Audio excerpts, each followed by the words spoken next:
Hello and welcome back to another exciting tutorial of GreatStack. Today we are going to build a full stack AI website builder from scratch using MERN stack. This is a real world AI SaaS project where users can sign up, log in and generate an entire React website using a simple text prompt. Once the website is generated, users can continue improving it by editing the source code manually or simply giving the new AI prompts to update any section of the website. So let's see the project demo that we are going to build in this tutorial. So let me log out from here. After sign out, first it will display the sign in page. And if you are new on this website, you can create an account using this create account form. So let me log in with my existing account. We'll provide the existing email ID and password. So we have added the email ID and password and click on sign in. After sign in, it will display the home page, and here we have the input field where we can enter our prompt to generate the website, or we can also click on these buttons so it will create these websites like resume website, personal website, business website, marketing website, and here it will display the list of old projects. So you can see we have already created another project. I'll click here. So this is the old project that we have created using this simple prompt. Let me just create a new project. So I'll come here and here we'll add a new prompt. So let's type create a modern website for a coffee shop and click on this send button. Now you can see the notification AI agent is planning a structure, and here you can see the entire progress, and in the left side also you can see the chat messages. So this is the message that we have added, and here we have the response from AI, and it will keep on updating when it complete the structure plan, and after that it will generate the code file one by one. And once the file is generated, you can explore it in the file section in the left sidebar. So we have to wait for a few minutes to get our project ready. Now you can see we have some response in the left side, and here also you can see the update AI agent is building, and now the file structure is ready. It is building total 9 files, and currently it is building the hero.js file which is currently active, and one by one it will create all these files like app.js, style.css, then header.js. You can see the progress 11% is completed. It means one file is completed out of 9. So style.css is completed and it is creating the testimonial.js. So we have to wait for few minutes, and in the left side also you can see the updates like created file / styles.css. Now you can see 22% completed, and now it is creating the call to action.js file. So instead of getting the entire code at once, you can see the entire development process step by step. Now 33% is completed. It is building the footer.js, and you can see these files are created: app.js, styles.css, header.js, hero.js. Now we have 5 files left. Now you can see 89% progress completed, and it is building our last file, that is pricing.js. Now you can see our website has been generated using AI. Here we have the navigation bar, hero section and some features, and here we have the menu and reviews, and then we have this footer. And in the left side you can see we have the updates, and in the final message you can see website generation complete. You can view and edit the files, and to edit the website we can click here on the files, and here we have the list of files and the folder structure. Now if you want to update anything here, let me go to hero.jsx, so we can update our hero section. Here you can see we have the content, like this is the background image. If you want to replace it, you can add your own image URL. Then we have the title, that is test the moment. You can update the title here. After that, here you can see we have the description, then we have our buttons. So this is the order now button and this is the view menu button. Let me change it. Instead of this order now, let me change it to order online. So now you can see the update on the website also. Let me just come back to the preview mode again so we can see the preview like this. And if you want to see the full page preview, you can click on this button, open preview, so it will display the full page preview. It looks good.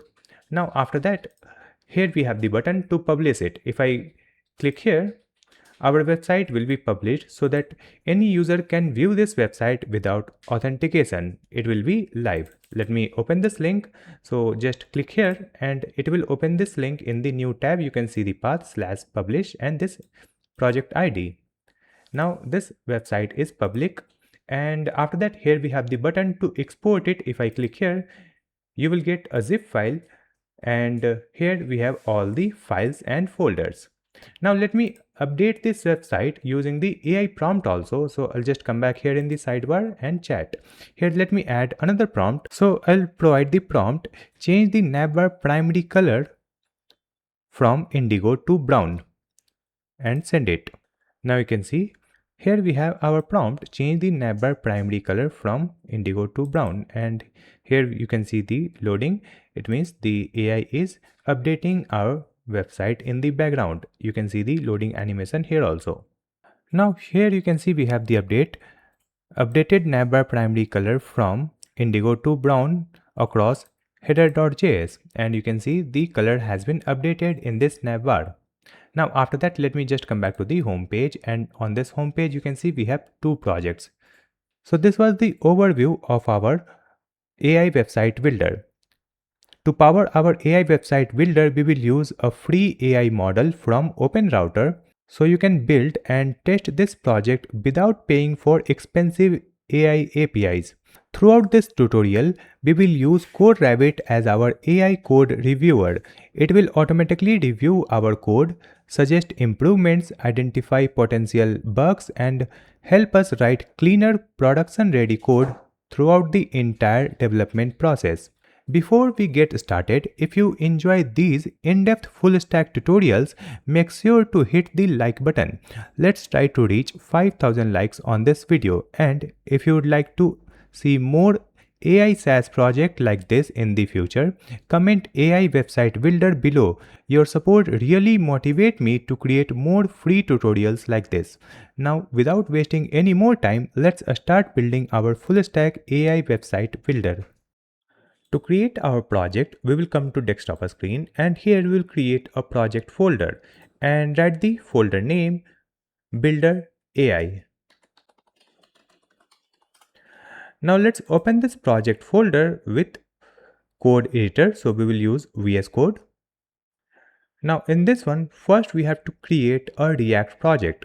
For creating the React project, we will use the Vite package. So let's go to terminal and open a new terminal. And in this one, we will add npm create Vite at latest. Press Y to confirm the Vite version. After that, it is asking for the project name. We will create a full stack project where we have to create the separate client and server. So first we have to create the client using React. So let's add the project name client.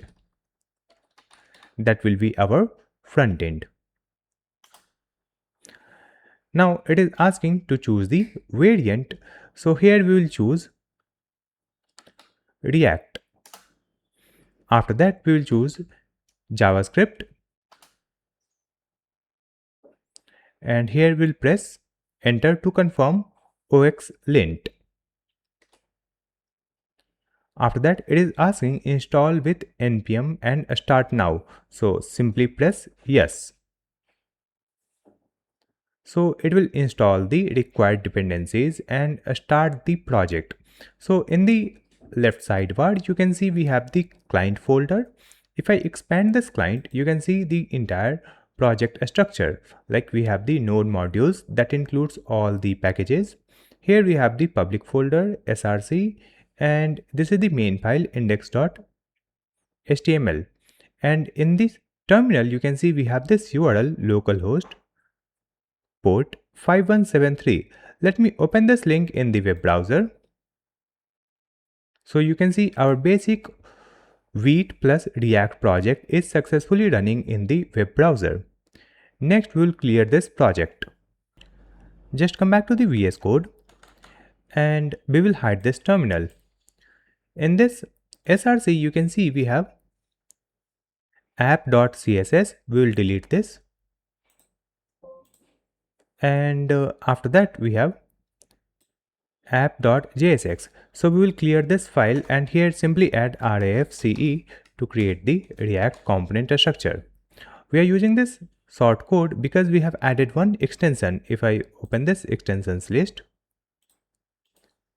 here we'll search for ES7 React Redux React Native snippets. So we have to install this extension so that you can use the sort code to create this component structure. Now after that we have index.css. Let's clear this one also. And after that we have the main, and then we have this index.html. In this one you can see we have the project title, which is client. So let me update this project title, that will be web page title. So here we'll write builder AI and we'll add the channel name GreatStack. Save the changes. After that we can update this favicon also, but before that let me save the changes and open the web page. So now you can see our default app is cleared. Here you can see the title also, which is builder AI GreatStack, and we have the default icon in the favicon. So we will update this icon. For that, let's just come here in the desktop, and here you can see we have a folder called builder AI assets. So you can download this assets folder from the video description, and in this one you will find the public folder, server folder, utils, api.js, assets.js and index.css. So let's add these files in our project. So let me minimize it. I'll resize this one. This is the asset file or folder, and this is the project directory. Here we have the client, and in this client you can see we have the src. So in this client src you can see we have the assets. So in this assets we have some default files, right? So just remove all the files from here, and after that let's open the assets folder, and from this assets you will find the assets.js. Just copy and paste it here. After that let's come back here in the client. So in this client you will find the src. So within this src just paste this utils. So from here copy this utils and paste it here in this src. After that here you can see we have the public folder. So in this public folder we have the bg image, favicon and logo. So just copy everything from this public folder and come here in the project. In this project also you will find the public and paste the files here. Replace the files in destination and remove this icon.svg. That's it. So now we have added the files from public, then utils, and now let's add this API also.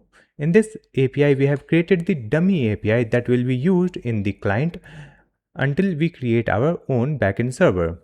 So just copy this api.js from here and open our client project. In this client we have the src, and in this src let's create a folder and write the folder name API, and within this API folder provide this file, that is api.js.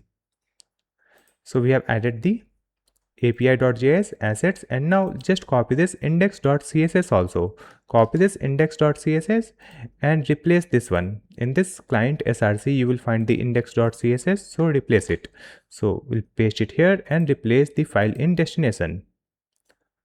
Now after that we'll open the VS Code, and here you can see we have the public folder. In this public folder we have these images, then we have src. In the src we have assets, and here we have the assets.js. In this one we have one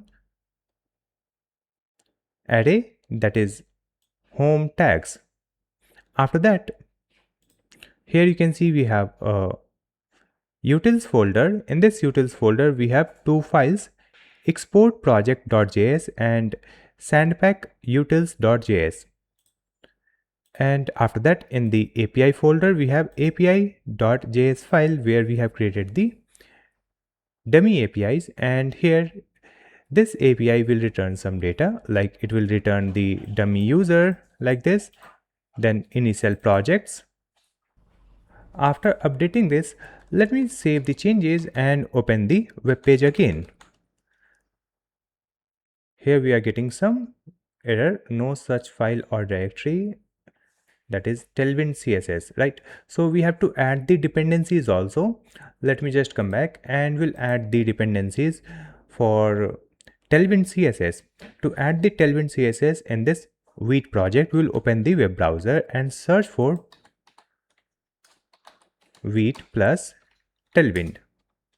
Let's open it, and after that you can see the steps to create your project, right? So we have created our Vite project.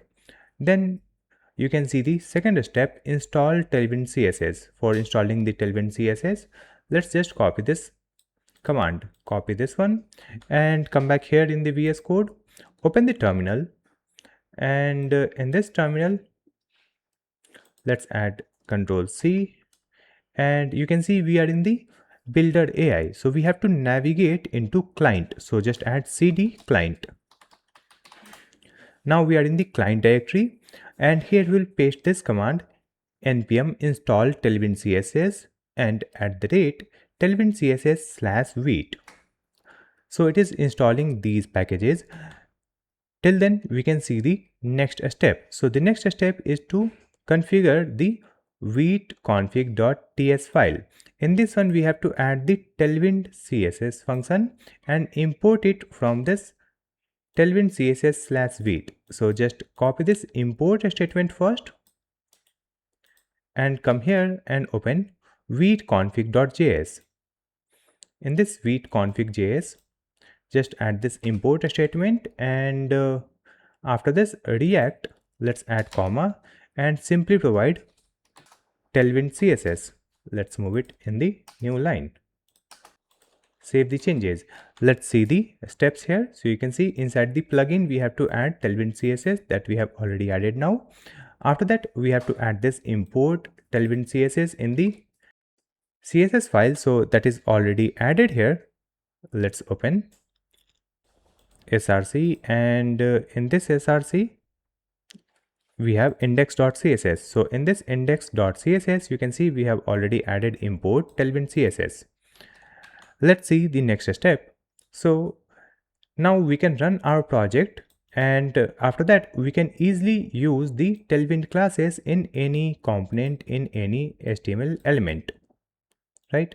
So let's run our project again using npm run dev. Just come back here and add this command. But before starting this project, let me add the other dependencies also that will be used inside this client project. So after adding the tailwind css, here we'll add the routing, right? For that we have to add the React router DOM. So let's add npm install and the package name React router DOM. After that we'll add the next package, that is React hot toast. Using this package we can display the toast notification. Then add a space and add the another package name, that is Lucid React. Using this Lucid React package, we can add the icons in our project. After that, we'll add the moments package. So using this moments package, we can format the date and time. Then we'll add the Axios package. Using this Axios package, we will make the network request. Then we have to add the sandbox. Using the sandbox, we can enable the live editing for the code that we will generate using AI. So here we'll add at code sandbox slash sandpack react. Add a space. Then we'll add the file server. Using this file server, we will add the codes in the sandbox because our codes are saved in the database, and from the database we have to display the codes in the sandbox. For that, we will use the file server, and it will be used for exporting the code also, right? But for exporting the code, we have to create a zip. So here we'll add the next package, that is JS zip. Then add a space, and here we'll add one more package, that is lodash.debounce. Using this package, we will enable auto saving of the code when we will edit the code in sandbox. So you can see we have added npm install and other packages name like React Router DOM, React Hot Toast, Lucid React, Moments, Axios, code sandbox slash sandpack dash react. Then file server, JSZip, and lodash.debounce. Press enter to install all these dependencies. Now you can see all dependencies has been installed. Let me verify it. We will hide this terminal and open the package.json file. So in this one, you can see we have the dependencies, and here we have code sandbox, Tailwind CSS, Axios, file server, JSZip, load-debounce, Lucid React, Moment, React DOM, React Hot Toast, React Router DOM, and Tailwind CSS.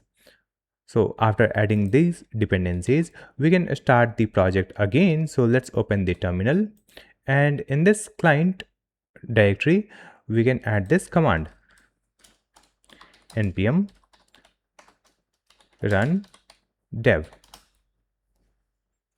So it will start the project on the same URL. After that, we can hide this and open the web page.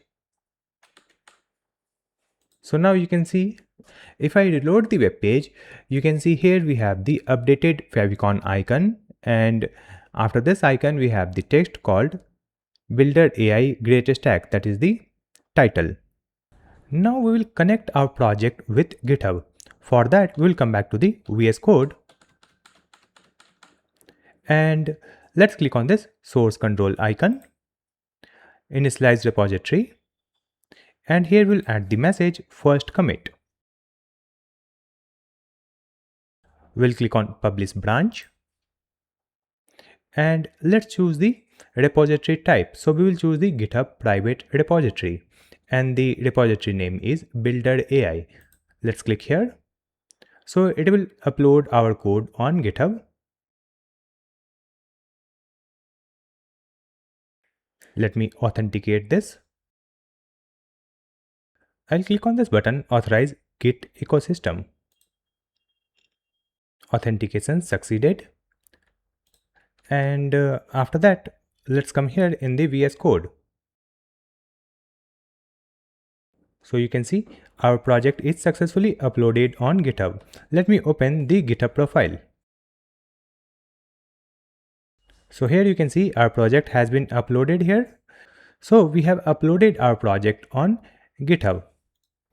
Now that we have created our basic React project, it's time to start building the UI for our AI website builder application.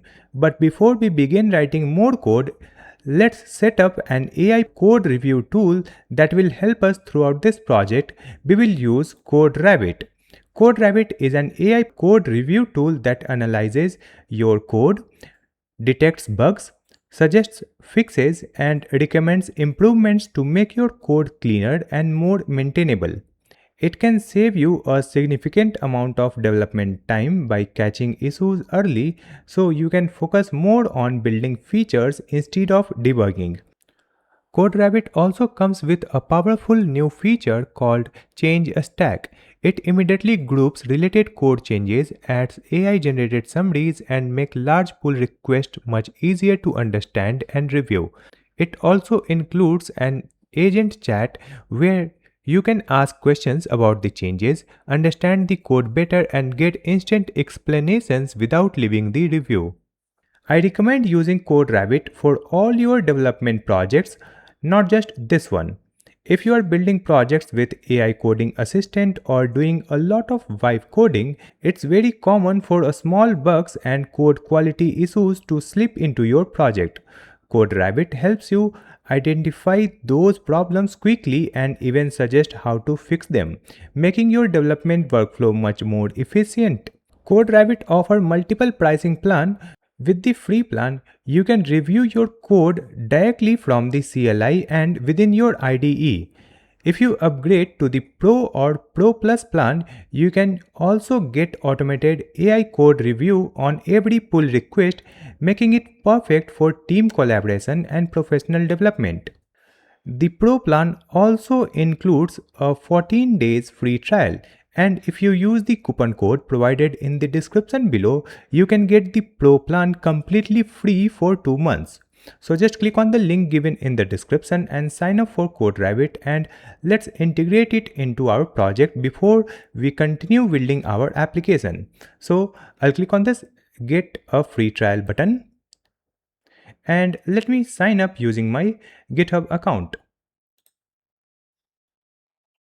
Now I'll click on this button, authorize CodeRabbit. After sign up, it is asking to select an organization. So let's select this one and click on install. After that, here you can choose the individual repository, or you can select this all repositories and click on install and authorize.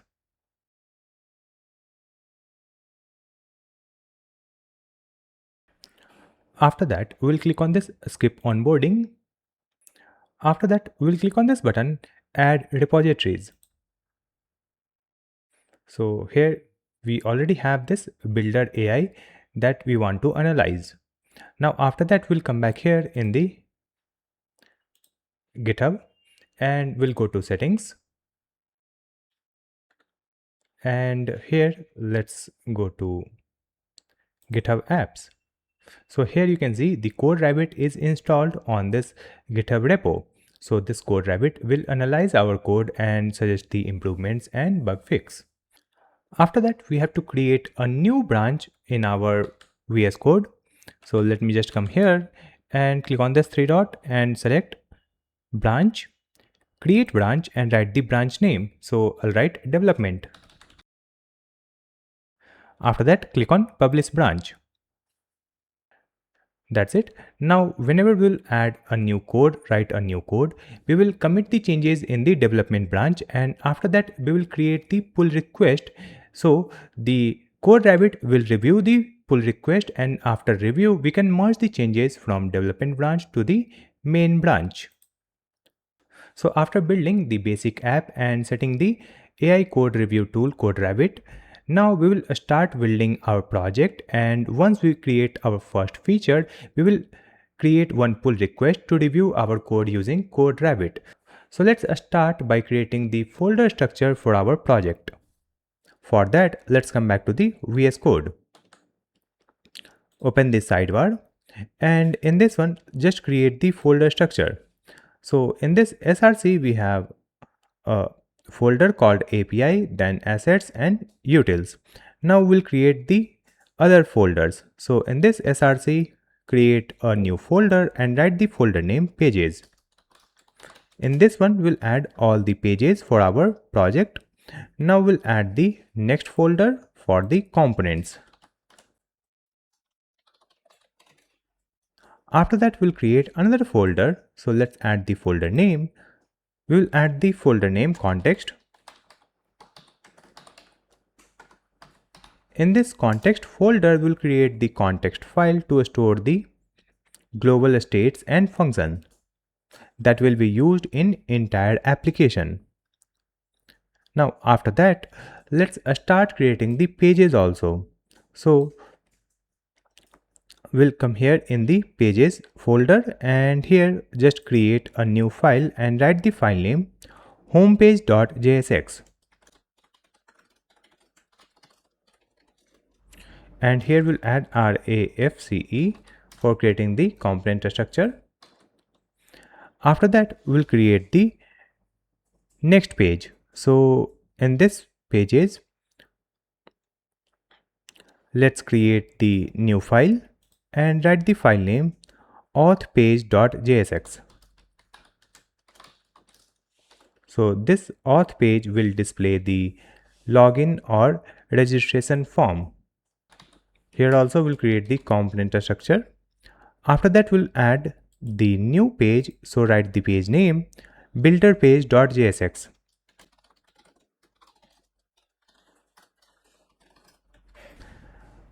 Now we'll create the next page, that is preview page.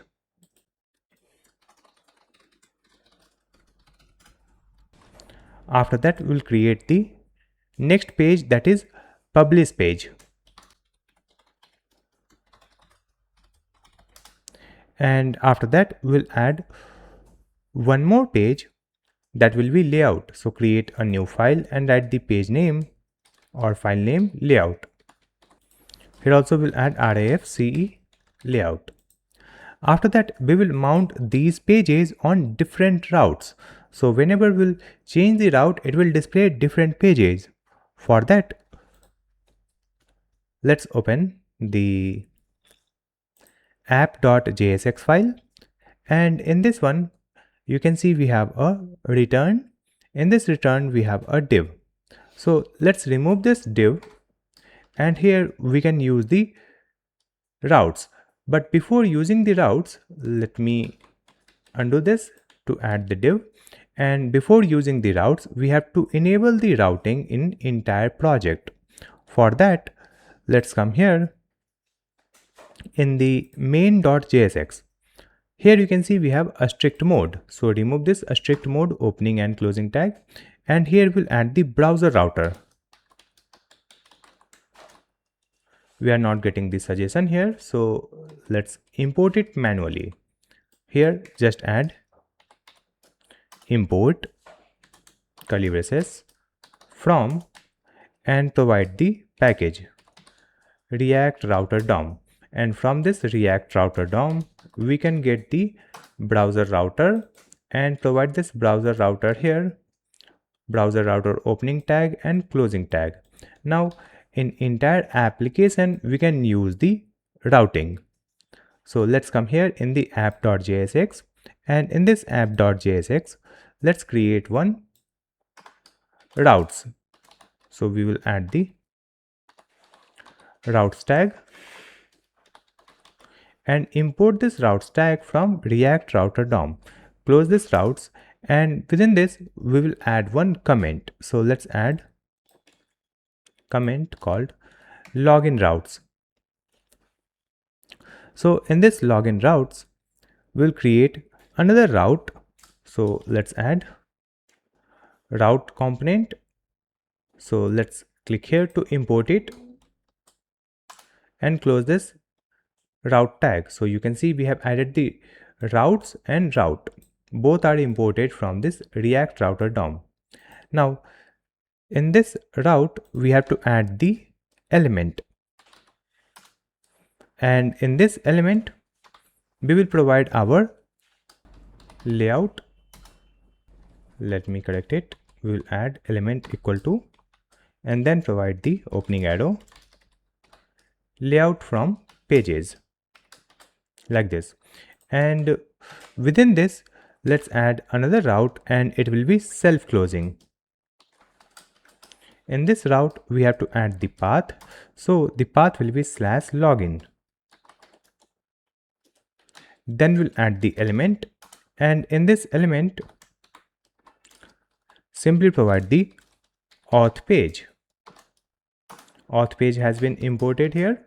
In this auth page, we have to add the props. So let's add the mode, and in this mode, provide login. Now duplicate this one, and in the second one, we'll add the path register. Then element, and in this one also we'll add the auth page, and mode will be register. Right? Now after adding it, if I save the changes and come back here, and here we'll add /login. So you can see it is displaying this layout at the top left corner, because first we have mounted this layout here, right? But it should also display the auth page. For that we have to modify our layout file. So just open the layout.jsx. In this layout file, let's wrap this div inside a fragment. So it will display the text called layout, and after that here we have to add the outlet. So just add outlet and import this outlet from React Router DOM. Save the changes and open the web page. So now you can see first it is displaying the layout, and after that it is also displaying the auth page. Correct? Because it is also mounting this auth page from here, from the pages. Next, we need the user data so that we can redirect the users. If the user is logged in, then we will redirect the users on home page, and if the user is not logged in this case we will redirect the users on login or registration page. For that we have to create one context file. So we have already created the context folder. Now in this context folder, create a new file and write the file name app.context.jsx.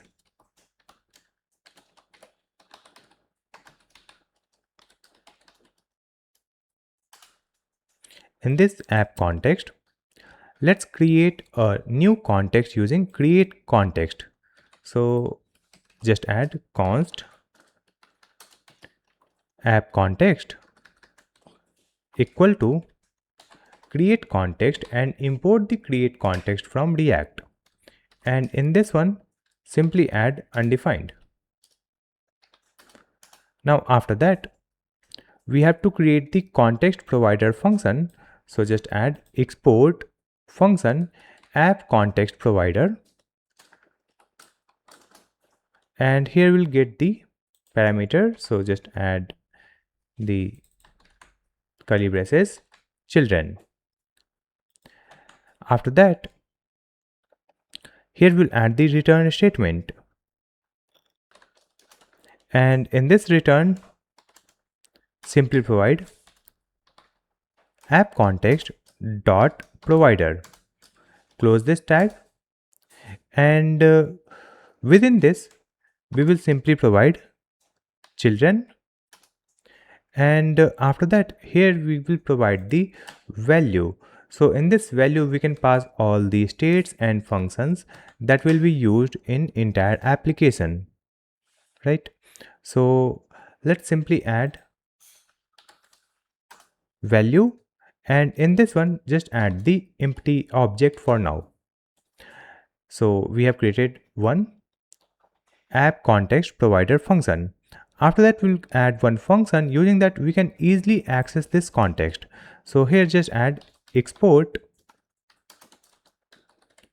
function and write the function name use app context.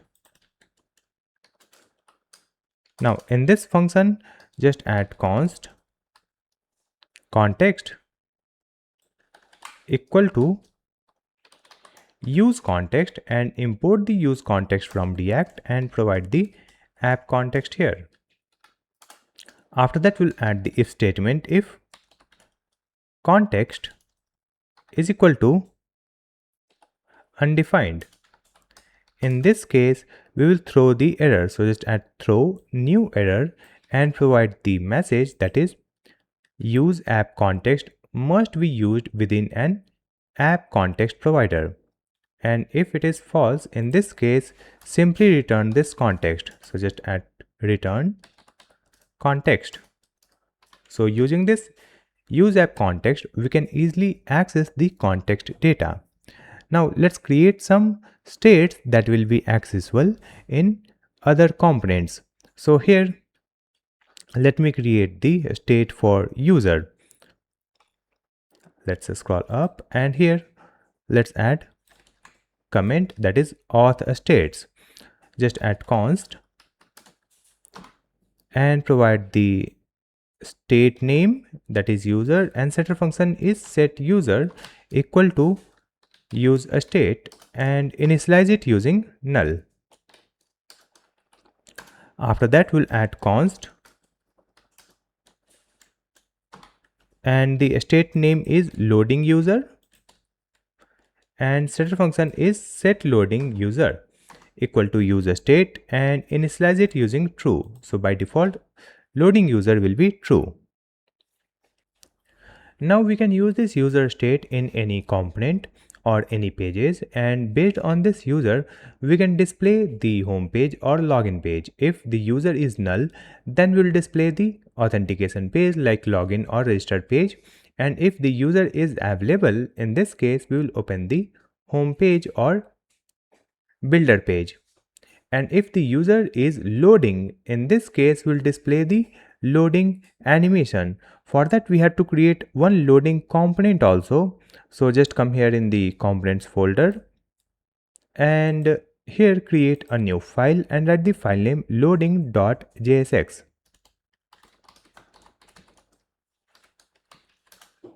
Here we'll add RAFCE for creating the component structure, and in this one we have a div. So within this div we will add one icon. So just add opening arrow loader to icon from Lucid React. It has been imported from Lucid React, and here we'll add the size 26, and with that we'll add some tailwind classes. So provide the class name property and animate a spin text zinc 950. So we will add the class name property and provide the tailwind classes like height screen, then flex item center, justify center, and background white. After that we can remove this, import React, save the changes, and you can see we have exported this loading from here, so we can access this loading component in any file. Now after that we have to enable the context in entire application, then only we can use the context data anywhere. So let's come here in the main.jsx again. In this main.jsx we have to wrap our application using context provider. So here simply add import curly braces from and provide the path, that is ./context/app context. Let's simply add the app context, it will work. And after that we'll add the app context provider tag here, and now we'll wrap our application using this app context provider. So after this browser router, just provide this app context provider and this closing tag, and within this mount the app. So now the application have the support of context, so we can access the context data in any part of this app. After adding this app context provider tag, now we will open our layout. So in this layout we'll add the functionality so that it will display different layout for different user states. So let me just remove this function from here, and here we'll create a new function and export it. So just add export function auth layout, and in this auth layout we need the data from the context. So just add const curly braces equal to use app context. Use app context has been imported here, and from this one we can get the user, and with that we can also get the loading user. So we'll get both state. We are not getting this suggestion here because we have not provided it in the value. So just open the context file again, that is app context.jsx, and we have to pass our context here in the value object, right? So in this value object, simply add user, comma, loading user, save the changes. After that, open the layout. Now if I type something, we will get the suggestion. So we already have this user and loading user from context. Now after that, let's add the if statement. If loading user is true, in this case we'll add the return and we'll return the loading component that we have just created. So just add the loading component here and close this tag. After that, let's add another if statement. If not of user, in this case just add the return and provide the navigation or navigate tag. Let's add navigate and import this navigate from React router DOM. Now in this navigate, we can use the to and provide the path. So just add the path / login. Then we'll add replace. That's it. And after that, we'll provide return. And in this return, just add outlet. Now let's duplicate this function. Here we'll add the function name, that is guest layout. For the guest layout, again we'll get the user and loading user from context, and we'll add if statement. If loading user is true, then it will display the loading component, and if the user is true, it means when the user is logged in, then we'll add the return, and after that we'll add navigate to home page. Save the changes.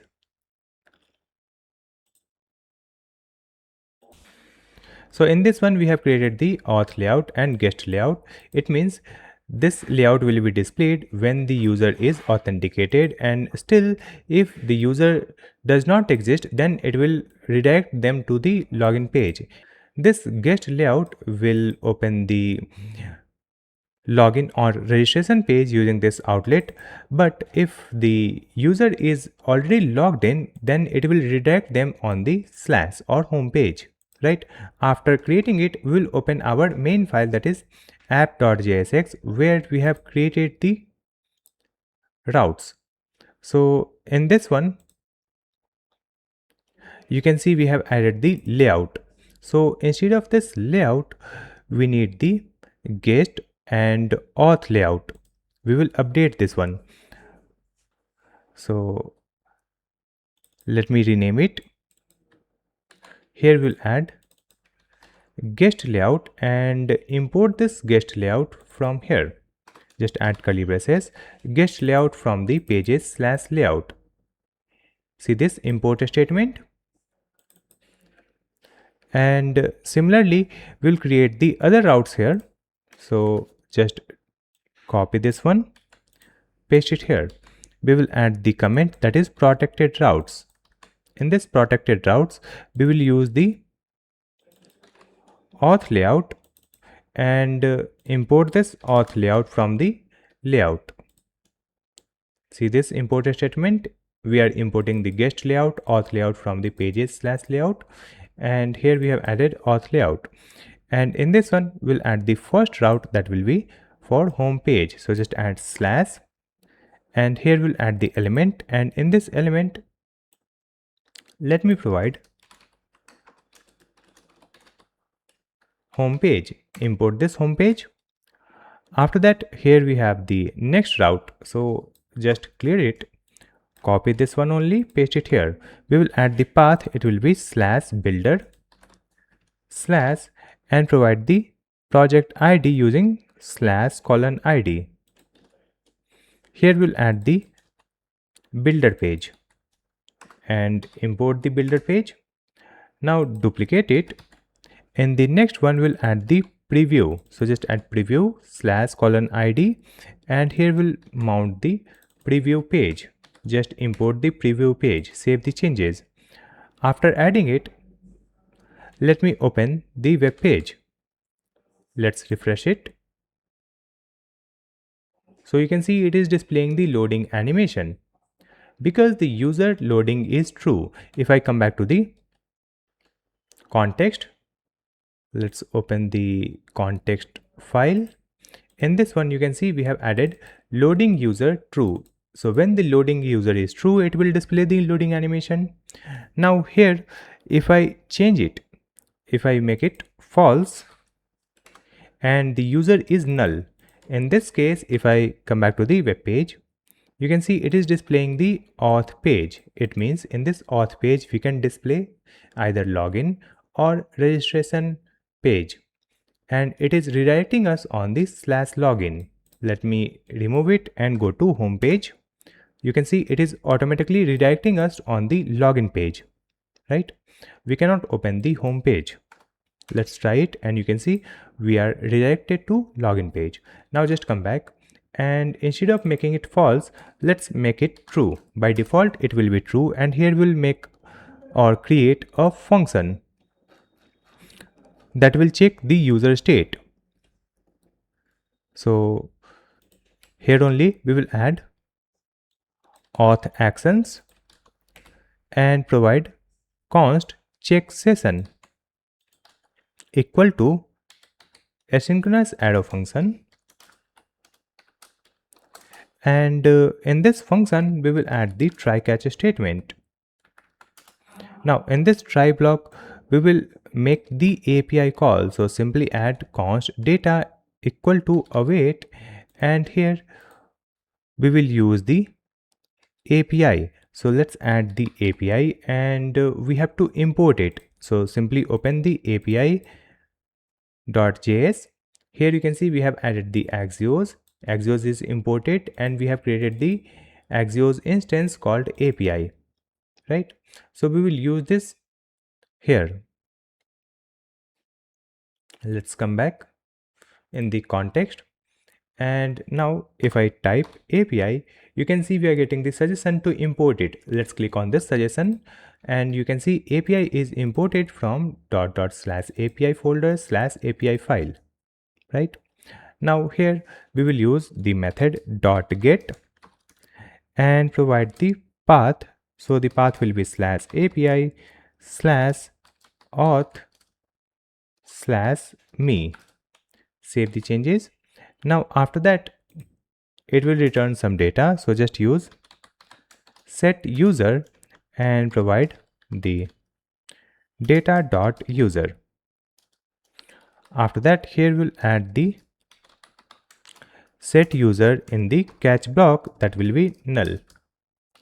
Now after that we'll add the finally, and in this finally we will set loading user, and let's add false. So it will set the loading user false. Now after that we have to add the use effect to execute this function. So just add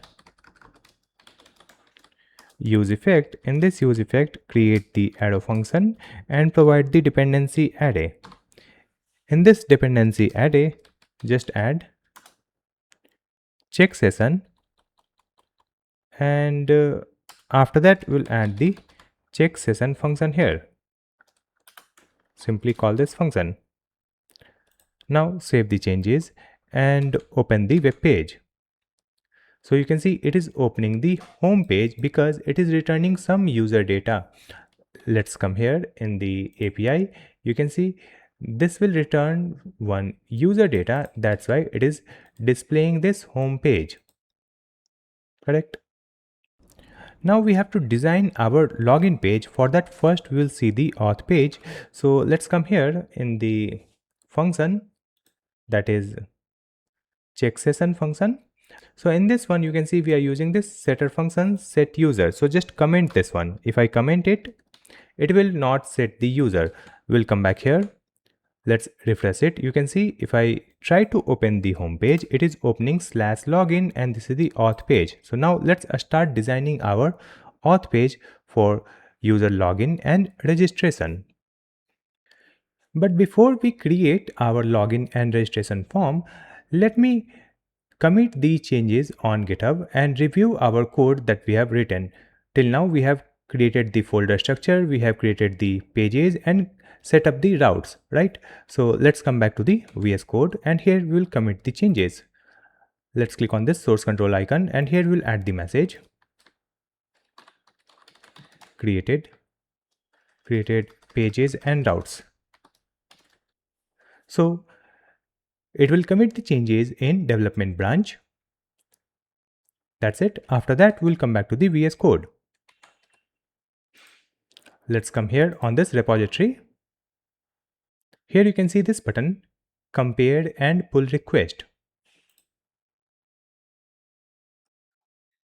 After that, we'll click on this button, create pull request.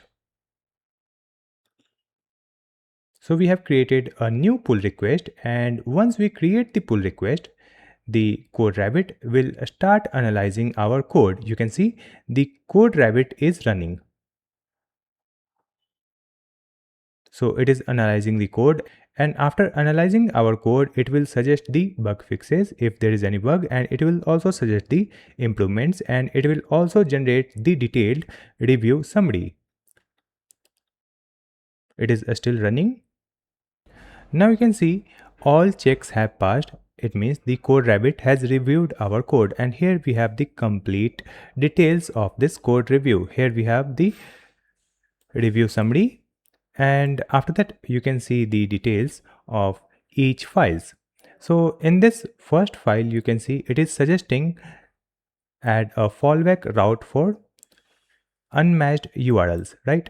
And for this one, here we have the prompt also, so we can simply add this prompt if we are using the vibe coding, and it will add this fallback route, correct? Or we can go to the next one. Here you can see here also we have some suggestion, that is add role a status in the loading component, and for this one here we have the prompt that we can use to implement these changes. And here we have the proposed fix also. So in this one, it is also providing the exact code that we can manually add in our code file to fix this one, right? Similarly, we have the suggestion and fix for each file.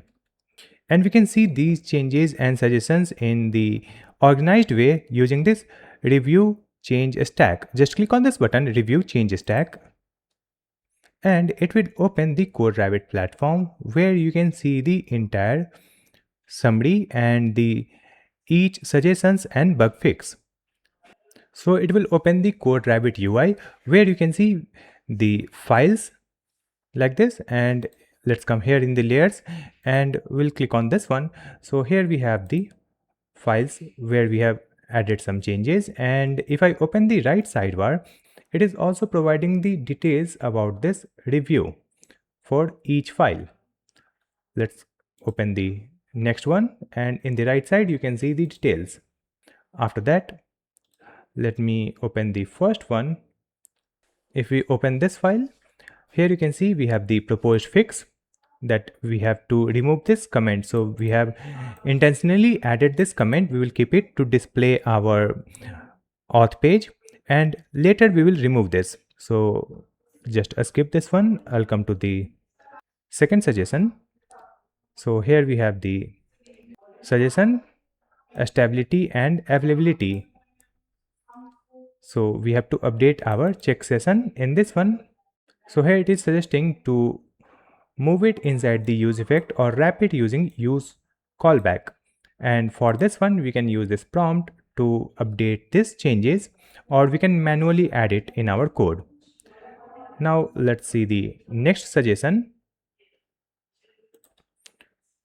Let me open the route configuration, and in this route configuration, it is suggesting to add a fallback route, and here we have the option to update it using the AI, correct?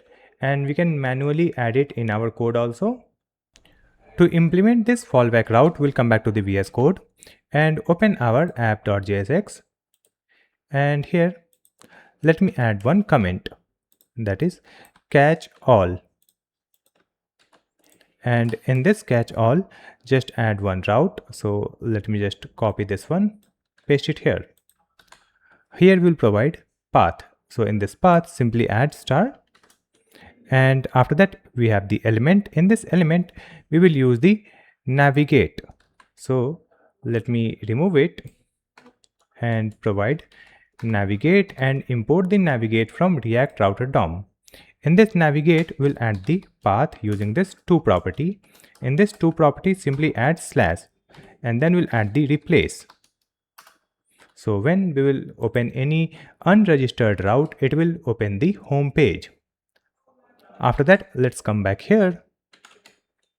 So you can see all the suggestions here one by one, and you can go to overview. In this overview, let's click on this see pull request description. After that, see the walkthrough like this, and after that in the right side you can see we have the agent. So in this agent we can write our prompt to ask any question about this pull request. So in this pull request we have created the context. So let me add one question about the context. Is the context implemented properly? Send. So here we have the response using the agent, and here we have the response in different steps. So first it is suggesting for comment out this code, that is set user, right? And after that it is suggesting for the use callback, and in the third one it is saying we are not exposing this set user, so we cannot use it in other files. And here we have one minor issue about the network error that we will fix after building the backend and integrating the backend, right? So this was the entire overview of the code review by CodeRabbit.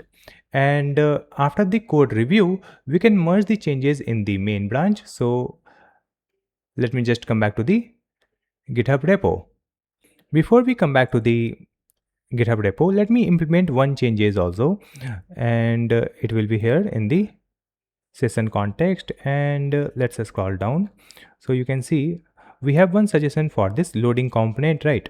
In this one we have to add the role status. So here we have proposed fix, just open it and copy this code. Let me just come back to the VS Code and open the loading.jsx, and here we will paste this code and we will add this one here, and let's remove this div. That's it. Now after that we will come back here and click on this link to come back to the repository, and here we'll click on this button merge pull request, confirm merge. That's it. Let's come here in the main repository. So we have added the changes in the main branch. After that we'll come back to the VS Code and click on this three dot, then pull. So it will pull the latest changes. That's it. Now after that we will start designing our login and registration form. For that, here we have the authpage.jsx. So just open this authpage.jsx file. In this auth page, first we'll destructure the props. We'll add curly braces, and here we'll get the mode from the props. After that, here we have the return statement.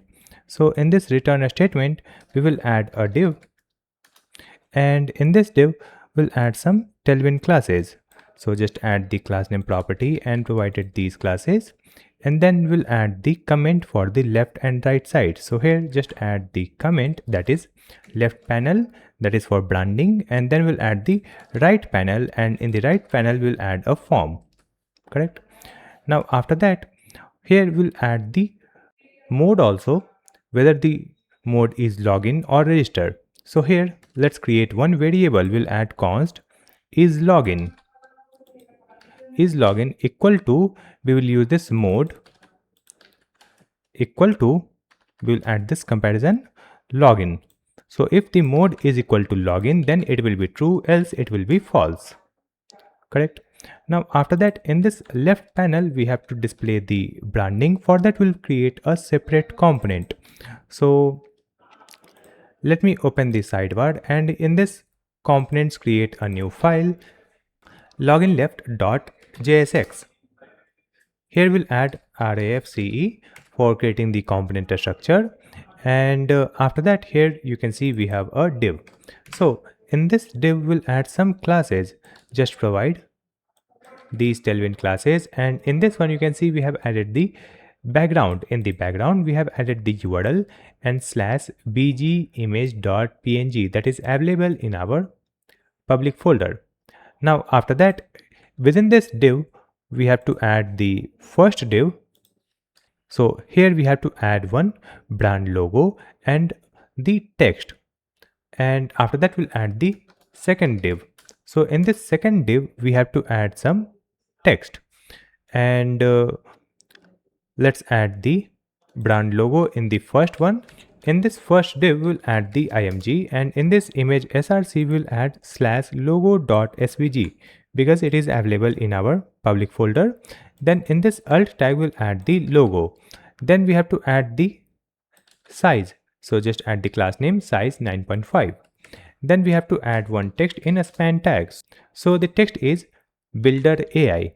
After that we'll add the class name. So in this class name let's provide text for Excel, font medium and text white. Now after that, here we'll come to the second div. So in this second div we'll add the text in h2 tag.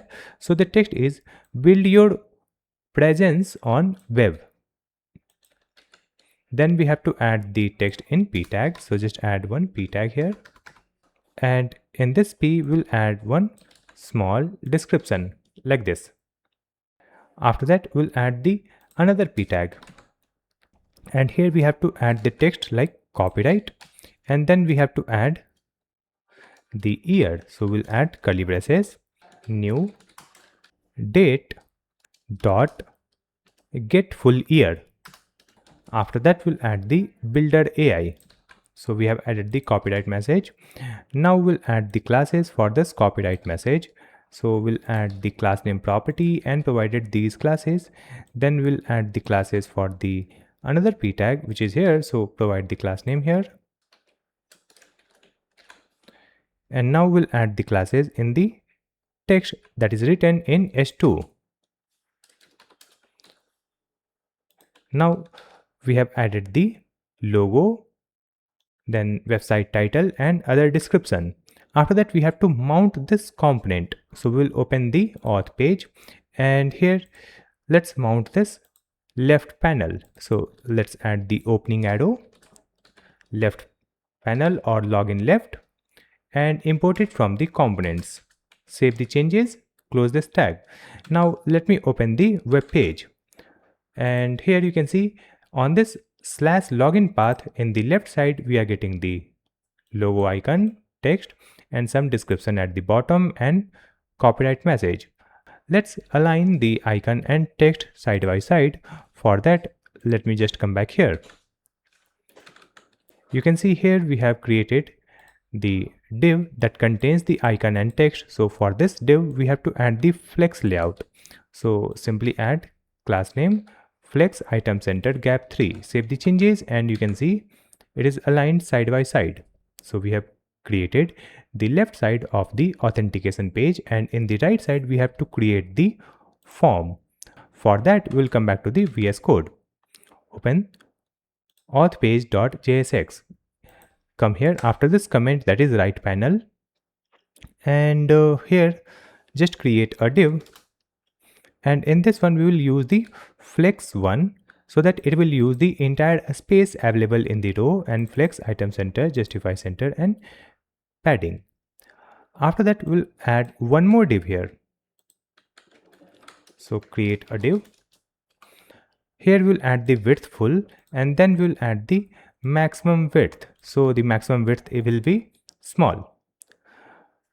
Now in this one, create a div that will contain our title, right? So the title will be sign in or create an account, and according to the title we'll update the description also. So in this div we will add the classes, that is margin bottom, and after that we have to add the title in h1 tag. So let's add curly braces and use this is login variable. If it is true, in this case we'll add the title called sign in, and if it is false, in this case we will update the title. It should be create an account, correct? Now we'll add the classes for this title which is in h1 tag, so provided this classes also. Now after that we have to add the description in p tag.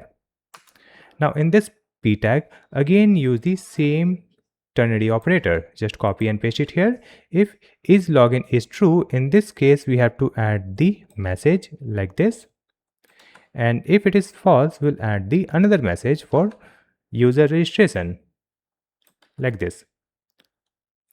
After that provide the classes for this description also. So in this p we'll add class name and provide text small and text color, it will be zinc 400, right?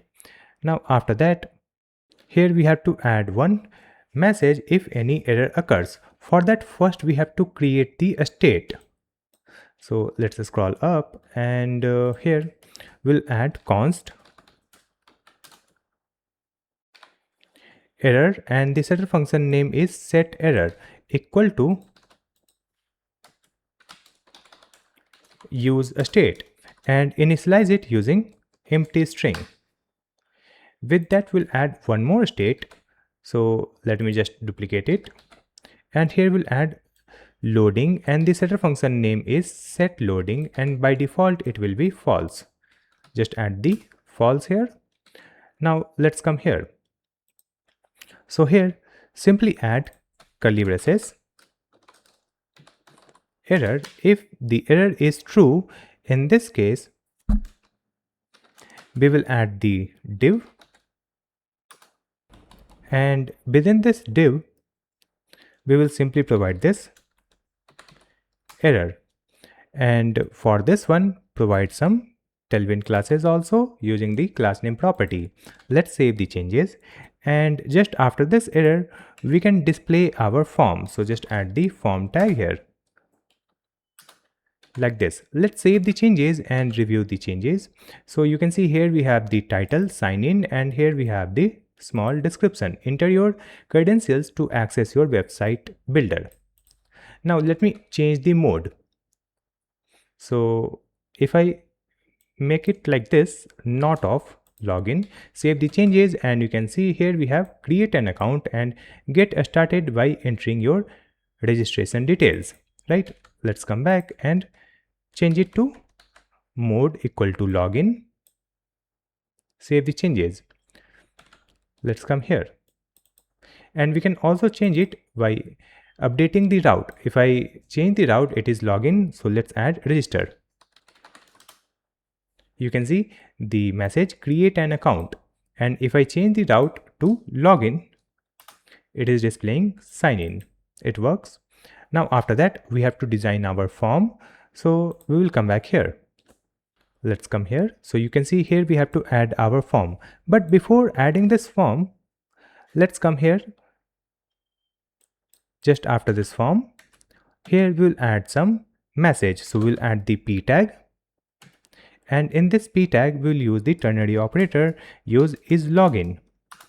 If is login is true, then we'll add this parenthesis and add the fragment, right? And if it is false, then we'll add colon and another parenthesis, and here also we'll add this fragment like this. Now in the first one we'll add the text called new to builder, then we'll add curly braces and provide the space, and after that we have to add a link that will change the route. So just add the link tag from React router DOM. Add the link opening and closing tag, and in this link we'll add the message called create an account. For this link we have to add the two property, that is /register, so it will change the route to register, and after that we have to add the classes. So we have added these classes here. That's it. Now after that, let me just copy everything from here, copy and paste it here in the second one. Here we will change the message, so it is already have an account. Then we'll change the path to login, and we'll change the message also, so the message is sign in here. Let's save the changes and come here. So you can see here we have a text new to builder, create an account. If I click on this create an account, you can see create an account. If I click on sign in here, you can see sign in. It works, it is changing the route. Now let me design our form. So I'll come back to the VS Code and come here in the form. Now in this form we have the action, so simply remove this action, and in this one we will provide the class name property and provide the space y6. Now within this form again use the ternary operator, not of is login, and in this case we will get the user's name also, right? We will get the user's name, and if the state is login, then we don't need the name input field. And to store the name, email and password, we have to create the state also. So first we'll create those states. So scroll up, and here let's add the state called name. Setter function name is set name, and initialize it using empty string. Then we'll add the email, set email and initialize it using empty string. Then we'll add the password, set password and initialize it using empty string. And after that we'll add the toggle option to display or hide the password. So here we'll add show password and set show password. By default it will be false, right? Now after that, let's come here, and in this one we will add one div. In this div we'll add the label tag. In the label tag we'll add the text called full name. After that, for this label we have to provide some classes, so we have added these classes also. Then we have to add the input after this label, so we'll add the input. Type is text. After this type we'll add the value, so let's add the value, and the value will be name state. Then we have to add onChange. So in this onChange, create the arrow function and get the event in the parameter, and after that it will call the setter function set name and provide e.target.value. So when we'll make the changes in this input field, the data will get saved in the name state. After that we'll add the required property, so this input field will be required to submit the form. Then we'll add the class name, and here we have to add these classes, and at the end we'll add the placeholder also. So let's add the placeholder, and in this placeholder let me add any dummy user's name. So we'll add this dummy name, save the changes, and after that let's come here. So now you can see here we have the text full name, and here we have the input field. If I click on sign in here, it will be removed, and if I go to create an account, and here it is asking for the full name. It looks good. Now let's come back, and after that we'll add the next input field. For that, let's simply copy this div and paste it here. Now in this div we will update the text, so the text will be email address, right? And after that we have the same label tag here, and after that we have the input. So in this input we'll add the type will be email. Then we have to add the value, so the value should be email. Then we have the on change. In this on change, we'll use the set email. It will be e.target.value. Required will be true, and then classes. So here again we are using the same classes, and after that we have to add the placeholder. So in the placeholder we'll add the dummy email. So we have added this dummy email here in the placeholder. Similarly, we will add the next input field. So just copy this div, paste it here. In this one, we will add the text called password. Label text is password. Then we will add the type. So in this type, we will use the curly braces and use the show password. If the show password is true, in this case, we'll add the text. And if it is false, we will add the type password. Now we'll add the value. So the value will be password, and here we'll use the setter function set password. It will be e.target.value, required true. Then we'll update the tailwind classes here, and at the end we have the placeholder. So in this placeholder we'll add the dots like this, and after that within this div only, here we will add one button so that we can toggle the password visibility. But before that, let's wrap this input field inside a div. So after this label, create a div. In this div, just add the class name and provide relative. And within this, we will move this input, and just after this input, we will create a button. Now the button type will be button. After that we'll add the onClick. In this onClick, add the arrow function, and let's add set show password and simply add not of show password. So it will toggle it, and after that we have to add some classes for this button. So we have provided these classes, and in this one we have to add the icon. So just add curly braces and use the show password state. If it is true, in this case we will add I of icon and import it from the Lucid React and provide the size 14. And if it is false, in this case we'll add the colon and provide I icon, and it is also imported from Lucid React, and here also we'll add the size 14. Save the changes and open the web page. So now you can see we have the name, email and password, and let's type something in this password. So you can see it is displaying the dots. If I click on this I icon, it will display the exact text. Let's click on this I icon again, it will hide it. So we can toggle the password visibility. Now after that we have to add a submit button. So just come back, and after this div, so this div is for this one, and here we have another div for this entire input field. So here just before this closing form tag we will add a button. Now in this button we have to add the type. So button type will be submit. Then we have to add the disabled property. So when the loading is true, it will be disabled. After that we have to add the classes. So just add the class name property, and here we will add these tailwind classes. Next we have to add the button text.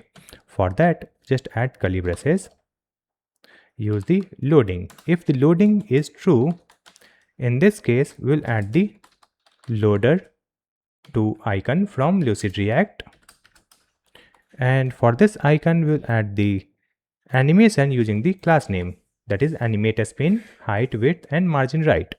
And after that we'll add another curly braces where we have to add the text. So just add is login state. If it is true, in this case we'll add the button text sign in, and if it is false we'll add colon and provide the button text sign up. Save the changes, and after that we will open the web page. So now you can see here we have the sign up button. If I click on sign in, it will change it to sign in form using the email and password. And if I click on this create an account, it will open the sign up form with the name, email and password.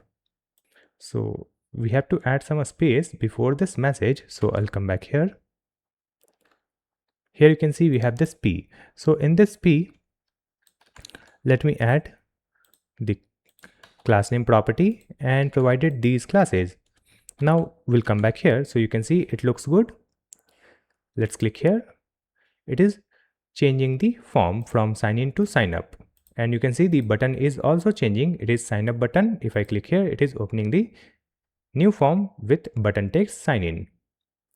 Now we will add the functions also. Using that we can submit this form. It will either call the sign in or sign up function.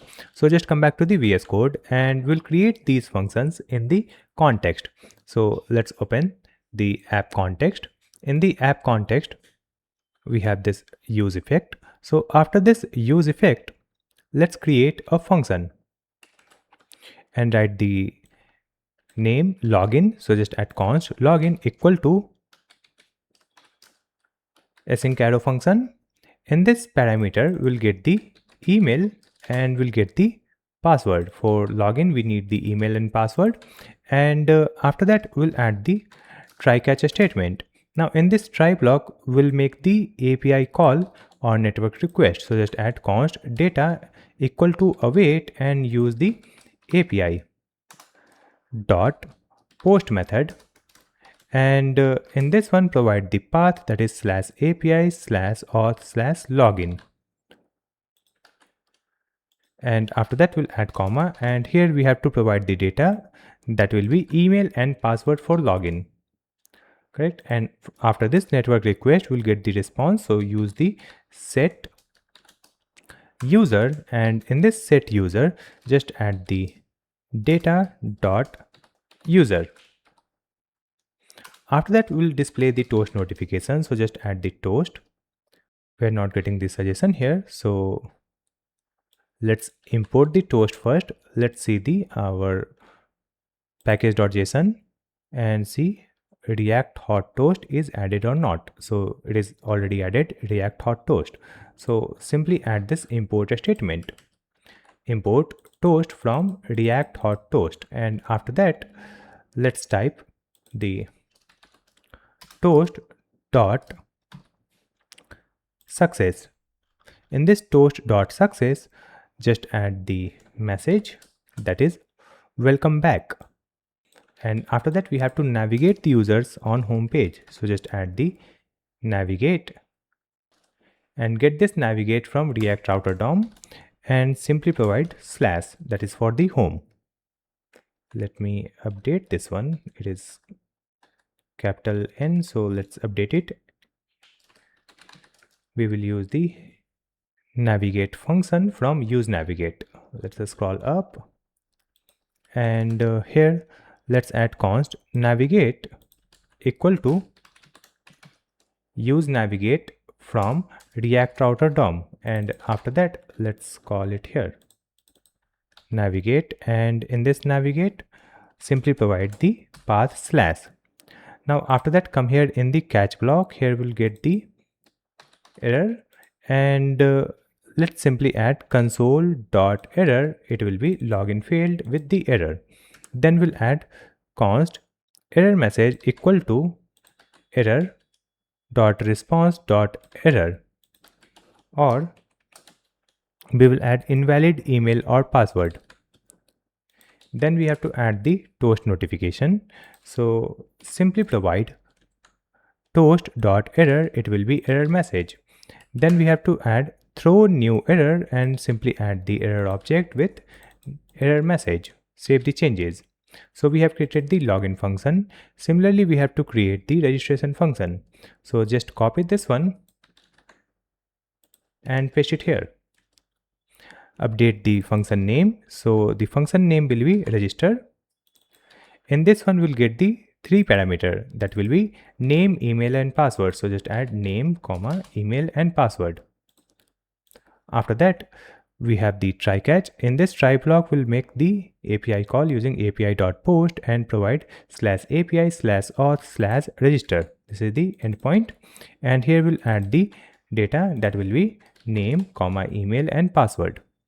After that, we will use set user. It will be data.user, and then we'll add the toast notification using the toast.success, and the notification message is account created successfully, and navigate to home page. And if error occurs, then we'll add console.error registration failed. Then we'll add the error message here. It is also registration failed. Then toast.error error message and throw new error. That's it. So we have added the login and registration function. After that, we have to add these functions in the value so that we can access it in any other file. So let's come here. In this value, we'll add comma and provide login and register. Save the changes, and now come here in the auth page. In this auth page, let's get the login and registration from the context. So here only we'll add const curly braces equal to use context or use app context. Use app context has been imported, and from here we'll get the login and register. After that, here we'll create a function that is handle submit that will submit the form. So just add const handle submit equal to async arrow function. In this function parameter, we'll get the event, and after that, let's add e dot prevent default. After that, we'll add set error and provide the empty string. After that, we'll use set loading and provide true. After that, just add the try catch. In this try block, we will check the mode. If the mode is equal to login. If the mode is equal to login, in this case, simply add await and call the login function. In this login function, simply provide the email and password. After that, we'll add the else statement. In this else statement, we will add await and call the register function. In this register function, we'll add the name, email and password. And then we'll add navigate. So let's get the navigate here. In this one, just add const navigate equal to use navigate, and use navigate has been imported, correct? And simply provide this navigate, and in this one provide the path slash, that is home page. Now after that, come here in the catch block. Here we'll add error, and then we'll add set error like this. Then we'll add the finally block, and in this finally block we will use set loading and we will make it false. That's it. Save the changes, and after that we'll come back here. But before opening the application or web page, let me connect this form with the submit function. So here you can see we have the form tag. So in this form tag, let's add on submit. In this on submit, simply add handle submit function. Save the changes, come back here. So now you can see here we have the sign in form and sign up form. And if I add any details here,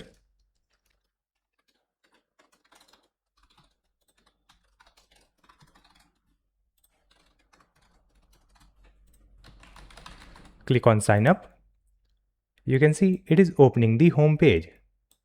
Right now we have the dummy API, that's why it will not create an account in the database, but it will redirect us to the home page after successful sign up or login. So you can see now we are redirected to the home page. It works fine. So we have completed our login and registration form. After that, let me just come back here, and in the context you can see we have added the comment in the check session. So just remove this comment. We will uncomment this set user.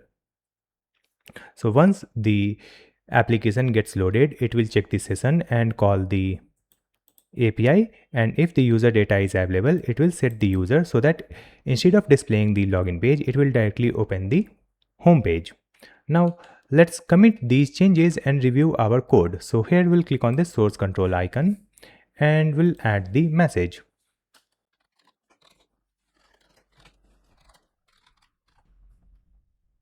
Created user authentication form.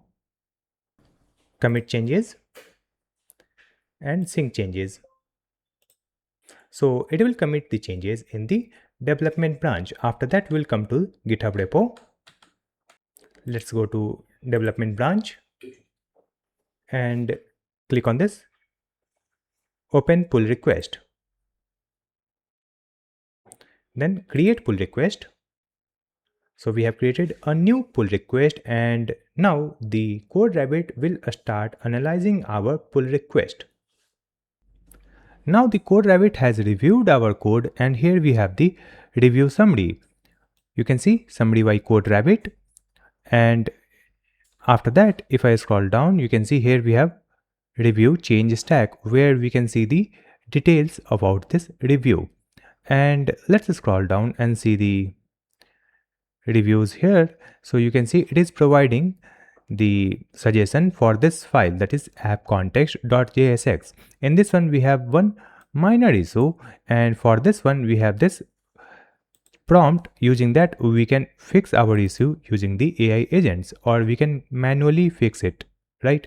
So after that, let's see the next one. So we have another minor issue in this auth page.jsx, and here we have two options. We can use this AI prompt to fix the issue, or we can manually fix it using this code. So it is basically adding this role in this element. Here it is adding the HTML4 and ID for this input and label. So this is the best practice to add the label and role, and you can manually add it, and the CodeRabbit is suggesting this best practice.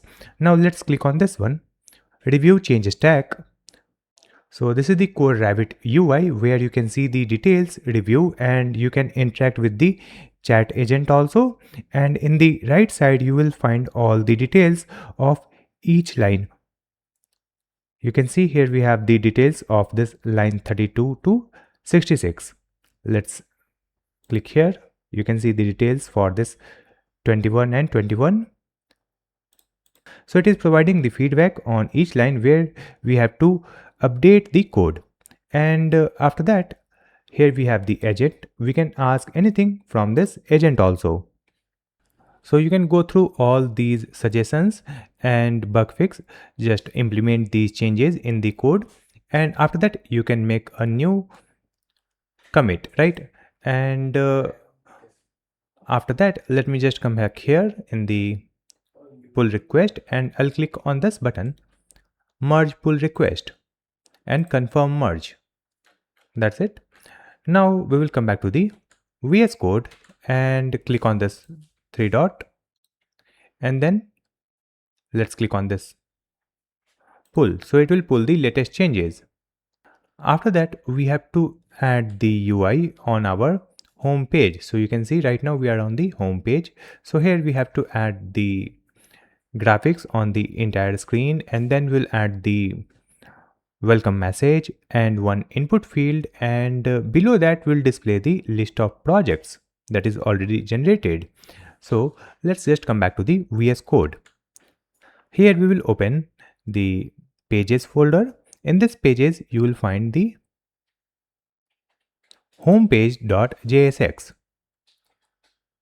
Now in this one, let's remove this text and we'll add some classes for the first div. So provide the class name property, and here we have to provide the screen height, then overflow, then we'll add the text color, And after that we have added the font, then background. In the background we will add the URL and the image path, right? So let me add double quote here,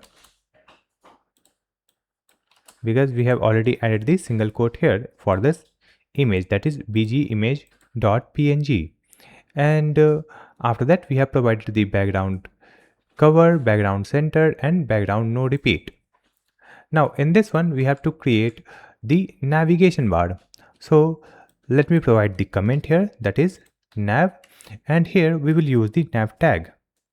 Now in this nav tag we have to provide some classes. So simply add the class name property and these tailwind classes.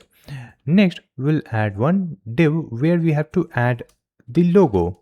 So we have added a div here, and in this div we will add the flex layout. Then we'll insert the logo and text. For the logo we'll use the img tag. In this src simply provide the path of the logo file or image. So let's add the logo.svg because it is available in the public folder. And in the alt tag we can simply add the text called logo. And now in this image we have to provide the size, so just add the class name size 6. Next we have to add the brand text, so we'll add the text in a span tag and the text will be builder AI. For this text we have to change the text size and font, so we have added the text excel, font semi-bold, and tracking tight. Now after that we have to add the user's name, right? So first we need the user data from the context. So before this return we will provide const curly braces equal to use app context. Use app context is imported here, right? And from this use app context we can access the user. Let me come back to the context file.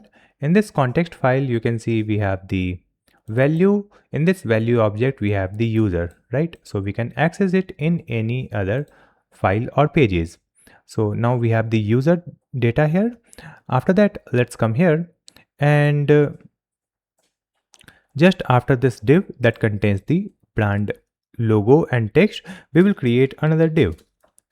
So this div will display the user's name, and with that we'll add one logout button.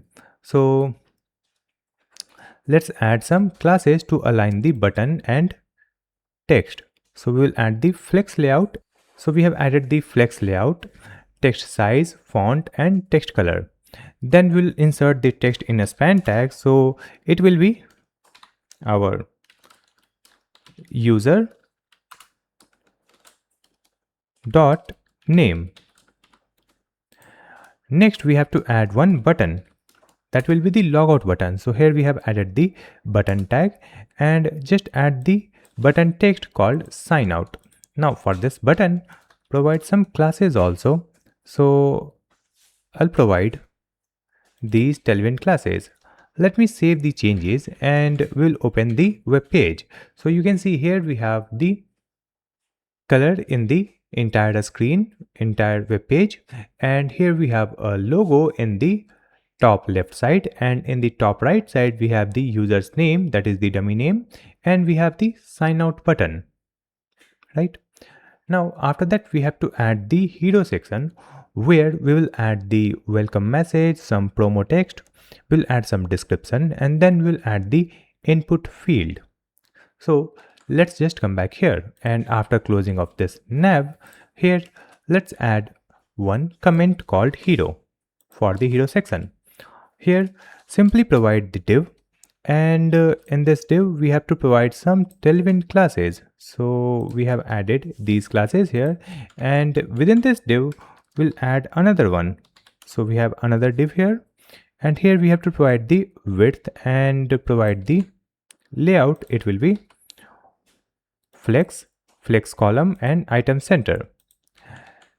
Now in this one first we have to add one small message that will be a small badge. So just add the comment here, that is promotional badge or promo badge. So let's add one div for this promo badge. In this div, we'll add the span tag. In this span, we will add the text called promo. After that, we'll add the another span, and here we'll add the text called create your first project for free. Now let's align everything. So in the parent div, we have to provide the classes. So we have added these classes. Let's save the changes and come back here. So you can see here we have the text promo and create your first project for free. Let's add the classes for this span tag also, which is the first one. So in this first one, provide the class name property and these tailwind classes. Let's save the changes and come back here. So now you can see this promo badge is looking good. After that, we have to add one title. So just come back here and let me add the comment also. So after this one, we'll add the comment called title, and for the title we will use h1 tag, and in this h1 tag simply add the text called let's build your app together. Then we will add the class name, and in this class name we are going to provide these tailwind classes. Now after this title, we have to add the description also. So we will insert the description in p tag, and in this p tag we will add this small text. Now for this description also we have to provide some classes. So we have added these tailwind classes for the description. Let me see the changes on web page. So you can see here we have a title and a small description. Now after that, we have to add one input field. So we will come back here and we will wrap this input field inside a div. So first we will add a div here, and inside this div we will create the input field. So let's add the class name, and in this class name provide width, it will be full, and margin top 6. And here we'll add some comment also. So let me provide the comment, that is prompt input with glassmorphic variant.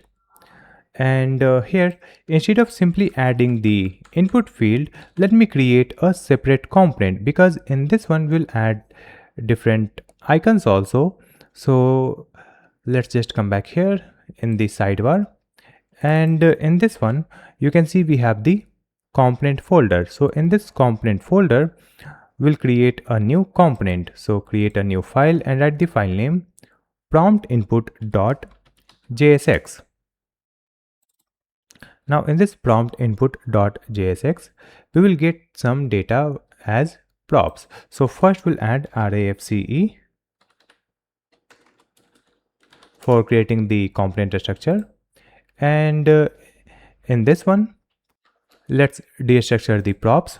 So just add curly braces, and here we will get on submit. After that we'll get the loading. So let's add the loading false.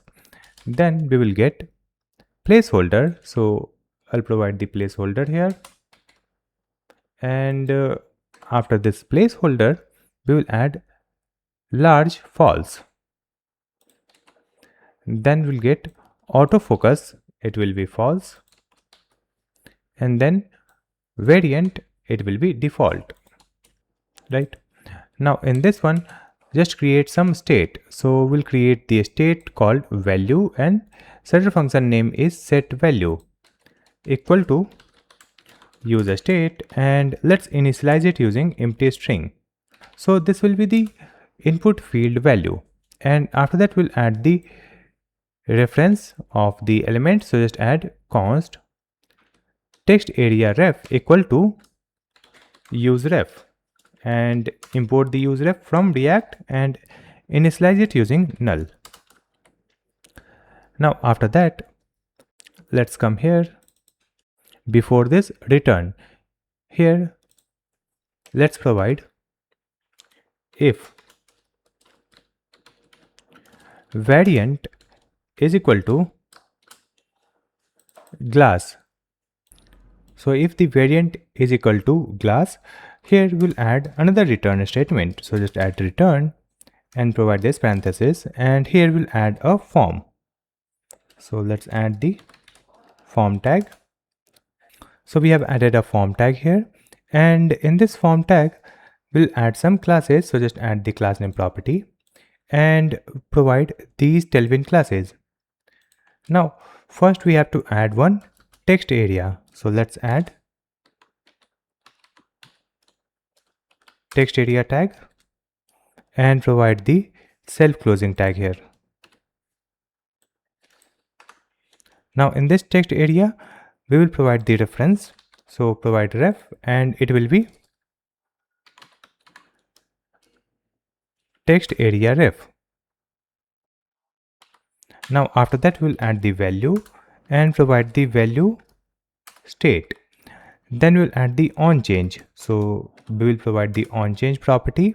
In this onChange property, add one arrow function with the event in the parameter, and then use the setter function set value and just add the e.target.value. Now after that, here we'll add on key down. In this on key down, we'll add one function that will create here before this return. So let's add a function here, const handle key down equal to arrow function and get the event in the parameter, right? And after that we'll add the if statement. If e.key is equal to enter and not of event.shift key. In this case, simply add e.prevent default, and after that we have to submit the data, right? For that we'll create one another function handle submit, right? So just scroll up, here we'll add const handle submit equal to arrow function, and in this one also we'll get the event as parameter and provide if statement. If e, in this case we'll add e dot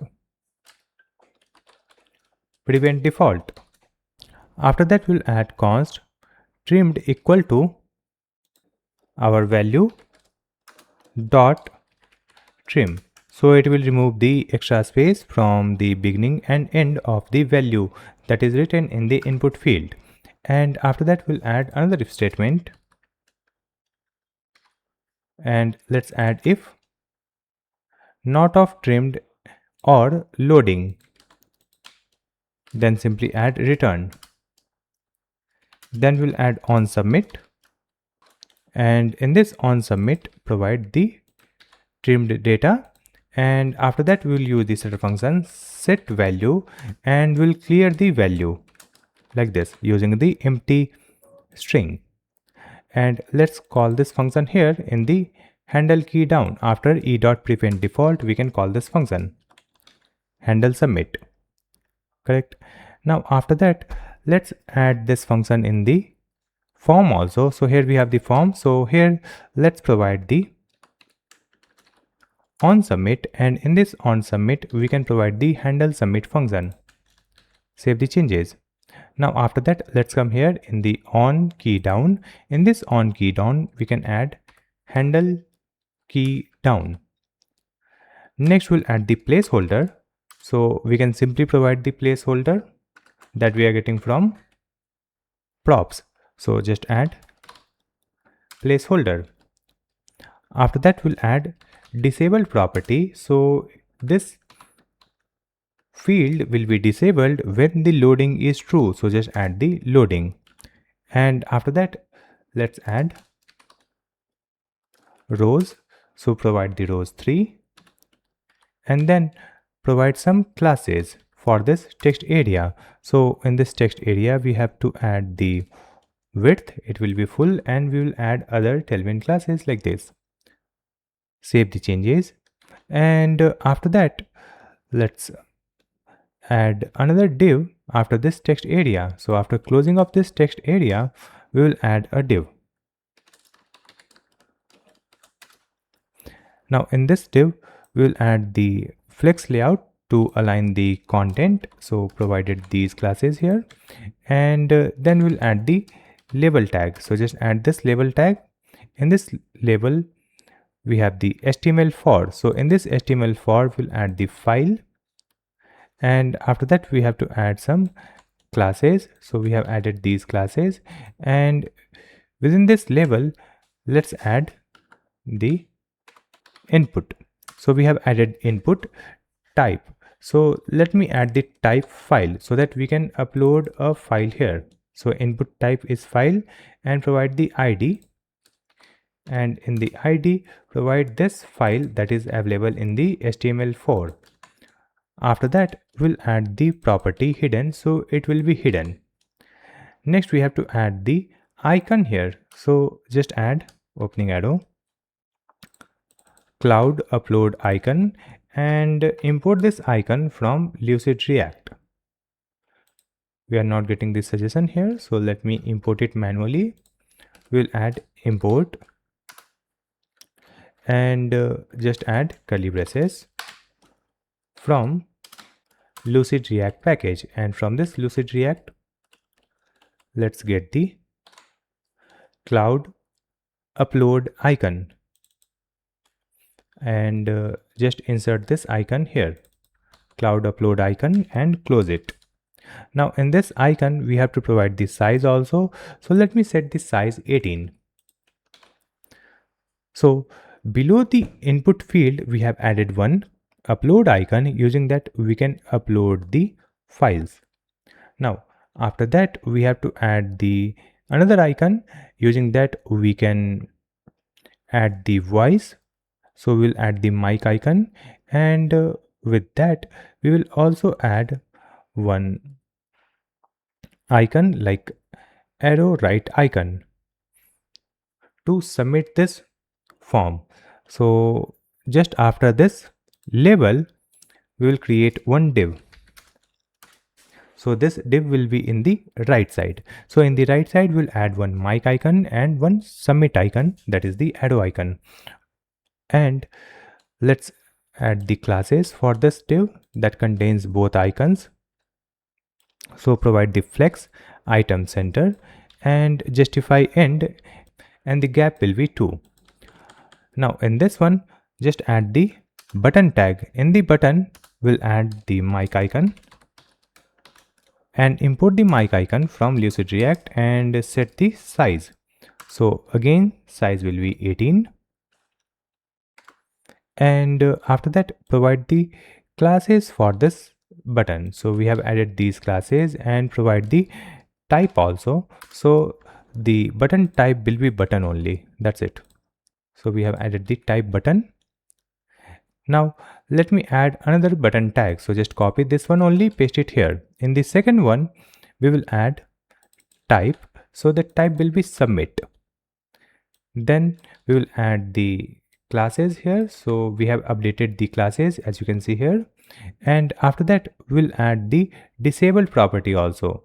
So here we'll add the space, and you can see we will add the disabled. So it will be disabled when not of value dot trim. We cannot submit it when the value is not available or when the loading is true. In this case this button will be disabled, and after that in this button we have to add the icon based on the loading status. So remove this icon and provide curly braces, and here let's add the loading. So we will check if the loading is true. In this case we have to add the loaded icon. So provide loaded to icon from the Lucid React, and else we will add the arrow right icon. So add this arrow right icon, import it. Now for these icons we have to add the size. So we will set the size 18 for both icon. here also we'll add 18, and in this one also. Now in the first one we have to add the animation also, so let's add the class name and provide animate a spin. That's it. Save the changes.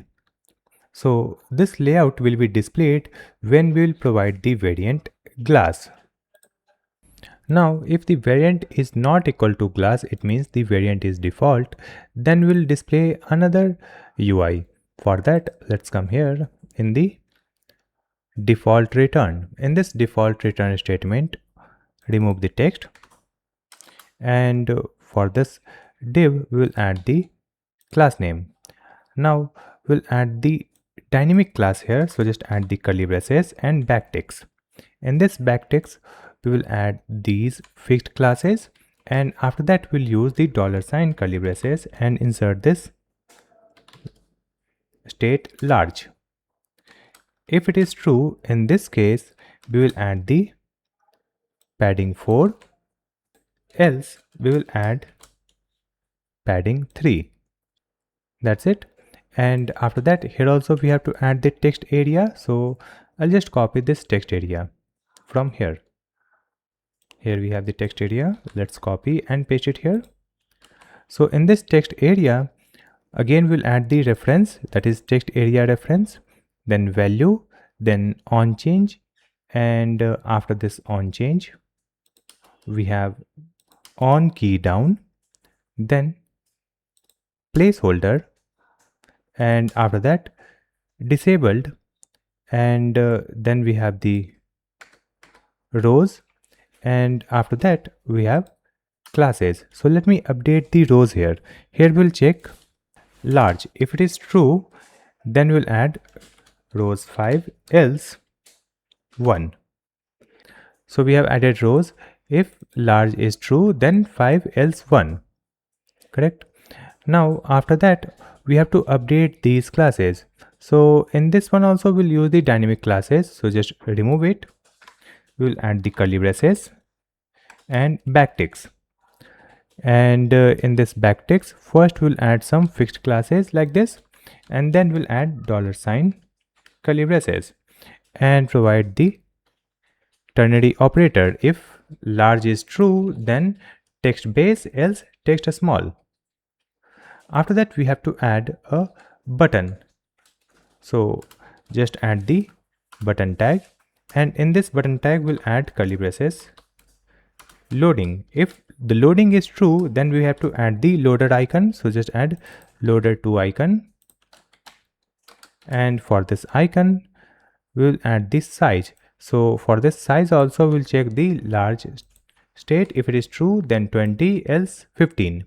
Then we have to add the animation, so just add the animate a spin, and if the loading is false, then we'll add the right arrow icon so that we can submit this data using the input field. So just add else statement, provide arrow right icon. In this arrow right icon we'll add the size, so it could be 20 or 15 like this. Now we'll add the on click property on this button. So in this button we'll add on click, and simply add the arrow function, provide handle submit. After that we'll add disabled.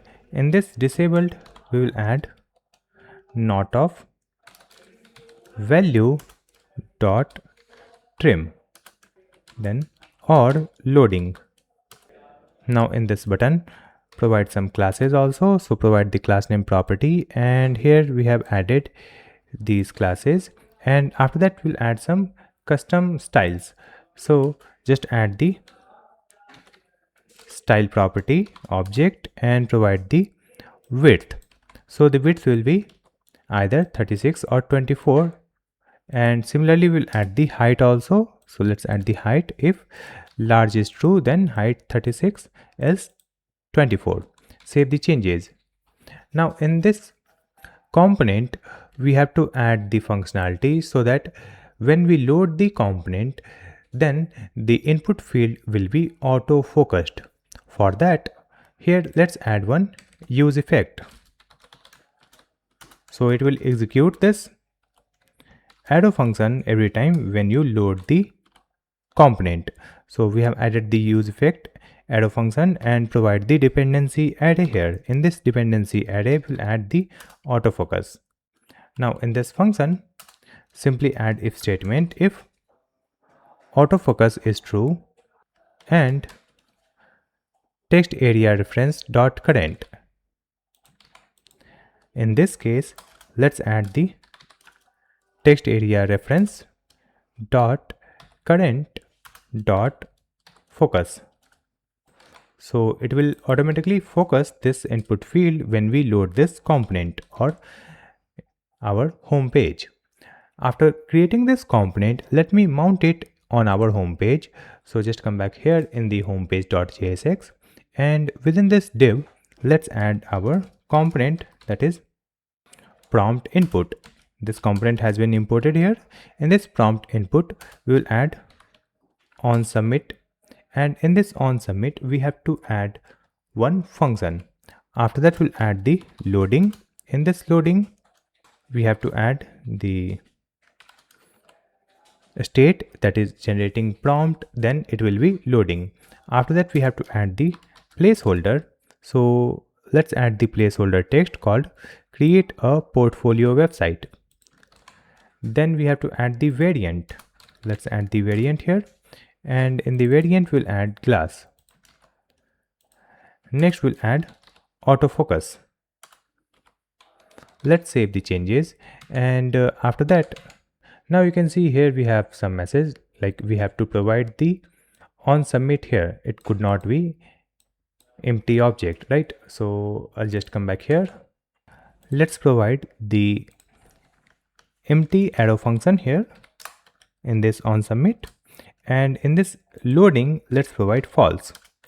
We will save the changes and open our application. So you can see here we have one text area and we have one upload icon.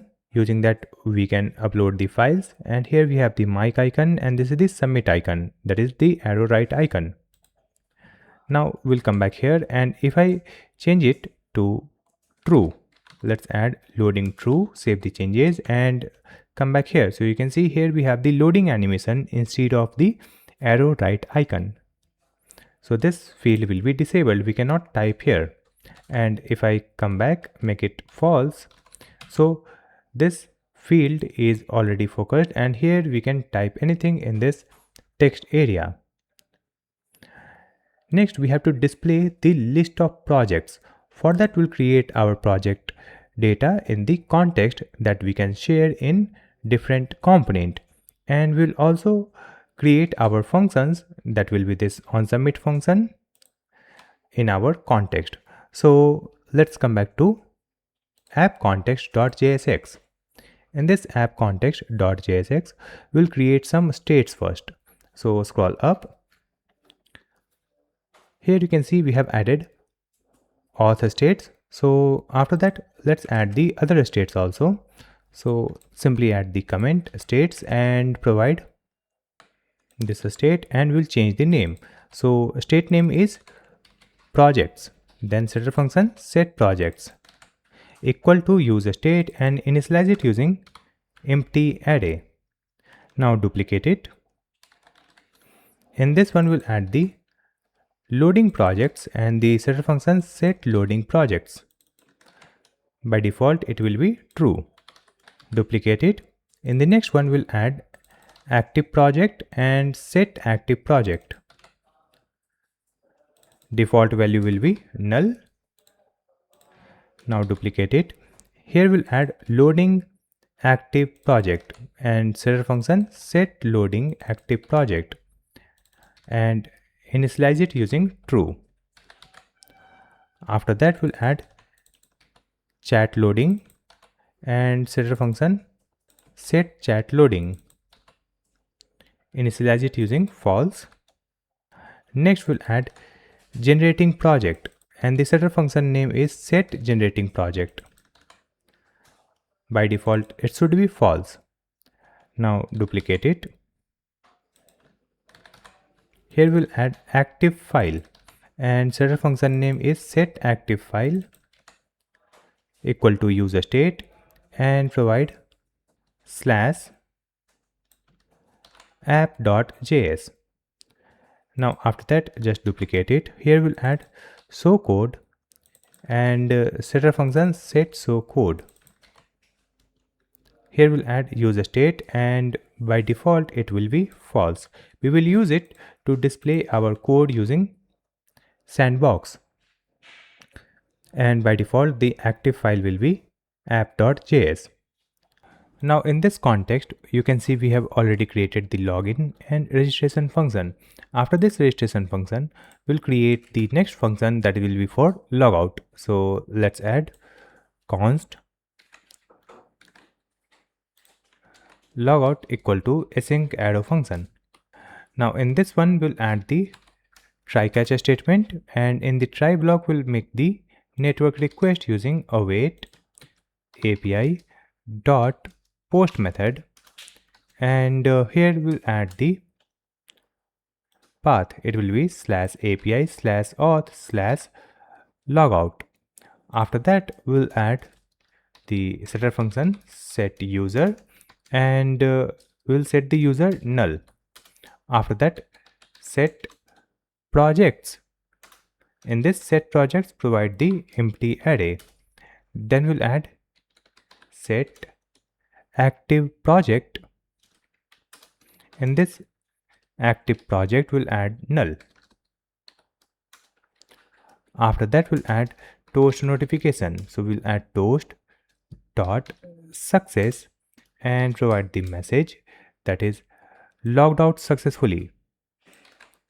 And after logout, we have to navigate the users on login page, right?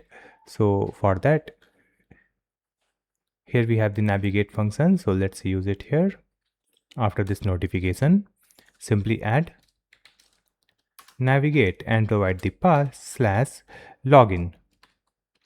So it will open the login page after logout. Now come to the catch block. Here we'll add error. Then we'll add console.error, and then we'll add the toast notification, that is toast.error login failed. To display the toast notification, we have to open our app.jsx, and in this one we have to add the toaster tag. So let's add one fragment in this return. Within this fragment, we'll insert this routes like this, and before this routes, we'll add the toaster tag. Import the toaster from React hot toast. Just close it. You can see toaster tag has been imported. Now we'll come back here in the app context, and we have created the logout function. After that, we'll create the function to load the projects from API, right? So let's add the comment here, that is projects actions.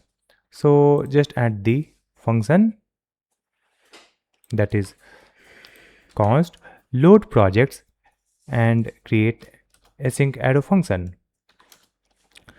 So here we'll add the if statement if not of user. If user is not available, in this case simply add return, and if the user is available, we will continue it. So just add the try catch, and in this try block we'll add const data equal to await and provide the API dot get method and provide the endpoint, that is slash API slash projects.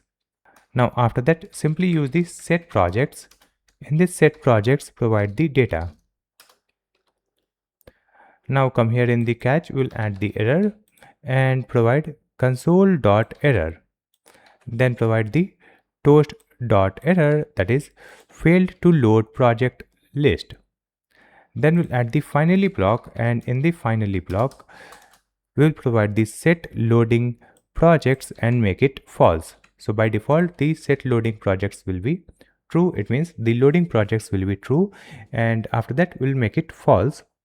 And after that, let's add another function to load the individual project, right? So here we'll add the another function. So simply add const load project equal to async arrow function.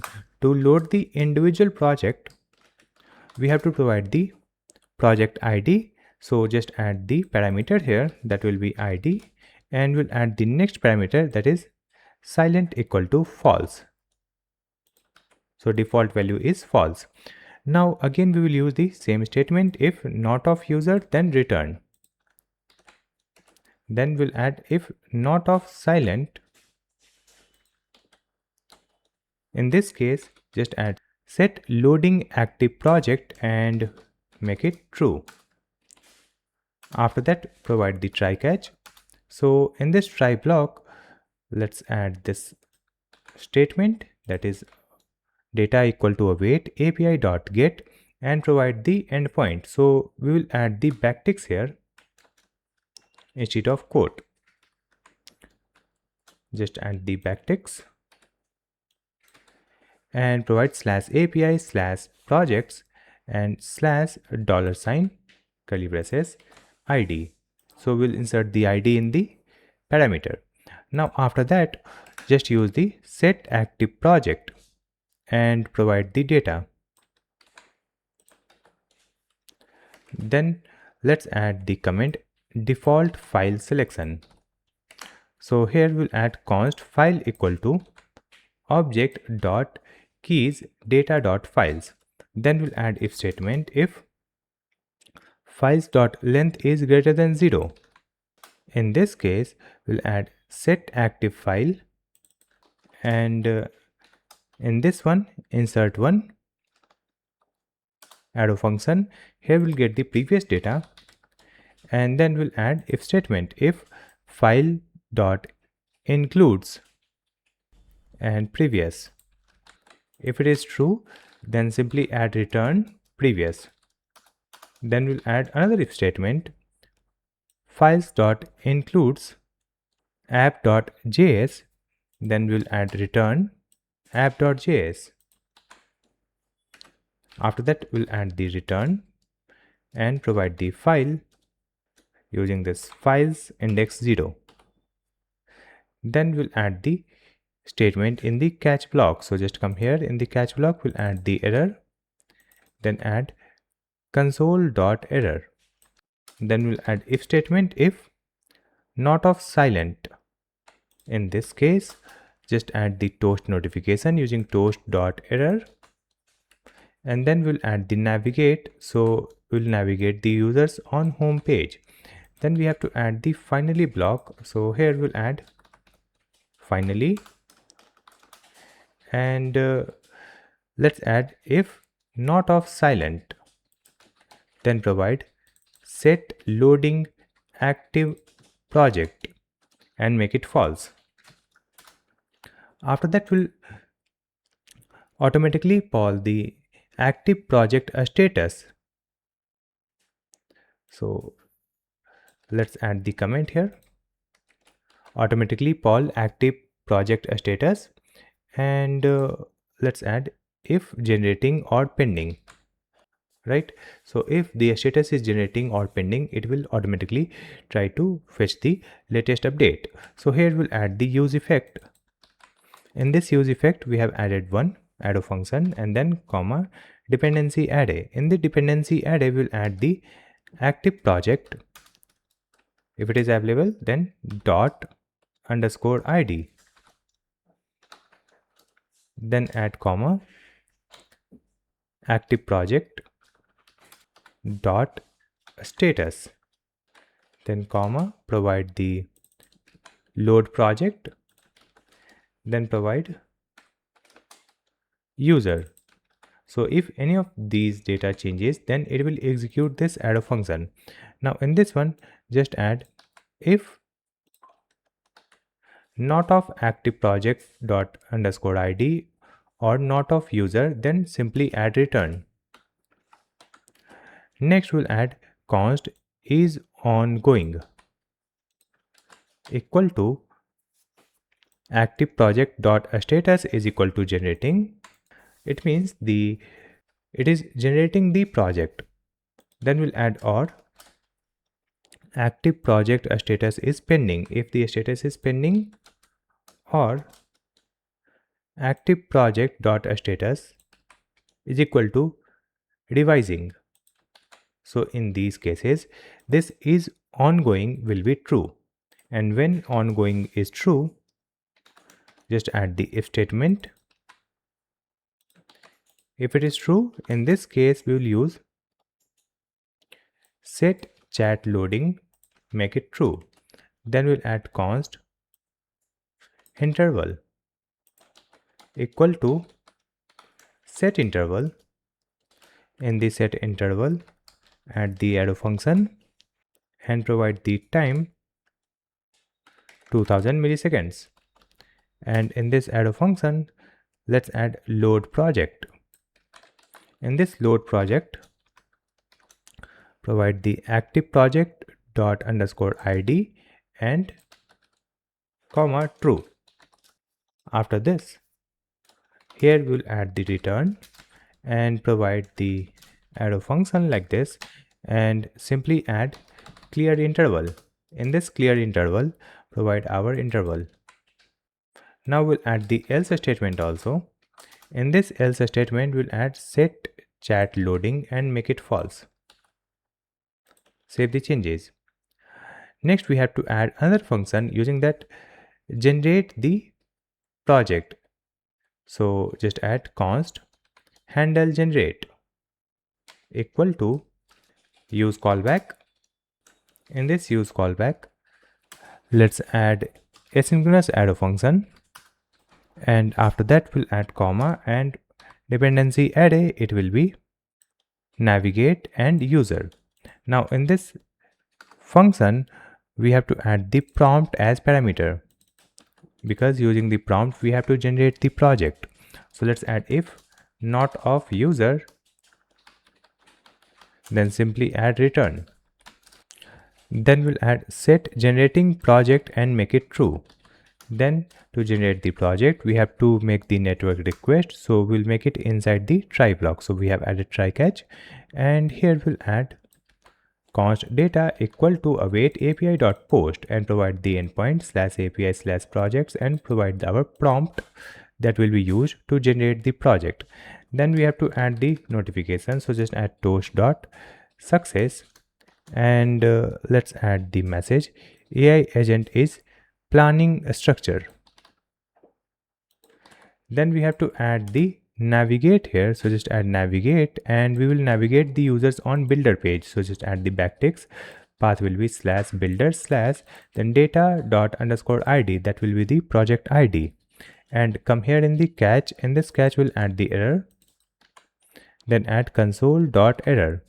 Then we'll add the toast notification. So just add toast.error, and then we'll add the finally block. In this finally block, we will add set generating and provide set generating project, make it false. That's it. So we have created this handle generate function. After that, we'll add another function, that is handle delete. So let me just copy this one only, paste it here. In this one, just change the name. It will be handle delete, and let's add the parameter. It will be id, and here we'll add if not of user, then return. Then we'll add the try catch.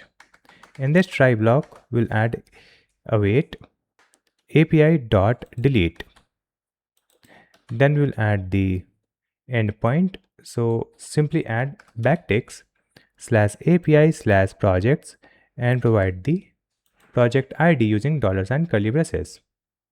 Then we'll add the setter function. So let me clear this, and here we'll add set projects, provide the arrow function with the previous data in the parameter, and provide the previous dot filter, and here let's get the individual project and provide p dot underscore id not equal to id. Then we'll add toast dot success, and let's add project deleted successfully. Now we'll update the code in the catch block. So here we'll update this console.error and then toast.error. And from here we can remove this finally block. Let's update this dependency. So here we'll add only user. That's it. Save the changes. So we have added the handle delete function also. After creating these states and function, let me pass it through this value. So in this value, let's add comma and provide the projects. Then we will add loading projects. Then we will add active project. After that, loading active project.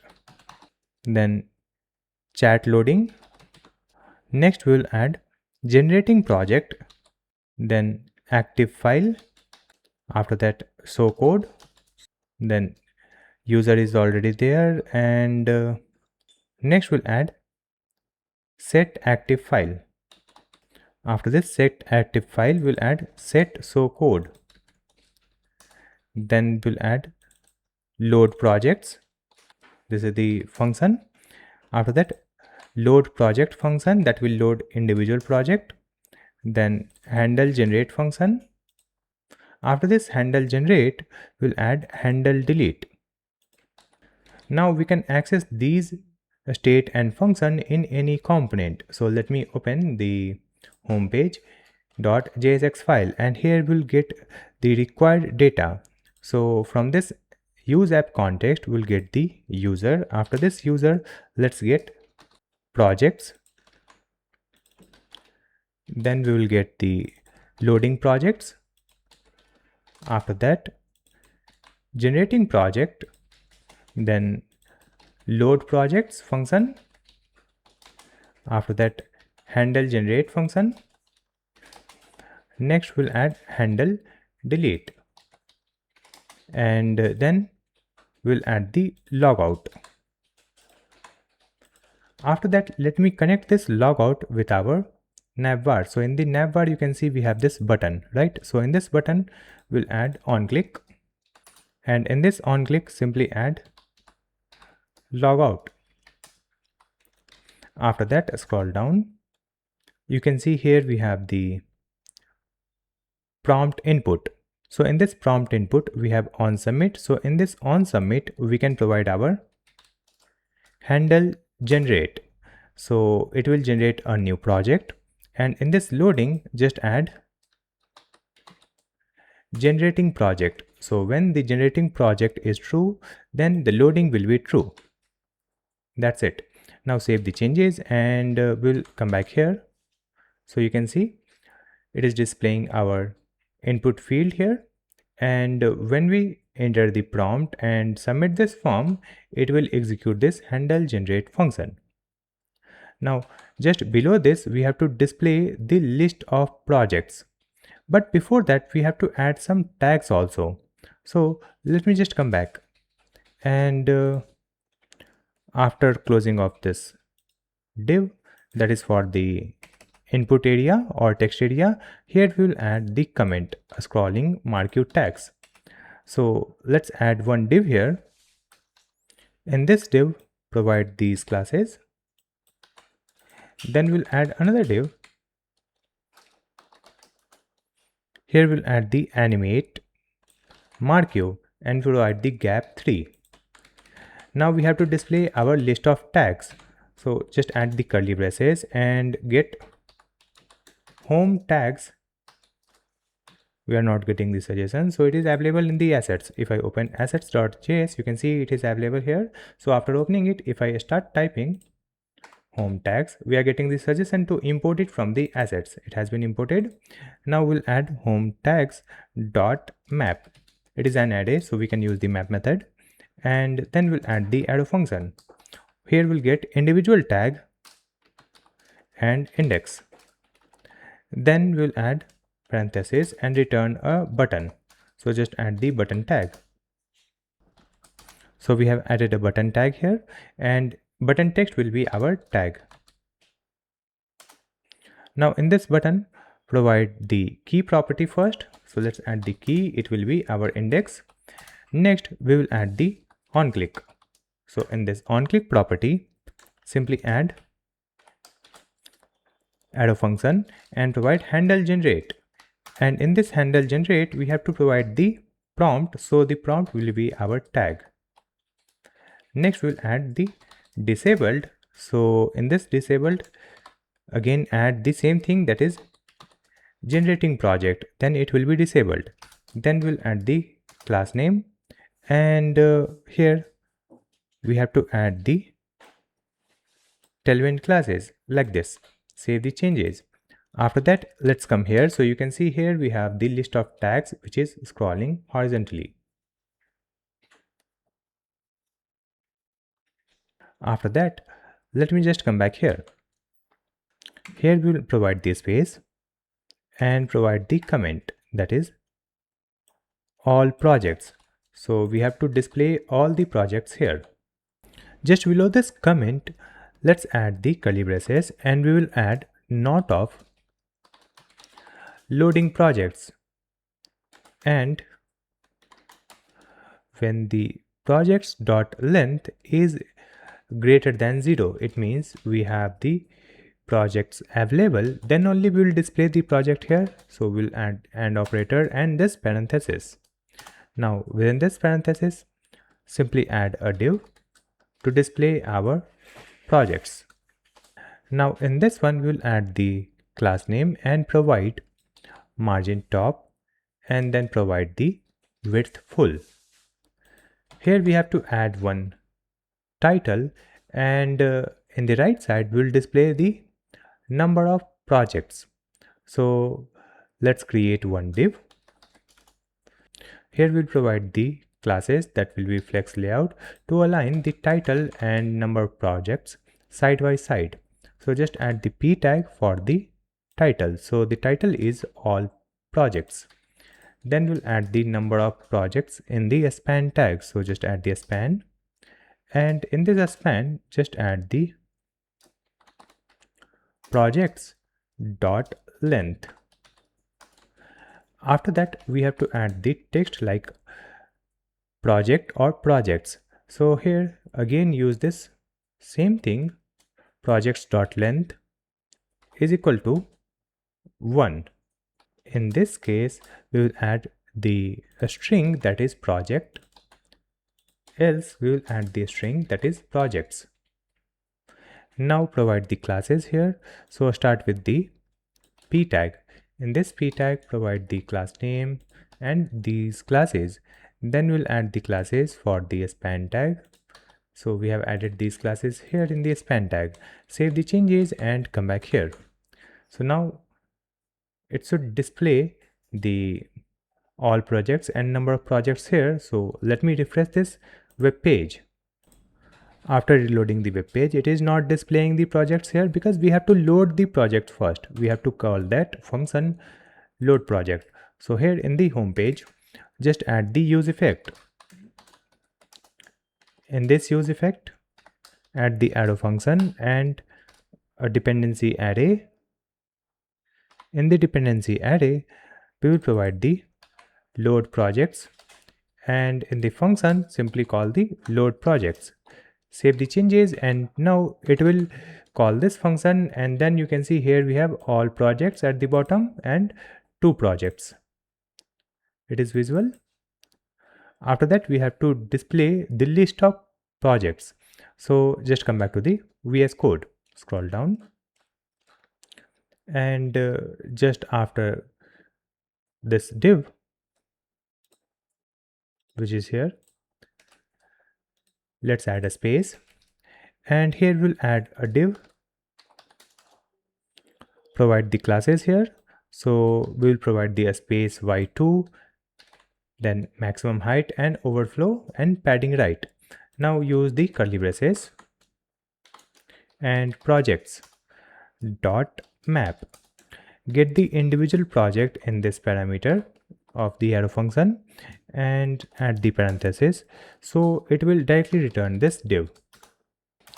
Now for this div, we have to add the key property, and in the key, let's add p dot underscore id.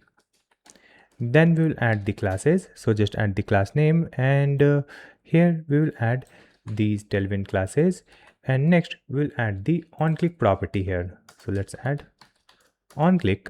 In this onClick, we will add the arrow function and provide the navigate.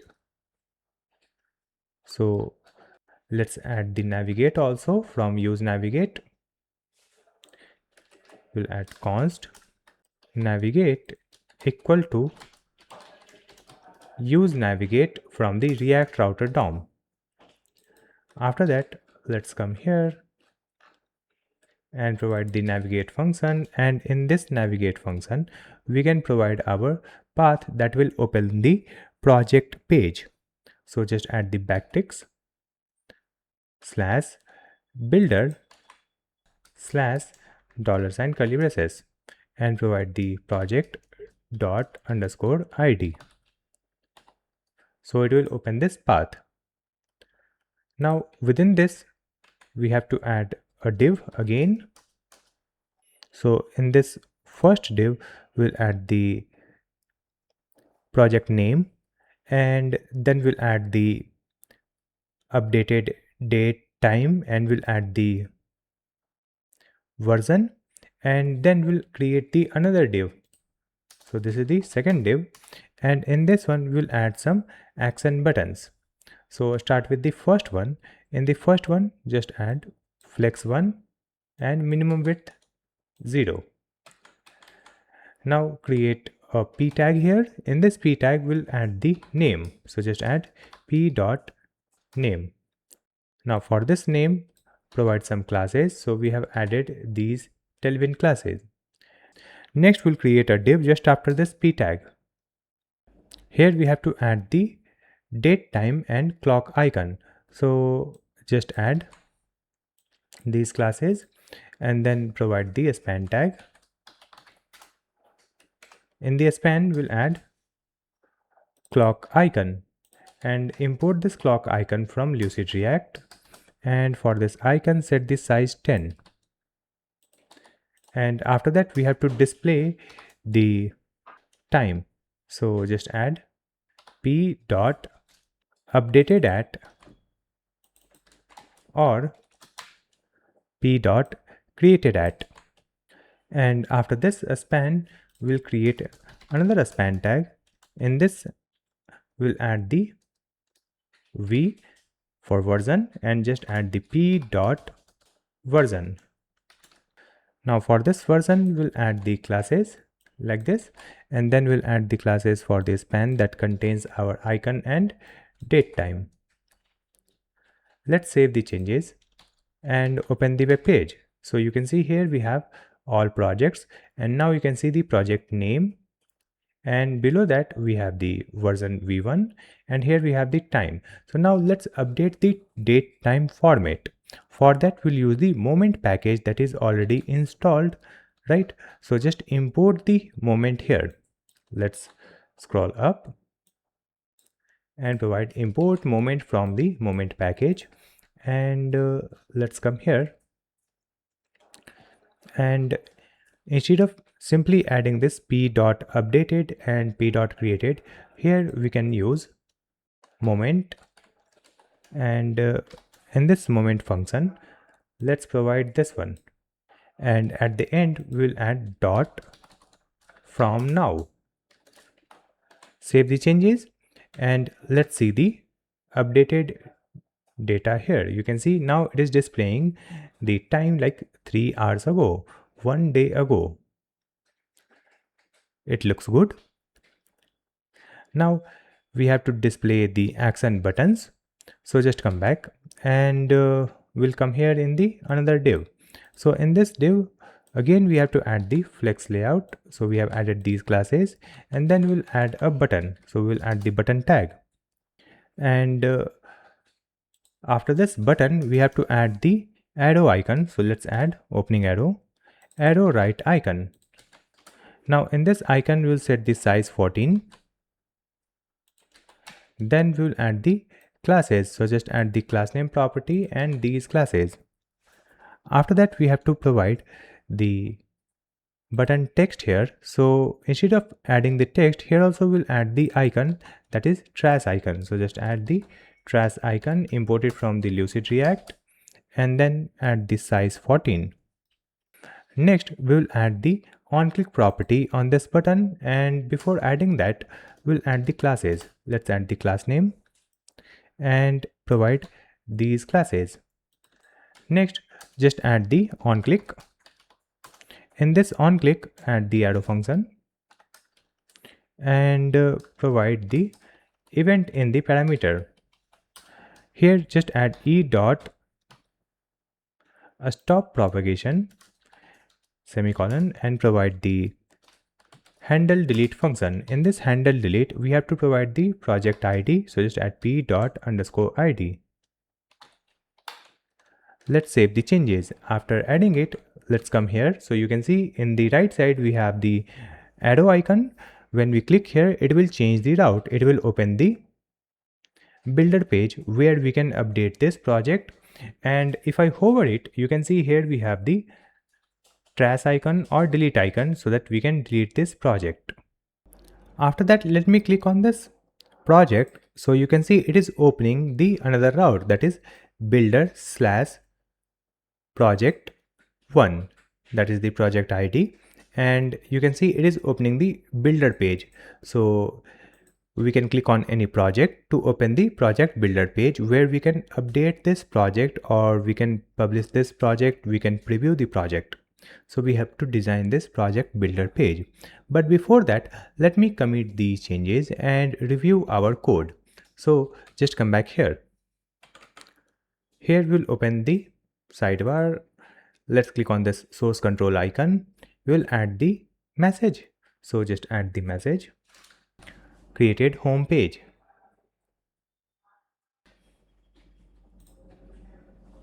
Commit changes and sync changes. So it will commit the changes in the development branch. After that, we'll come back to the GitHub. Let's open the repository. So here you can see this button. Let's click on this button, compare and pull request. So click on this button, create pull request. So once we create a new pull request, then the CodeRabbit will start analyzing our code. Now you can see the CodeRabbit is running and it is analyzing our code, and after analysis, it will display the suggestions, feedback and review summary. Now our review has been completed by CodeRabbit, and here you can see we have the review summary. So these are new features added in this update, and here we have some UI improvements. After that, if I scroll down, you can see we have some suggestions. Here we have some minor issue for this handle submit, and it is also suggesting this fix. Right. After that, let us scroll and see the next issue or suggestions. So here we have the major issue. It says the unmemorized load project and load projects. So it is suggesting to wrap this inside the use callback. So we can add inside the use callback. And after that, let's see the next one. Here it says it is also critical issue. Here we have used the logout function in the home page, right? And it is not exported using this value object in the context. So we have to insert this logout inside the value object in app context. So you can see the suggestions and bug fixes using this CodeRabbit. So let me implement this one. I'll just come back to the VS Code and open our app context. And in this app context, we have this value object. Here we have the login register, but we didn't add the logout. So just add the comma and provide logout. Save the changes. After that, let me just come here and you can click on this button, merge pull request and confirm merge. After that, let's come here in the VS Code. We'll click on this 3 dot and pull. So it will pull the latest changes in the VS Code. So after completing our home page, next we have to create our builder page. Let me just come back to the application. So you can see this is our builder page. So we have to design this page. To create our builder page, let's open the sidebar, and here you will find builder page.jsx. Now in this one, we need some data from context. So here we will add const and extract the data from use app context. Use app context has been imported. Now from here we will get the active project. After that, let's get the loading active project. After that, let's get the active file. Then we'll get show code, then set active file. After that, set show code. Then we'll get the load project to load the individual project data. Then we'll get the logout, and we are getting all these data from context. Now after that, here we need the ID also. So if I open the web page, you can see we have the ID in the URL, right? So we have to find the ID from URL. For that, just add const curly braces ID is equal to use params. So here we are getting the ID, and after that, let's get the navigate function also. So just add const navigate equal to use navigate, and let's import this use navigate from React router DOM. After that, here we have to create some state. So I'll provide const left tab and setter function set left tab is equal to use a state, and let's initialize it using chat. So we have the initial value chat in the left tab. After that, we'll add the another state. So just duplicate this one only, and here we'll add a state name called publishing, and setter function name is set publishing, and by default it will be false. So just change it to false. Again duplicate it. Here we'll add the next state. So the next state is publish URL, and the setter function name is set publish URL. So let's initialize it using null. So the publish URL will be null by default. Save the changes. Now after that, we have to load the project data. For that, here we'll add one use effect. In the use effect, create the arrow function and provide a dependency array. Now within this function, first we'll check the ID is available or not. So if I add not of ID, in this case simply add return and stop the execution of this function. Now suppose the ID is available. In this case, we will use the load project and provide the parameter that is ID. Now after that, here let's add the dependency. So in the dependency, we'll add the ID and load project. So if any of this changes, it will again reload the project data.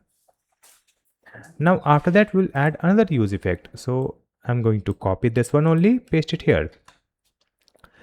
Here in this one, we'll add if not of ID or not of active project. In this case, we'll add the return, and after that we'll add next if statement. Again we'll add the if, and here we'll use the active project dot status. So we'll check the status of our active project. So if the status is equal to pending or active project dot status is equal to generating. So in this case, we have to wait for few more seconds. So let's add const interval equal to set interval. In the set interval, create the arrow function and provide the time 1500 milliseconds. And here let's add the load project again. In the load project, provide the ID and comma true. Now after that, here we can add the return, and in the return simply add the arrow function that will call our clear interval. In the clear interval, provide the interval that is available here. And now update the dependency here. So in the dependency we have added the ID, then load project, and then we'll add comma active project. So now it will fetch the individual project data and will get the project ID from the params. After that we can display these data on our web page. So let's scroll down, and here we have the return statement. But before this return, let's add one if statement, and here we'll add if loading active project or not of active project. So if the active project is still loading or project is not available, it means active project is not available. So in this case, simply add the return and we'll return the loading component. So let's add the loading and import it from the components folder. It has been mounted. Save the changes. So if the project is loading, then it will display the loading component. Else it will come to this another return statement, and here we will clear this text, and let's add some classes for the parent div. So here we'll set the height using height screen and flex layout with the background white, and we'll add the text color and relative. Now within this we have to add the header section of our builder page. So to display the header, we will create a separate component. For that, let me just add one comment here, that is top var or header, right? And after that we'll add the next comment, that is main layout. So we have to add the header and then main layout. And to create this header, let's create a new component. So let me open the sidebar components folder, and in the components folder create a file called builderheader.jsx. Let's add RAFCE for creating the component structure, and here we will destructure some data from props. So let's add curly braces, and here we will destructure the project name. After that, version, then show code. After that, publishing, then on toggle show code, then on open preview, then on publish, then on download, then on back and on logout. So we'll destructure these data from props, and let's come here in the return. In the return, we will remove this div and we will use the header tag. So we have added the header opening and closing tag. In this header tag, just add some tailwind classes like this. Now after that, we will create a div where we will add the back arrow icon, then we'll add the logo, then project name and version. So to group all these, we'll create a div and provide the flex layout for this div. Now in this div, first we have to add a button tag where we will insert the back arrow icon. So let's add the arrow left icon from the Lucid React, and in this icon set the size 16. Next we'll add the classes in this button. So in this button tag, provide these tailwind classes. Next we'll add the on click. So let's add on click, and in this on click we have to provide on back. After this button we have to add our logo. To insert the logo we will use the image tag, and in this image src let's add /logo.svg. So this svg file is available in the public folder. After that, provide the classes for this logo. So we have added the invert and size 5. Next, we have to add the project name. So insert one span tag. In this span tag, just add curly braces and provide the project name. Then we'll add the classes in this project name. So we have added these classes, and then again one span tag. In this one, we have to add the version. So just add the version, and before that we'll add v. So we'll add some classes for this version also. So just add these classes, save the changes. So we have added this row with the back arrow icon, logo, project name, and version. Now we'll add another div. So create another div here. In this one, provide the flex layout again. So we have added flex item center gap 1.5. After that, here we have to add a button. In this button, we will add the toggle option to display the code or hide the code. So let me provide button tag. In this button tag, we will use the ternary operator. So just add the show code state. If it is true, then we'll add the parenthesis and fragment. Within this fragment, just add the I icon. Import it from Lucid React. And in this I icon, we'll add the size. So just add the size 13. And just after this icon, we have to add the text also, that is preview. Now after that, we'll add the else statement. So here we'll add colon and another parenthesis, and just copy this one, paste it here. Here we'll add the code to icon and import this icon from Lucid React.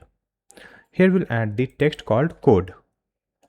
Now we have to add the classes in this button and one function. So just add the onClick property, and in this onClick, provide our function, that is on toggle show code.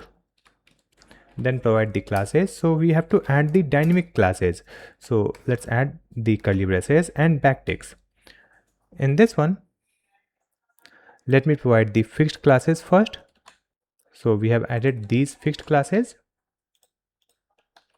and after that insert the dynamic classes using $sign curly braces, and just use the show code state. If it is true, then provide background and text color, else we will add the empty string. So just add colon empty string, save the changes. So we have added one button for the toggle code view. Next we'll add the another button. Using that, we can display the preview. So after closing up this button, create another button. We have added another button tag. In this second button, we'll add onClick property. In this onClick, just add on open preview. Then add the classes. So we have added the class name property and these classes. Now here we have to add the icon. So let's add the opening arrow and provide external link icon from Lucid React.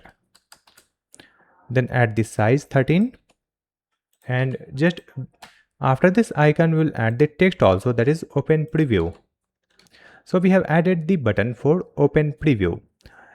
Now we'll add the next button. So here we'll add a space and provide the button tag again. In this button we'll add onClick and simply add on publish. After that we'll add disabled. So this button will be disabled when the publishing is true. So just add publishing.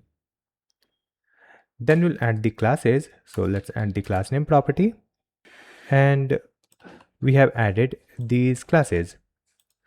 Now here we'll add the curly braces and use the publishing state. If the publishing is true, in this case we have to add the loading animation. So just add the loader to icon from Lucid React and provide the size and animation using class name animate a spin.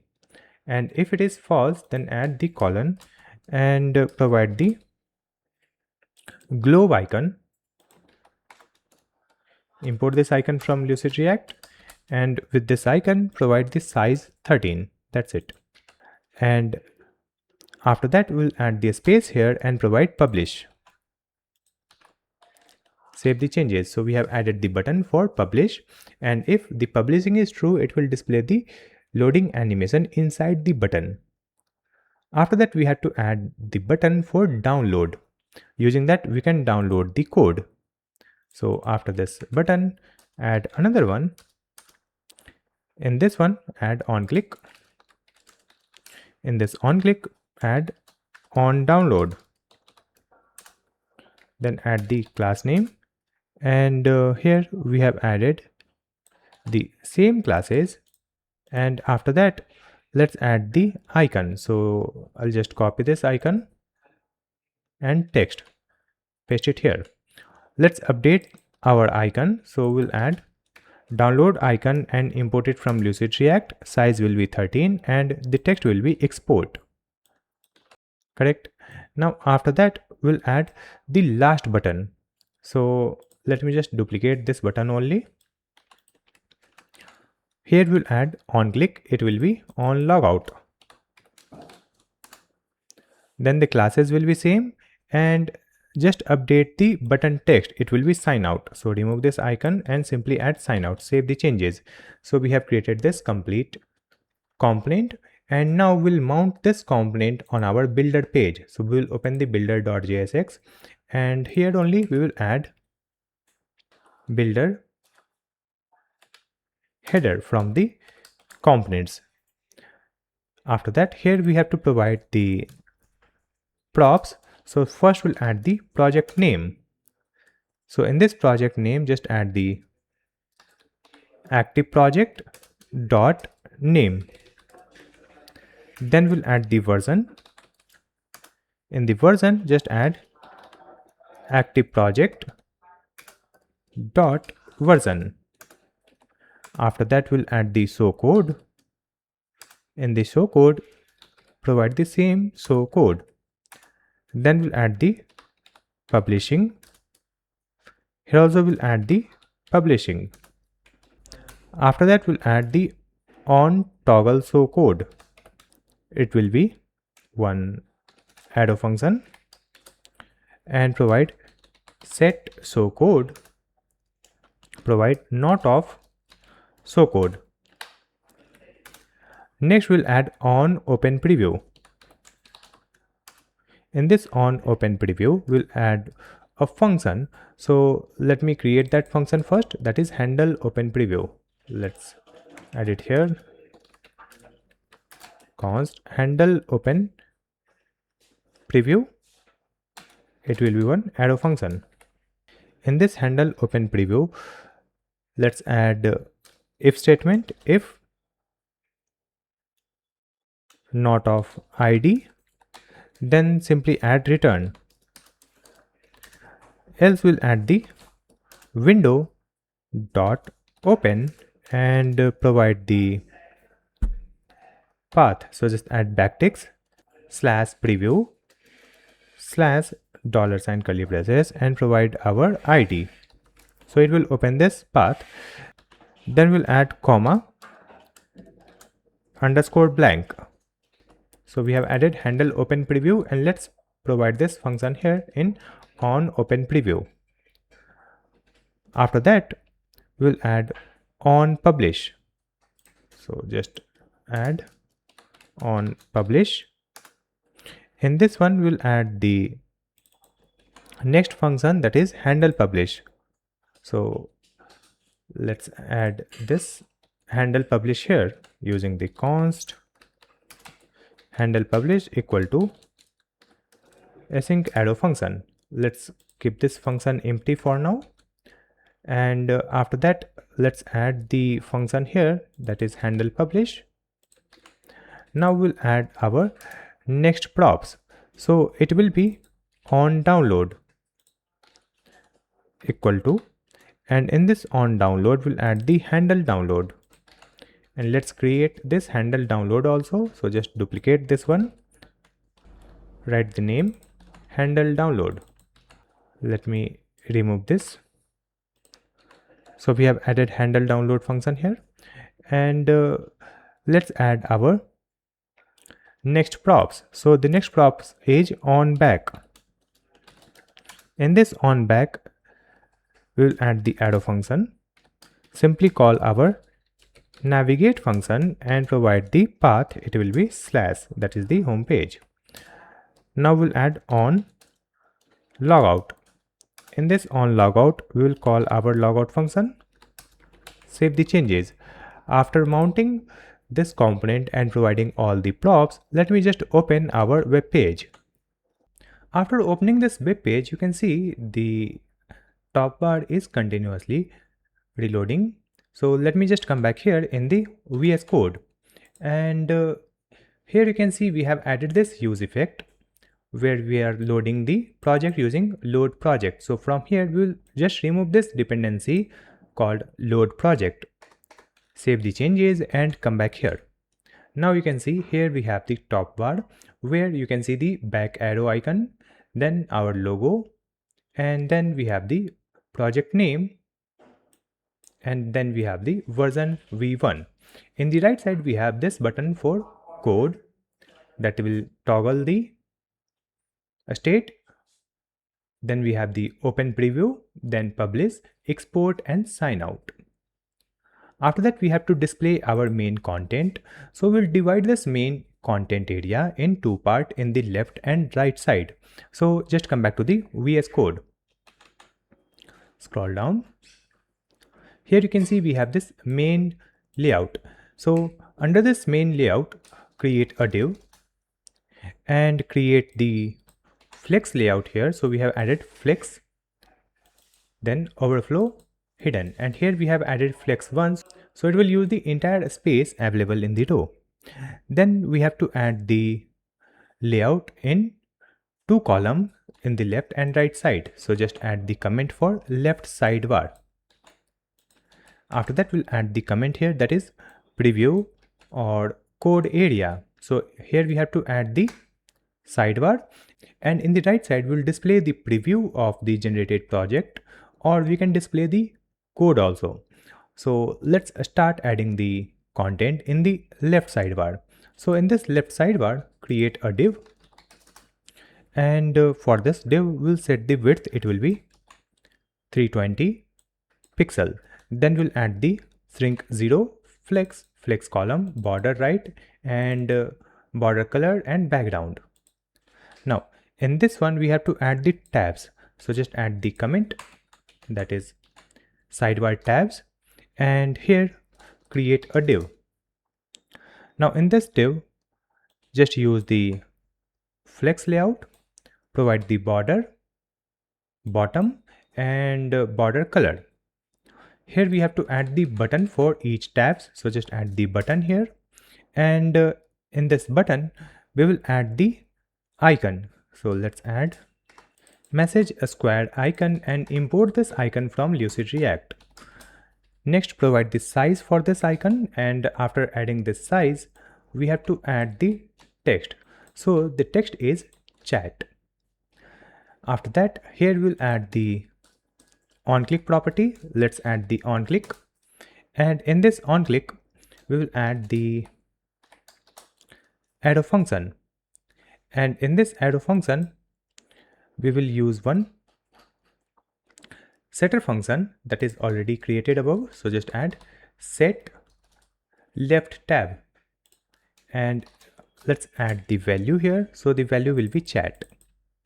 After that we have to add some classes in this first button. So provide the class name property and insert the dynamic classes using this template literal. So just add the fixed classes first. So we have added these fixed classes, then insert the template literal like this. Here we'll add the left tab equal to chat if it is true. In this case just provide these text color, border color and border. Then we'll add the colon for else. Here we'll update the color for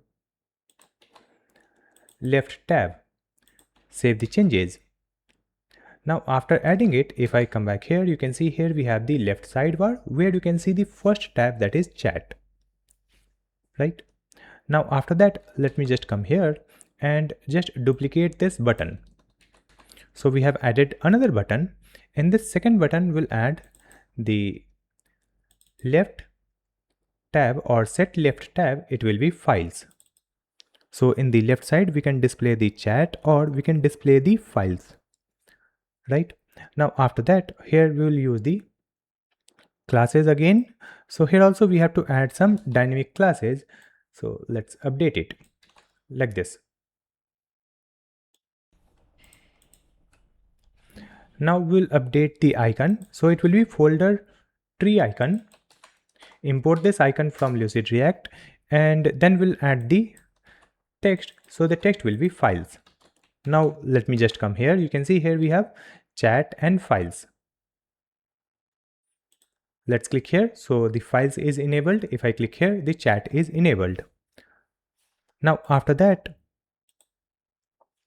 let's come back here, and here we'll add the next comment just after this div. So provide the comment that is sidebar content. So just below this sidebar content, create a div. In this one, we'll add the flex1 overflow hidden. Then we'll use the ternary operator. Let's add curly braces. Left tab is equal to chat. So if the left tab is equal to chat, in this case, we'll add question mark parenthesis, and here we have to display the chat panel. So let's add a div and add the text chat panel.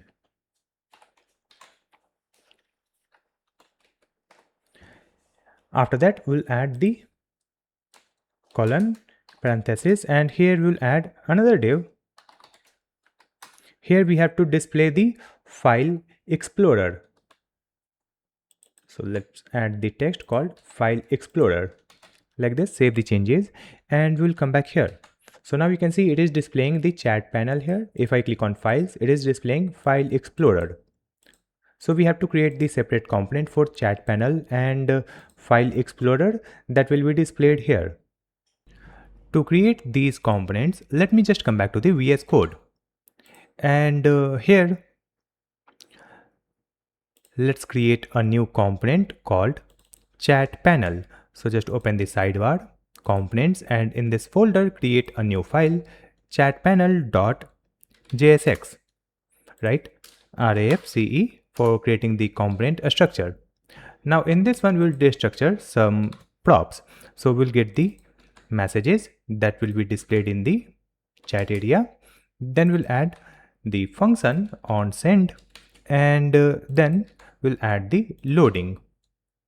After that, we have to scroll the chat section when a new message comes, right? So we have to add one reference. So just add const bottom ref equal to use ref and get this use ref from React and initialize it using null. Now after that, here we'll add one use effect also. So just add use effect. In this use effect, add the arrow function and provide the dependency array. In the dependency array, just add the messages. So when the messages are changing, it will scroll the chat box. Then we'll add the loading also.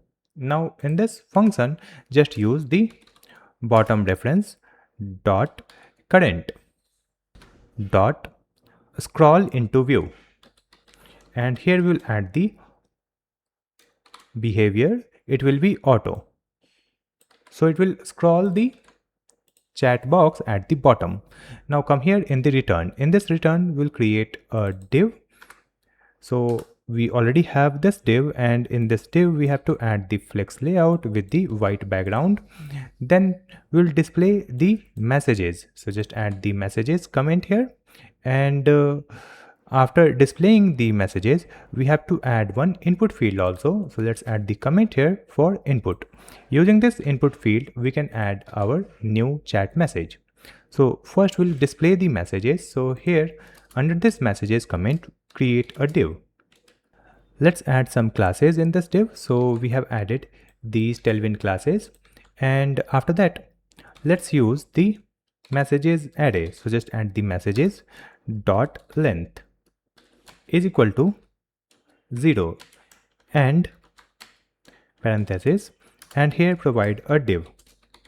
So if the messages length is 0, in this case we have to display one message. So let's wrap this message inside a div and add these classes, and within this div create the message in p tag. Now in this p tag we'll add the message ask AI to modify your website. Then provide the classes here. So we have added these classes for the text which is in p tag. Now after that let's come here. Here we'll again add the curly braces and messages dot map. In this map add the arrow function and simply add this parenthesis. Now in this parameter we'll get the individual message and index number, that is I, and simply return a div. Now in this div we have to add the key property, so the key will be our index. Then we'll add the another div here. Here we'll add the flex, then gap and item start. Now let's create two other div here like this. Now in the first one we have to add these classes, and here we'll check the role. So just add curly braces, this message dot role property is equal to user. So if the role is equal to user, in this case just add this parenthesis, and here we will add the user icon. So just add the user icon from Lucid React and provide the size here, it will be 14, and then provide some classes. So just add the text zinc 500, and if it is not equal to user then we'll add the another parenthesis and provide the another icon. So just add bot message square icon and import this icon from Lucid React and provide the same size and color. So we have added the size and color for this one. Now after closing of this div, here we have another div. In this one we have to display the name like you or AI. So just add the flex layout and provide the text in p. We have added the p tag. So in this p tag just add the message dot role. So if the role is equal to user, in this case we will display you, else we will display AI. And for this p we will add some classes. So we have added these classes, and after that let's add another p tag. In this another p, provide the classes like this, and within this p provide the curly braces, message dot content dot split, provide the dash backticks slash in the double quote. Here we have to add the space also after this dash. Then we'll add dot map. In this map provide the text and index. Here let's add a span tag. So we have added the span and provide the key. Key will be index, and after that we'll add the class name and provide the block and margin top. Then we'll add the another span. In this span provide the dash space backticks slash, and then we'll add the class name here. So in this class name, we'll add curly braces, I equal to 0, then hidden else empty string. And after this span, let's add curly braces text. Save the changes. Now let's come here, and here we'll add curly braces loading. If the loading is true, in this case, just add a div. For this div, just provide the flex gap 2.5 and item start. After that, we will display the bot icon, and then we'll display some loader icons. So let's create one div, and inside this div we'll add the bot icon. From Lucid React, for this icon, just set the size 13 and provide the class name and add the text zinc 900 and provide the classes in the div also that contains this icon. So in this div we have added these classes. Now here we'll add another div. In this one, simply add flex1. Then we'll add the text in p tag. So the text is AI and provide the classes in this text. So we have added these classes, and then we'll create one div. Inside this div, create multiple span. So just copy and paste it. Now here we'll add the class name called .loader. Let's add the class name here, .loader. Save the changes. After that, here, just before this closing div, just add the div, and it will be self-closing div, and provide the reference, and the reference will be bottom ref. That will help us to scroll the chat area, right? And after that, let's come here, and here we'll display our input field. So simply add a div, and in this div provide some classes like this, and then we have to add our component. So we have already created this prompt input component. It has been imported, and here we'll add the props, that is on submit, it will be on send. Then loading, it will be loading. Then we'll add the placeholder. So just add the text ask AI to modify. Then we'll add autofocus. That's it. Save the changes. So we have created one component here. Now let's mount this component on our builder page. So just open the builder page.jsx, and here you can see we have the text called chat panel. So just remove this text and simply mount our chat panel component. It has been mounted here, and provide the messages. It will be active project dot messages. Then add on send. In this on send, we'll add one function that will handle chat. So let's create this function first. So let's come here. We'll add const handle chat. For now we are creating this function here, but later we'll create this function in context and get it from the app context. So let's provide this handle chat here, and after that let me add one more props, that is loading.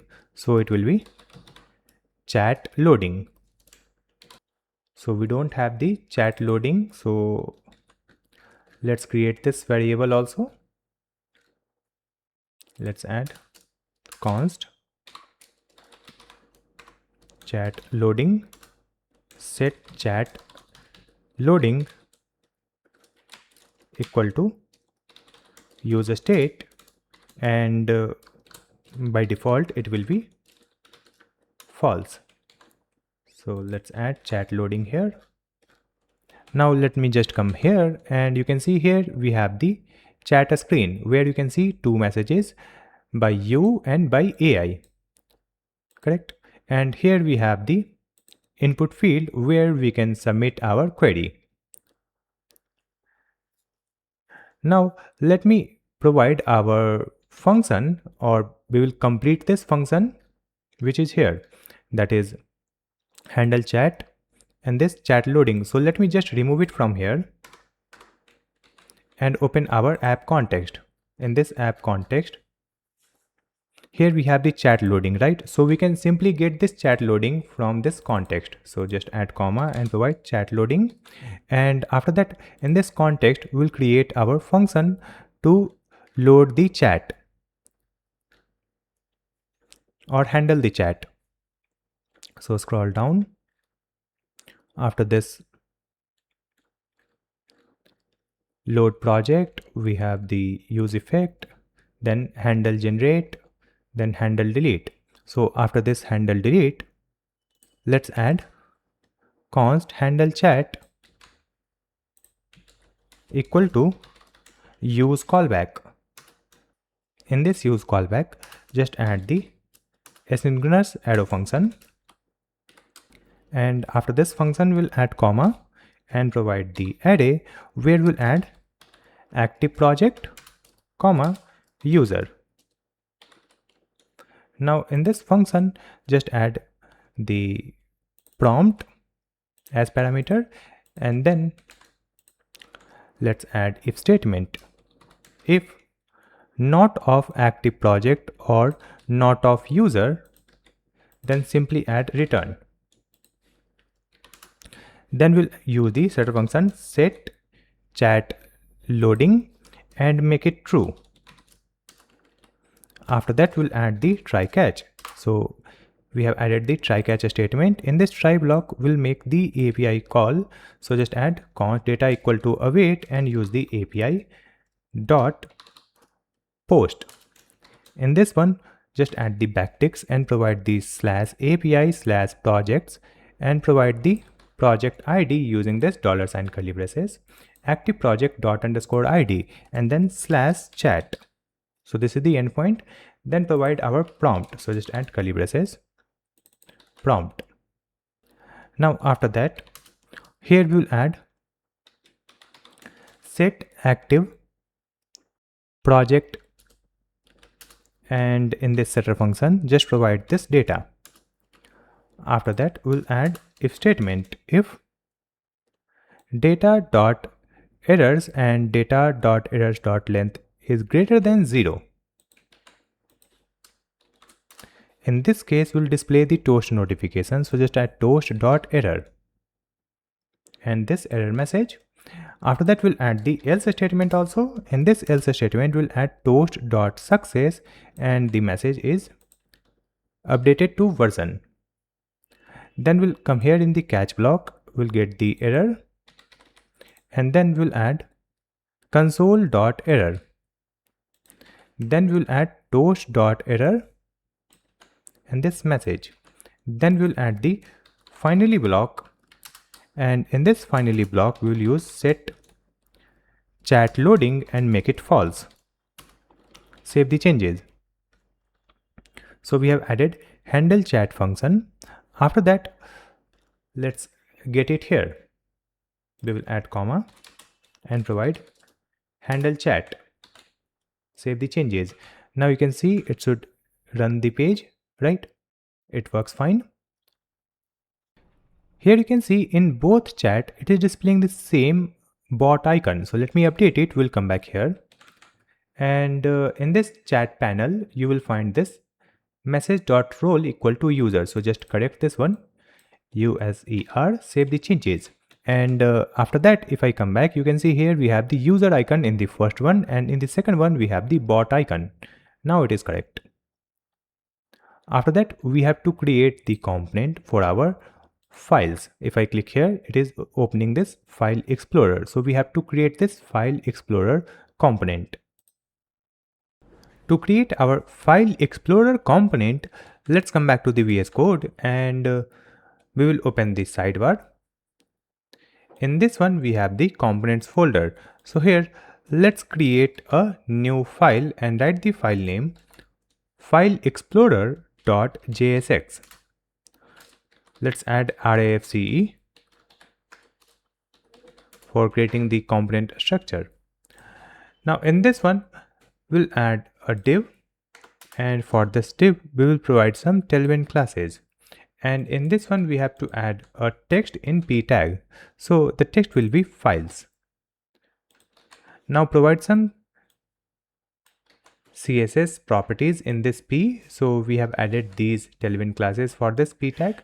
And after that, we have to display the tree item. For that, we'll create the component, and let me add the props here. In this props, first we'll get the files. After that, we'll get the active file, and then we will get the on file select function. So we'll get the all files, active file, and on file select function. Now after that, in this function, we'll add const tree equal to use memo, import it from React, and in this one, let's add the arrow function, and let's use build tree function, and we have to create this function. So before this file explorer, here we'll add function, and the function name is build tree. In this one, we'll add the paths, and here just provide the object dot keys dot, or we'll use this keys function. In this keys function, add the files. After that, add the comma, and in this array, provide the files. Now let's complete our function, that is build tree. So in this one, just create a variable with the name root. It will be empty array. Then we'll add the for of. So we have added for of loop. In this one, we'll add the const file path of the paths dot sort. Then we'll add const parts equal to file path dot split. In this split, simply add /. Then we'll add dot filter, and in this one, provide the boolean. Then we'll add the variable with let current is equal to root. Now we'll add the for loop here.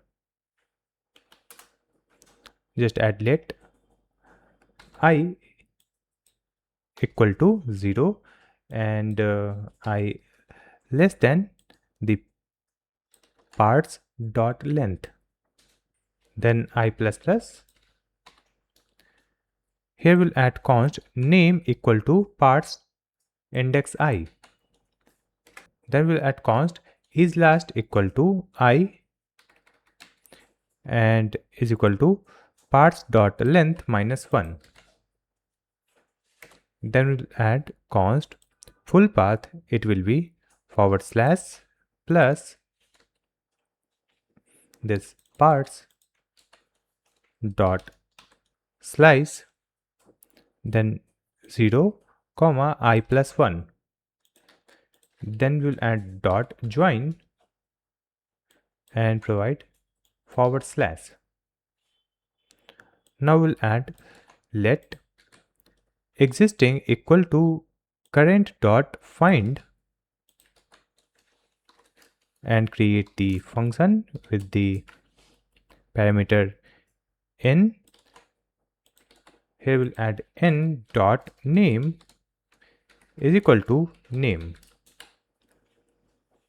After that, we'll add if not of existing.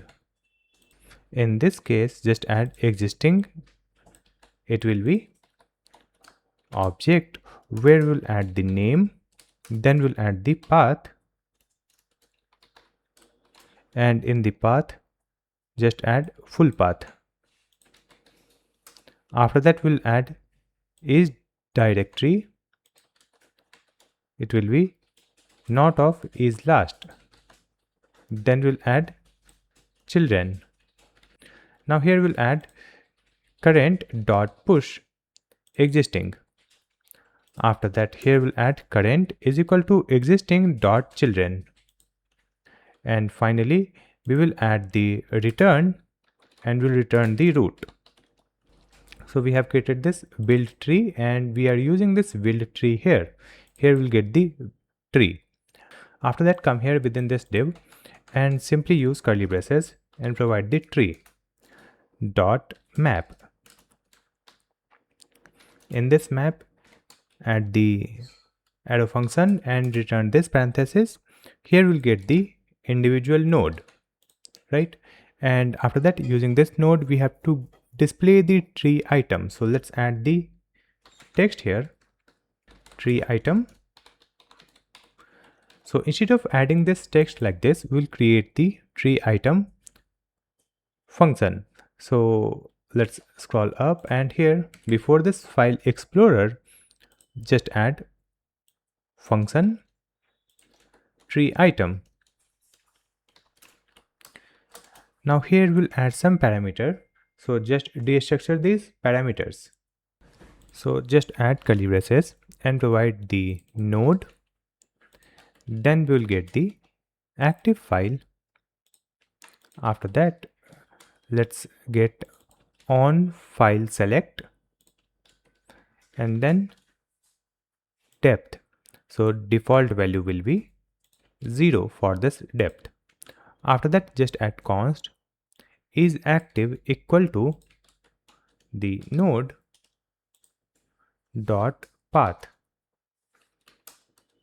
equal to active file. After that, we will add if statement node dot is directory. If it is true, then we will add return and return a div. In this one, let's create the another div, and inside this div we have to provide some classes. So we have added these tailwind classes, and after that here we have to add the folder icon. So let's add folder icon from Lucid React. Then we'll add this size will be 34. Then we have to add some class name for the icon. So we have to add the color and opacity. Then we'll add the span tag. In this span tag, we'll add the node dot name. After that, just come here in this div, we'll add the style property. In this style property, add the padding left. In this padding left, let's add the backticks, $ curly braces, and add the depth multiplied by 12 plus 8, then pixel. Now after that, let's come here, and here we'll add curly braces, then add node dot children dot map. In this map, add the arrow function and provide the parenthesis. Here we'll get the child, then we will provide this tree item. It's here, tree item. In this tree item, provide the key. It will be child dot path. Then we will add the node. So in this node, let's add the child. After that, we'll add the active file. So it will be active file. After that, we'll add on file select. It will be on file select. Then we'll add depth. So it will be the depth plus 1. Save the changes. Now after that, we can come here and instead of this p, let's provide the component, that is tree item. In this tree item, we'll add the key. It will be the node dot path. Then we'll add the node. It will be node. After that, we'll add the active file equal to active file. Then on file select, it will be on file select. After that, we have to update our function, that is tree item. You can see here we have the tree item where we have added if node is directory true. So let's add the another statement here. So after this, if, simply add return. So if the node is a file, not a directory, so in this case we'll add a button. We have added a button tag. Now in this button we'll add on click. In this on click, add the arrow function and simply call on file select and provide the node dot path. Then we'll add the class name here in this button. So we'll provide the dynamic classes, just add the curly braces backticks. So these are the fixed classes, and then we'll add $ curly braces and provide is active. If it is active, in this case, just add the background color, text color and font medium, and then we'll add else. Here we'll add other colors. So let's add different color here for the text, hover and background hover. Right now, after that, in this one we'll add the style also. So just add the style property, then curly braces, and just add the padding left. So here we have added padding left, depth multiplied by 12 plus 8 pixel. After that, just come here within this button. In this button, we have to display the file icon. So let's add the text file icon. And after this file icon, we have to display one text, that is the file name. So just add the span tag. In this span tag, just add node.name. Then provide the class name here, and in this class name we'll add truncate. Save the changes. Instead of displaying this file icon text, we have to display the actual icon. For that, we'll create a function. So let's scroll up. Before this item tree, just add a function called getFileIcon. Now in this one, provide the name, and after that, let's add the if statement. If the name dot ends with, if the file name ends with, and provide the details like .css. So if the file name is ending with .css, in this case we'll add the return and provide one file icon. So just add the file text icon. Now for this one, just add the size and text color using these size property and class name. So we have added file text icon. Now after that, let's add another if statement. So just copy this one. Here we'll add ends with .jsx. In this case, we'll return the another icon. So just add the file code icon, import it from the Lucid React, and this icon also. And in this one, we'll add one more statement. We'll add or ends with .js. So just add name ends with .js. Let's remove this one. Now it is fine. So if it is ending with JSX or JS, then we'll add the file code icon. Right, now let's copy this one, paste it here. Here we'll add .json. So if the file name is ending with .json, in this case we'll add the file text icon again. So here we are using the same file text icon, size will be 14, and then we will update this color, and we will update the color in this one also. Here we will update this color, and the size is 14 for each. After that we'll add the icon for other file type. So just add the return statement. In this return, simply add one icon. So let's add file text icon, size 14, and class name, where we have added this color. Save the changes. After that, let's call this function here. So instead of adding the file icon, let's provide this function. Just add curly braces, get file icon, and provide the node.name. Save the changes. After that, we have to mount our file explorer component in our builder page. So just open the builder.jsx. In this one, here we have the sidebar tabs, then sidebar content. So here we have the ternary operator. If the left tab is chat, then we'll display the chat panel, else we'll display the file explorer. To display this file explorer, here let me remove this div and simply add opening arrow, file explorer from components. Now provide some props here. So just add the files.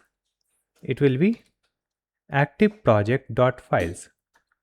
After that, provide the active file. In the active file, simply provide the active file. After that, provide the on file select. In this on file select, let's add the function, and in this function parameter we'll get the path. Now in this one, just use the setter function set active file and provide the path. Then we'll add setter function set so code and make it true. Let's save the changes and open our web page. So now you can see here we have the file structures. So here you can see we have the folder also. We have a large icon for folder, and then we have the files. You can see different color for different files, and you can see the file name extension also, like .js, .css, app.js, and this is the folder name. And if I click on chat, it will display the chat. If I click on files, it will display the files. And when we click on any file, it will display that file in the right side that we have to create. Correct? So this file will become active file and it will be displayed in the right side. So in the right side, either we can display the file preview or we can display the website preview. To display our preview panel here in the right side, we will come back to the VS Code and let's scroll down. Here you can see we have the preview/code area. So here let's add a div. In this div, we'll add flex1 and overflow hidden, and then just add the curly braces. We'll add active project.status is equal to pending. So we have added active project.status is equal to pending, or active project.status is equal to generating, or active project.status is equal to failed. So in these cases, we have to display the loader or progress. So just add the ternary operator, and here we'll add the loading component for now. Later we'll replace this loading component. Let me open this sidebar loading, And now if I type this loading, we are getting the suggestion. It is already imported, I think. Let me scroll up. Here we have the loading component, right? So it is already imported, and we have mounted this loading component here. Then we'll add else statement. So just add colon and another parenthesis, and in this one we'll display our preview panel. So just add the p tag and let's add the text preview panel. So it will be displayed in the right side. If I just come back, you can see here we have the preview panel, correct? Now if I come back here and let's add exclamation here and come back here, so you can see we are getting the loading. So instead of loading, we'll display some other component, but for now let me keep the loading only, and we'll continue this preview panel. So we'll create a separate component for our preview panel. Just open this sidebar. In this components folder, create a file preview panel.jsx. Now in this one we'll add RAFC for creating the component structure, and after that we will destructure some props. So here we'll get the project, then active file and show code. So let's come here and provide project, active file and show code. After that, before this return, let's add const show error overlay, set show error overlay equal to use state, and let's initialize it using true. After that, let me add some comment. So we have added the comment here, keep local state of files that updates as user types. So when the user types, it updates the local state. So here we'll add const live files, setter function is set live files equal to use state, and provide the project dot files. After that we'll add another state. So just add const previous project key, and setter function name is set previous project key is equal to use state, and in this one just add the backticks and provide $sign curly braces and insert the project underscore id, then dash, let's add $sign curly braces project dot version. After that we'll add another variable. Just add current key equal to backticks and provide this one. Just copy and paste it here. So we have added project underscore id dash project dot version. After that we'll add if statement previous project key not equal to current key. In this case, just use set previous project key and insert the current key. Then we'll add set live files and provide the project dot files. After that, let's come here in this return. In this return, we have a div, right? So in this div, we'll set the width and height. So we have added width full, height full. Next, we have to add the sandpack provider. So we already have the package installed in this project. If I open the package.json, you can see we have added this package code sandbox sandpack react. So we can use it in this project. So here, let's add import curly braces from at code sandbox slash sandpack react, and from here we'll get the sandpack provider. After that, just come here in this div. In this div, let's add the sandpack provider tag. We have added the opening and closing tag, right? And in this one, we will add the key first. So the key will be our project dot underscore id. Then we have to add the template. So just add template. In the template, we'll add React. Then we have to add the files. So just add the files.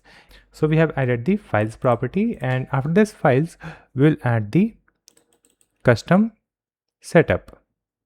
So we have added custom setups. Then we will provide the options. So just add space and provide the options.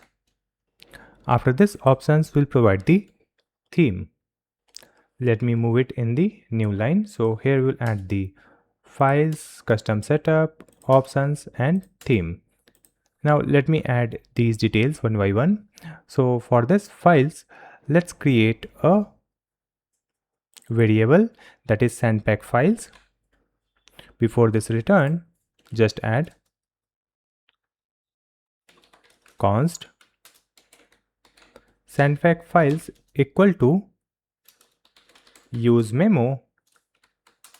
In this use memo, add the arrow function, and then we'll add the array with live files and active files. So we have live files and active file. After that, in this arrow function, just add const sandpack files equal to array. Then we'll add for of. In this for of, we'll add const path and content. We'll add the array with path and content of object dot entries, then live files.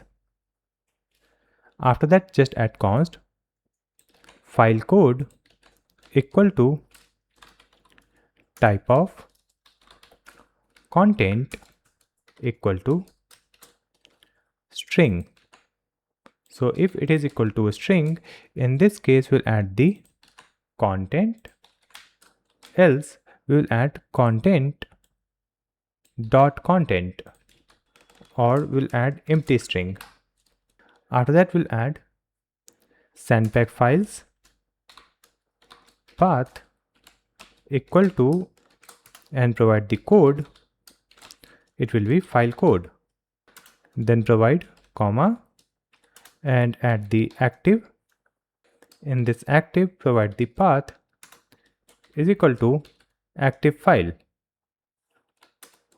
So it will be true or false. Now after that, here let's add the return. In this return, we'll simply add the sandpack files. Now we can add this sandpack files here like this. So we have added the sandpack files. After that, we have to add the custom setup. For this custom setup, we'll add the dependencies. So let's scroll up here. We will add the comment. Let me add the comment for this one also. Just add convert live files to sandpack format. And after that, here we'll add detect dependencies from import a statement using live files. Let's add it as a comment. So here just add const dependencies equal to use memo, and in this use memo, let's add the arrow function and then array, and in this array we'll add the live files, and in this function simply add the return and provide a function that is detect dependencies. So you can see here we have the utils folder. In this utils folder, we have sandpack utils. So in this sandpack utils, you can see we have a function called detect dependencies. So we are going to use this one. Let's come here and simply provide detect dependencies. So it has been imported. Now in this detect dependencies, we'll simply add the live files. You can see it has been imported from utils folder. Save the changes. Now after that, you can see we have to provide the value here in this custom setup. So in this custom setup, let's add curly braces and dependencies. That's it. After that, here we have the options. So in this options, we'll add the curly braces and add the first property, that is external resources. So in this external resources, just add the array, and here we'll add the first value, that will be Tailwind CDN. After that, comma, and provide the CDN for font awesome. That's it. Then we'll add comma here and provide the next property, that is classes. In this classes, let's add sandpack wrapper. It will be sandpack wrapper. After that, sandpack layout, and then sandpack preview. Then we'll add comma, and next property is log label, that will be 0. Now we have the theme here. So in this theme, we'll add the curly braces, and for this theme we have to provide the color and font. So just add the color and object, then comma, and provide the font and object. Now here we can add multiple colors and the name. So we have added these names and colors here: surface 1, 2, 3, clickable, base, disabled, hover, ascent, error surface. And then we'll add the font here. So in this font, let me provide body, mono, size, and line height. Now after adding it, let's come here inside the sandpack provider. So in this sandpack provider, we have to add the sandpack file watcher. So we have to create that. Let's scroll up, and here let's add the comment: watches for files edits inside sandpack editor and save changes to db and live state. So here we'll add a function and write the function name sandpack file watcher. Here we'll get the parameter, so just add on live files change. Now in this one, just add const sandpack equal to use sandpack. It has been imported here, use sandpack. And after that, let's add const files, it will be sandpack. Now we'll add const active project and update project files, and let's get it from the use app context. We have the update project files here from the context. Let's open the context file. We'll open context folder and app context file. In this one, let's find it. So we don't have this update project file. We have to create it, right? So let me create this one. Let's scroll down, and before this, return. Here we'll add const update project files equal to use callback. In this use callback, just add the asynchronous arrow function, and then we will add comma here and array. In this array, we'll add active project. Then we will add the user, and after that we'll add a function using that we can auto save the file. So let's create that function also. So just before this, here just add const debounce save equal to react.use memo. In this one, add the arrow function where we'll add debounce. We are not getting the suggestion here. You can see we have the package installed. let's open it. In this one we have the load dash debounce, right? So we will import this package. Let's scroll up and provide import debounce from load dash debounce. Now after that, just come here. Here we can use this one debounce and provide the async arrow function. Here we'll get the file and ID. So just add the files and ID. Then we'll add try catch statement. In this try block, we'll add await API.put. So it will update the changes in files. We'll add the backticks here and provide the path that will be /API/projects and insert the ID, then files. Then we'll add comma and provide our updated files here. After that, come here in the catch, we'll add the error and let's provide console.error and toast.error.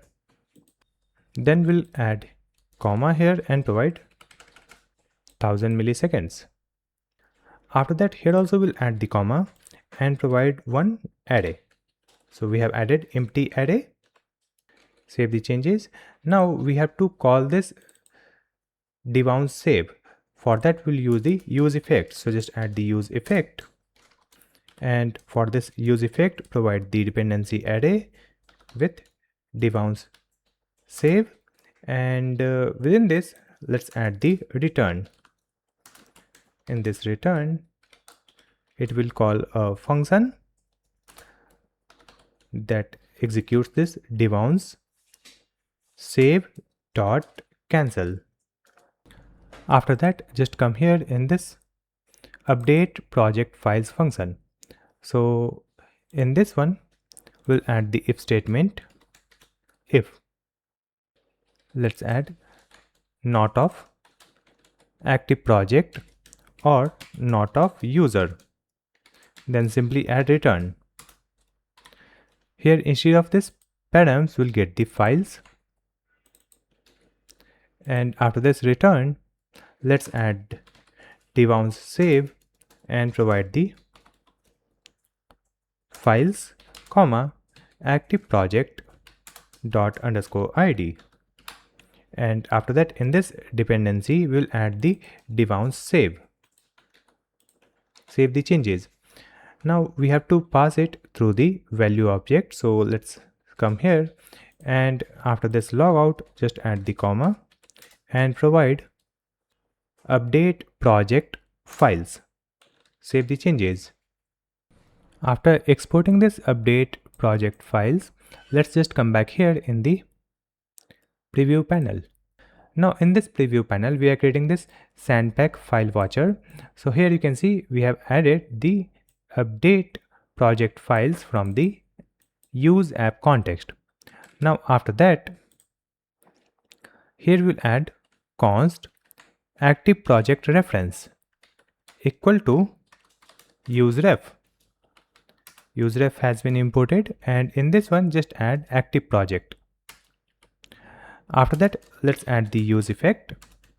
In the use effect, create the function and add the dependency array. So the dependency array will be active project and within this function just add active project reference dot current equal to active project. After that, we'll add another use effect. So here we have the first use effect. Now let's add the another use effect here, or let me just duplicate this one only and clear this function and clear this dependency array. So in this dependency array, we will add files and in this one just add const project equal to active project reference dot current. Then we'll add if not of project, then simply add return. Then we'll add const updated files equal to object. Then we'll add let has changes equal to false. In this case, let's add the for of loop. So in this for of, we'll add path and object for the file object of the object dot entries files. Here just add const file code equal to file object dot code. Then we'll add updated files and add the path equal to file code. Then we'll add const original content equal to type of project dot files path is equal to a string. Let's add the comparison equal to a string. If it is true, then we'll add project dot files path, else we'll add project dot files path dot content. Let's add the dot here. Now we'll add if statement if original content not equal to undefined and original content not equal to file code. In this case, let's simply add has changes equal to true. Here we will add the comment sync live files to parent. So just add on live files change, provide the updated files. After that, just add if has changes. In this case, just add update project files and add the updated files. After that, let's come here and here simply add return null. After that, let's scroll down and come here in the preview panel function, and in this one we have the sandpack files and dependencies. Here we'll create the handle live file change function. So just add a space here. We will add const handle live files change equal to arrow function. In this one we'll add new files. Then we'll add set live files. In this setter function, add the arrow function with the previous data. So let's add the previous as parameter and then provide let changed equal to false. Then we'll add for of p and code of object dot entries new files.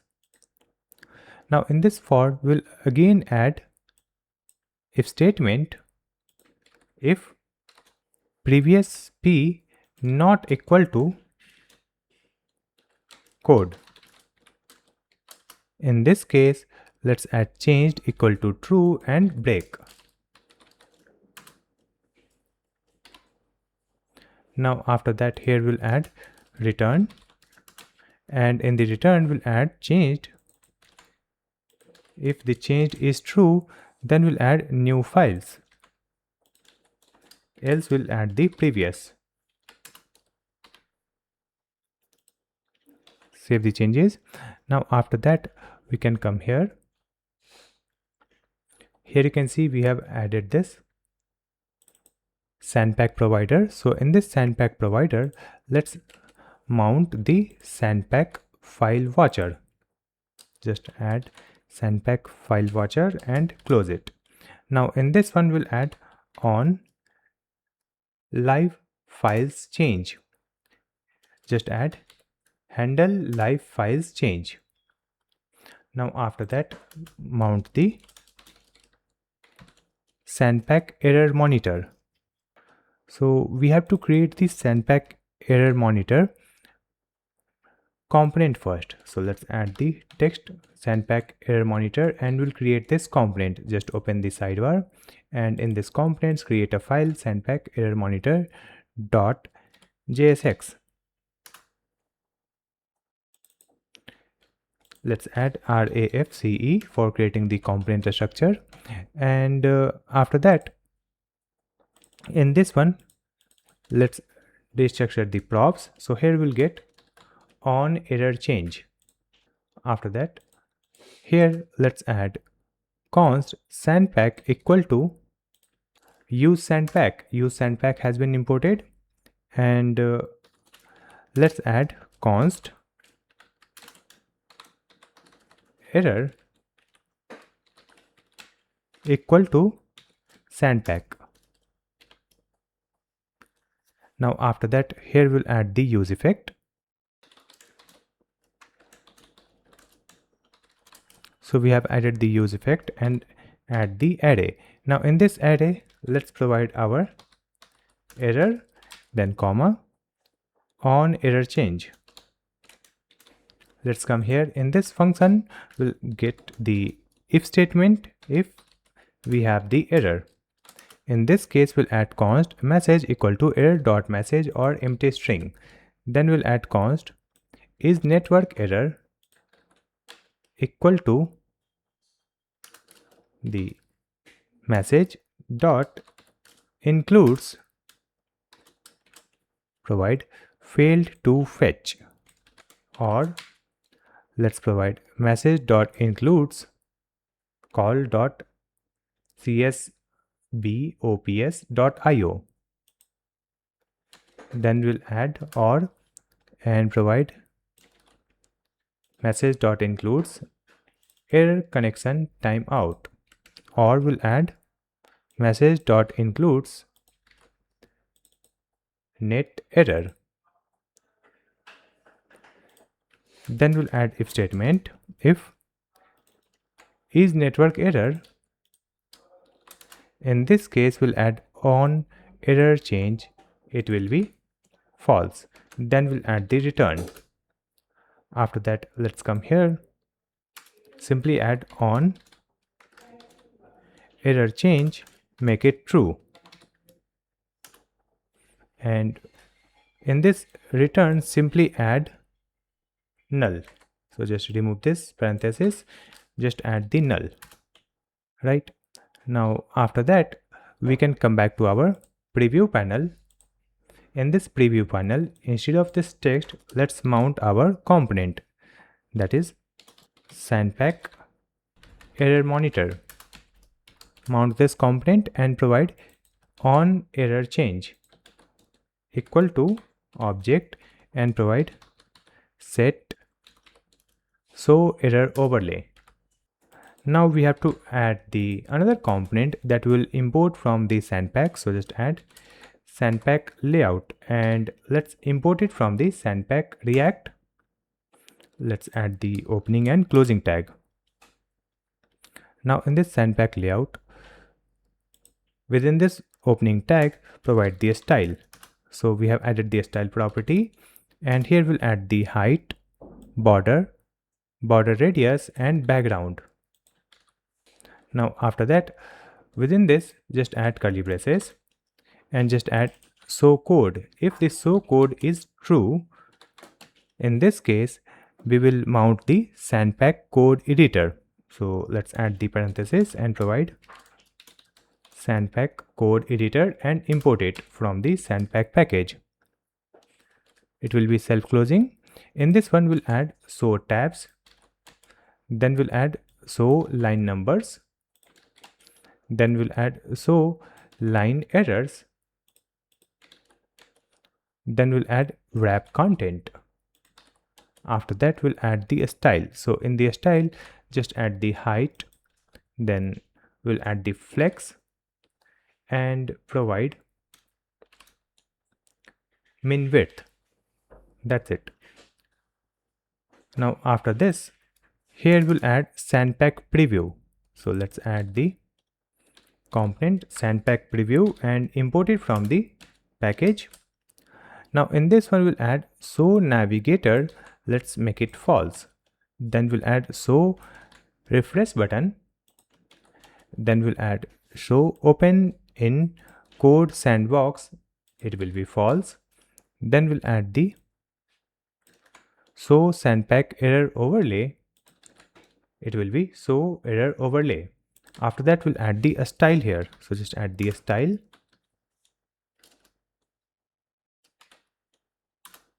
In this style we have to add the height, flex and min width. So in this flex we have added show code, if it is true then 1, else 2, then min width 0. Save the changes, and after adding it, let's come back to the builder page.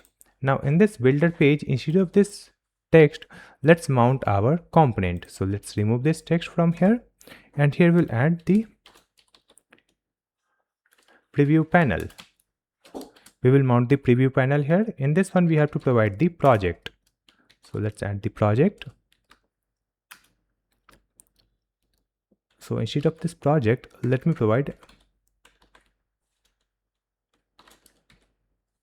active project. So we have added the active project here.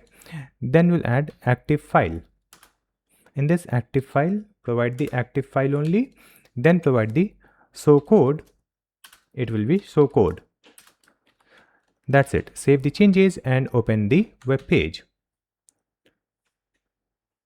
So now you can see right now it is displaying the preview, correct? And here you can see we have this button show code. If I click here, it is displaying the code. You can see we can change the pages from these tabs, but it is instantly reloading the web page and displaying the same page when we change the tabs. To fix it, let me just come back to the VS Code. Let's open the app context. In this app context, we have added check sessions.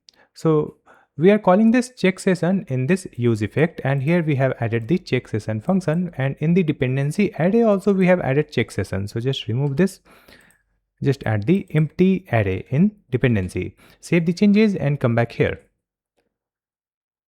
Now you can see if I click on code, it will display the code here, and we can change the pages like this.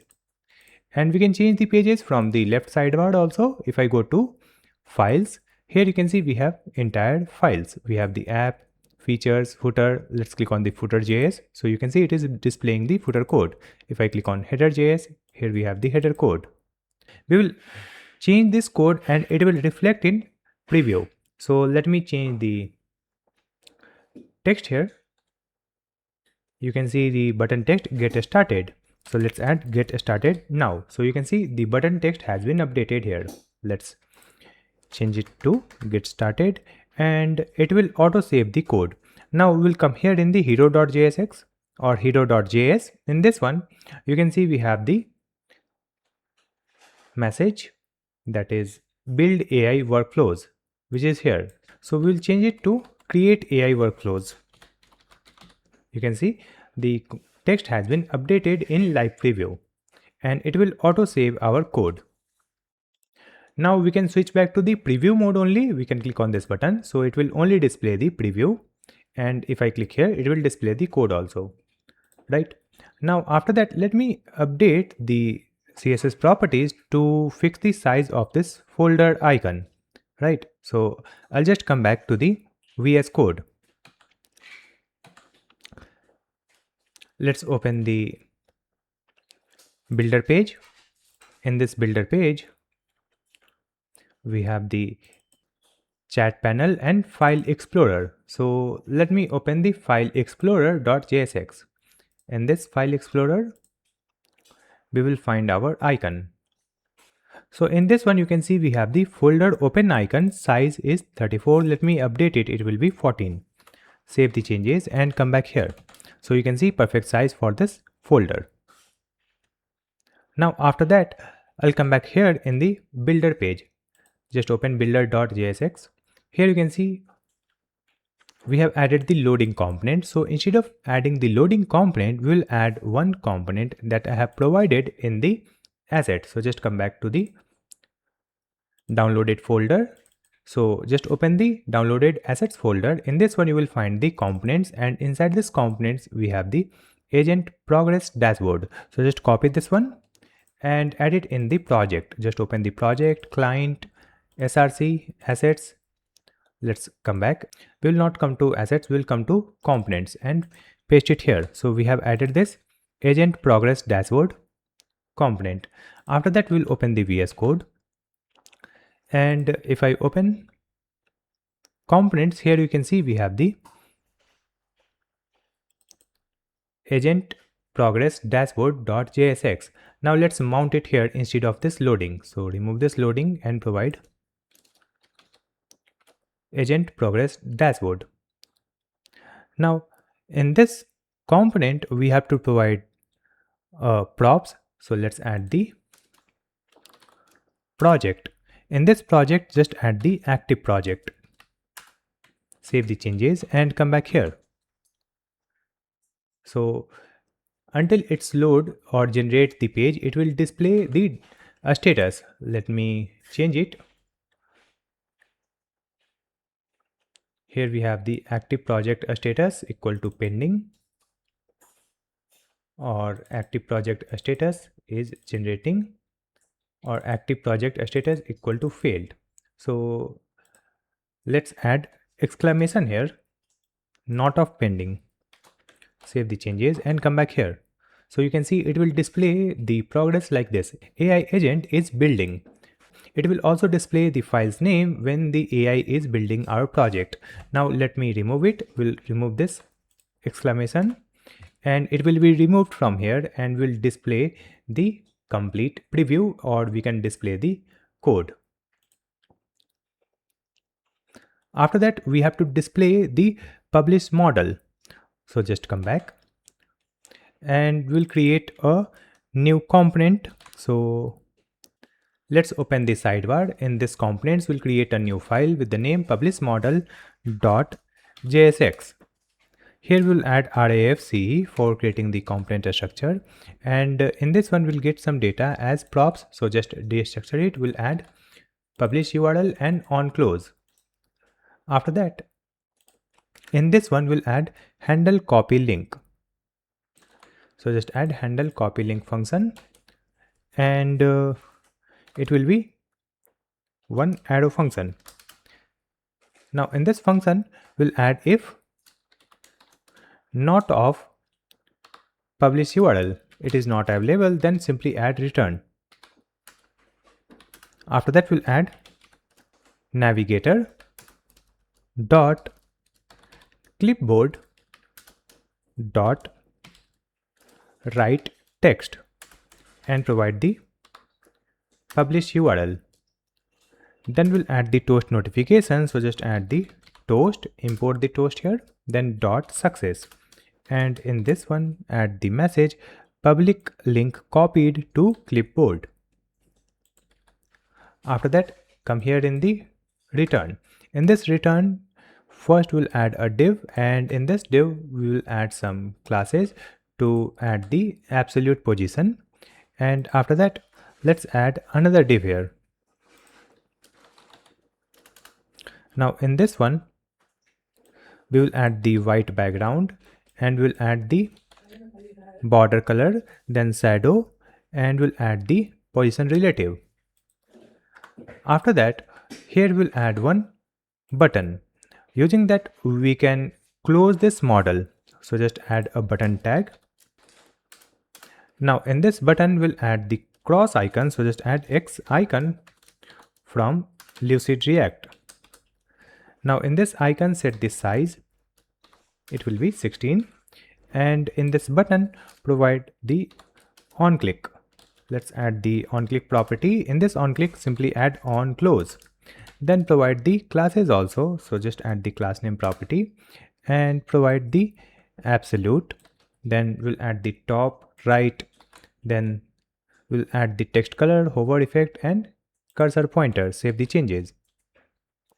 Now after that we'll add the title and small description. So after this button create a div. in this one we'll add the title in h3 and then we'll add the description in p tag. So the title is your website is live. After that we'll add the small description. So here we have added this description. Now add the classes in this div and then we'll add the classes in the title which is in the h3 tag, and after that we'll add some classes in the description text. So here we have added some classes that will reduce the text size and change the text color. After that we have to add the input field, and in the input field we'll provide the publish URL and we'll add the button also. So after closing of this div, here create a div and provide the space y4, and within this create two divs. The first one will contain the input and the second one will contain the buttons. So in the first one, let's add the label tag. So we have added the label. In this label, provide some classes. So we have added these classes, and within this label tag, add the label text, that is published link. Then we'll add the input field. So just add the input, type will be text. Then we'll add read only. Then we have to add value. So the value will be publish URL and then provide some classes here. So we have added these classes. So in this input field, we cannot type anything. We can just read the content. Now after that, here we have a button. So in this button, we'll add the functionality to copy the link, right? So in the first button, we'll add the functionality to copy the link, and in the second button, we'll add the functionality to open the live link or published link. So we'll add two buttons here. So just group it using this div, and in this div, we have added flex to align both buttons. Now create the first button. In this first button, we'll add the button text called copy link. After that, provide the classes here. So just add the class name property, and here we have these classes. Now in this button we'll add the on click. So in this on click, simply add our handle copy link. That's it. Now we'll create the second button. So we have added another button tag. Here we'll add the text called open site, then add the class name. So let me provide these classes. After that, here also we have to add the on click. So just add the on click property, add one arrow function, and then simply add window dot open and provide our publish URL. Then add comma and provide underscore blank, so it will open the link in new tab. Save the changes. Now we have to mount our component, that is publish model, in our builder page. So just open the builder page and just scroll down just above this last closing div. Here let's add curly braces. Just add publish URL, and if it is available, then we will mount our publish URL model or publish model. Now in this publish model, provide the props. So just provide publish URL like this. Then we'll add the second props, that is on close. In this on close, just add the function, and here use the setter function set publish URL and simply provide null. So when we don't have the URL, it will close it. Let's save the changes and come back here. To preview our model, we have to click on this button publish, but it is not functional yet because we have added the empty function. So just come back here and we'll complete our function. Just scroll up, you can see here we have handle publish and handle download. We will complete these functions. So in this handle publish, let's add if statement if not of id. In this case, simply add return. After that, let's add set publishing. In this set publishing, we will add true. Then we'll add try catch statement. In this try block, we'll make the network request using await API. Let's add the API here and import it from the API file. You can see it has been imported from API/API. Now after that, just add dot post. In this one, add the backticks and insert the path. It will be /API/projects. Then insert the ID using the $curly braces ID and then /publish. So this is the endpoint to publish our project. Now after that, here we'll get the URL. So just add const URL equal to backticks. Then we'll add $curly braces window.location.origin, then /publish and provide the ID using the $curly braces. Next we'll add the set publish URL and in this one provide our URL. Then we'll display the toast notification. So just add the toast, import the toast and add the success. In this success, just add website published successfully. Then we have the catch block. In this one, we'll add the error and provide console.error and provide the toast error. So just add toast.error. Then we'll add the finally block also. So in this finally, simply set the publishing false. So just copy this, set publishing, and we will make it false. Save the changes. So after adding it, it will handle our publish button. Now we have the download button also. For that we have the handle download function. So in this one, let's add if statement if not of active project. So when the active project is not available, then simply add return. Now suppose the active project is available, then we have to call a function that we have provided in the utilities. So just open the utils folder. Here we have export project.js file. So in this one you can see export project zip function. So just use this function here in this builder. Let's add export project zip and import it from the utils folder. You can see it has been imported, and after that here we have to provide a project. So just add active project. That's it. Now after that, save the changes and we will come back here.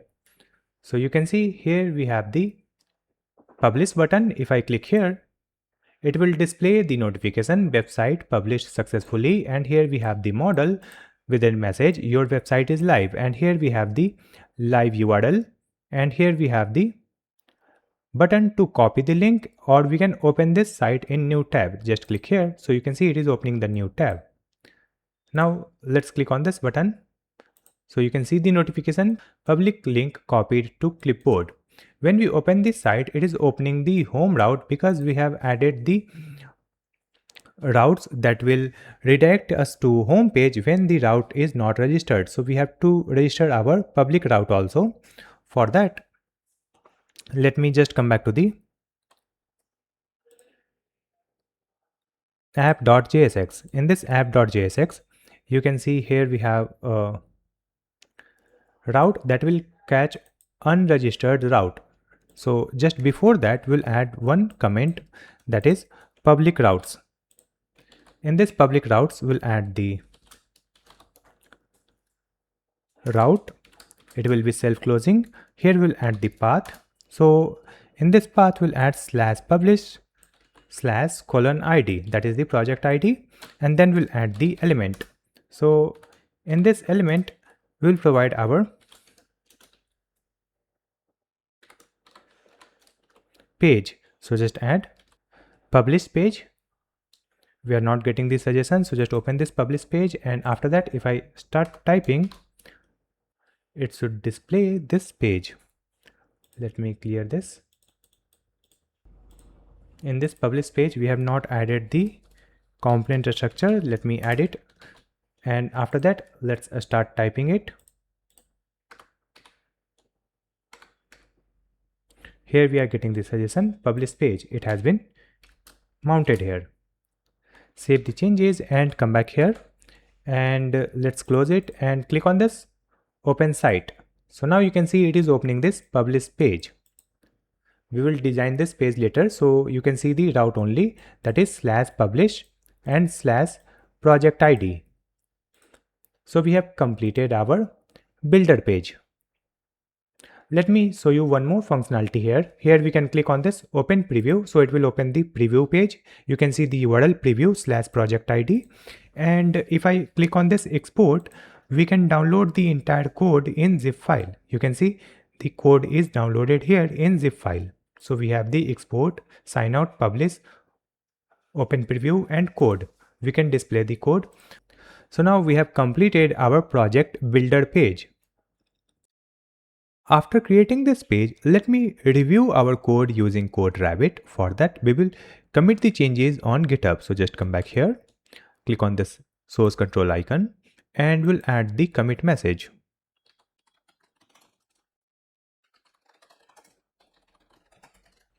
Created project builder page. So it will commit the changes on GitHub, and after that, let me just come back to the GitHub account or GitHub repo.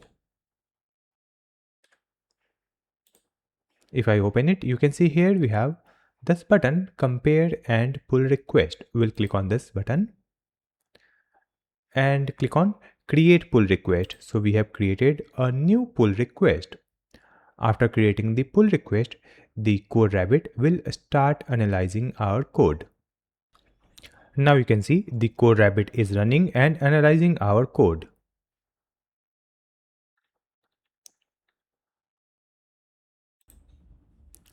Now you can see the review has been completed by CodeRabbit.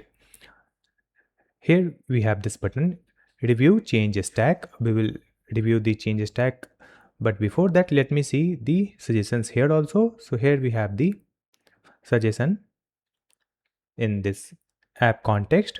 In this app context, we have to update the code. Here we have the proposed fix also. You can see it is suggesting to remove this debounce save.cancel and add .flush. Instead of cancel, we have to use flush. It is recommended. And let's see the suggestion for builder page. In this builder page, we have to remove this code because we are already adding it in the context. After that, let's see the change stack also. We'll click here, review change stack.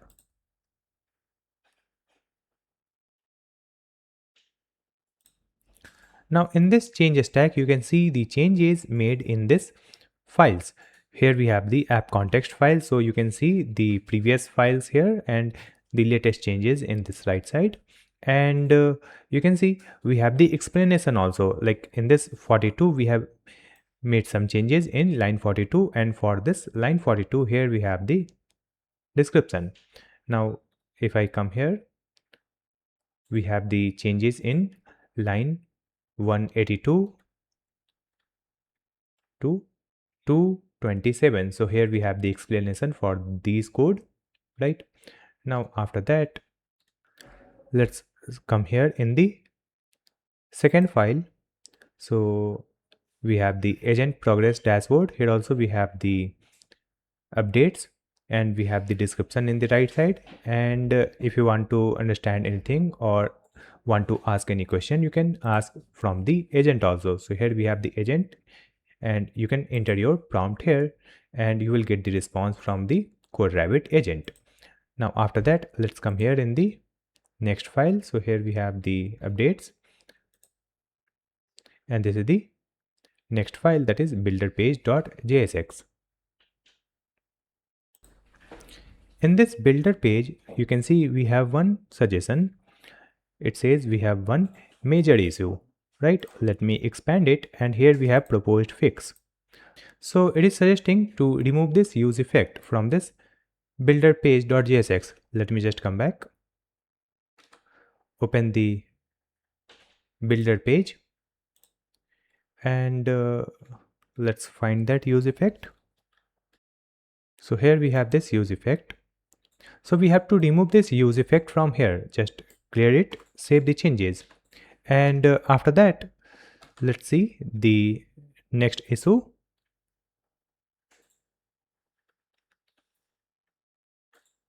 So currently we don't have any other issue in this file. Let's see the another file. Here also we don't have any suggestion. We'll open the next one. Now we'll open the first file, and here we have the app context. So let's see, we have some suggestion in this app context also. It is major issue. Let's expand it. You can see it is suggesting to remove this one, remove cancel, and add flush. So just come back here in the app context. Here we have debounced save dot cancel. So we will change it to dot flush. Let's come back and see the next suggestion. Now we'll click on this comments. So here you can see we have the suggestion for this app context. In this app context, we have created the handle chat, but it is not exported. So here we have the proposed fix. We have to provide this handle chat inside this value. Just come back to the VS Code, open app context, and inside this value object, just add handle chat, save the changes. So we have implemented all the suggestions and bug fix, and you can click on this overview also to see the entire overview. You can see here we have the CodeRabbit major issues, right? And here we have the pre-merge checks. Now after that, you can see the PR description here. You can see the CodeRabbit walkthrough. Here we have sequence diagrams. Now after that, let me just come back to the GitHub repo. In this pull request, simply click on this merge pull request, confirm merge, so it will merge the changes in main branch. And after that, we'll come back to the VS Code and click here, then select pull. Now after creating the builder page, we have to create our next page. So just come back to the application, and you can see if I click on this publish, we'll get the link. Let's open this link in new tab, that is /publish/project ID. And if I click on this open preview, so we have the /preview/project ID. So we have to create these two pages, that is publish page and preview page. In both pages we will use the same design.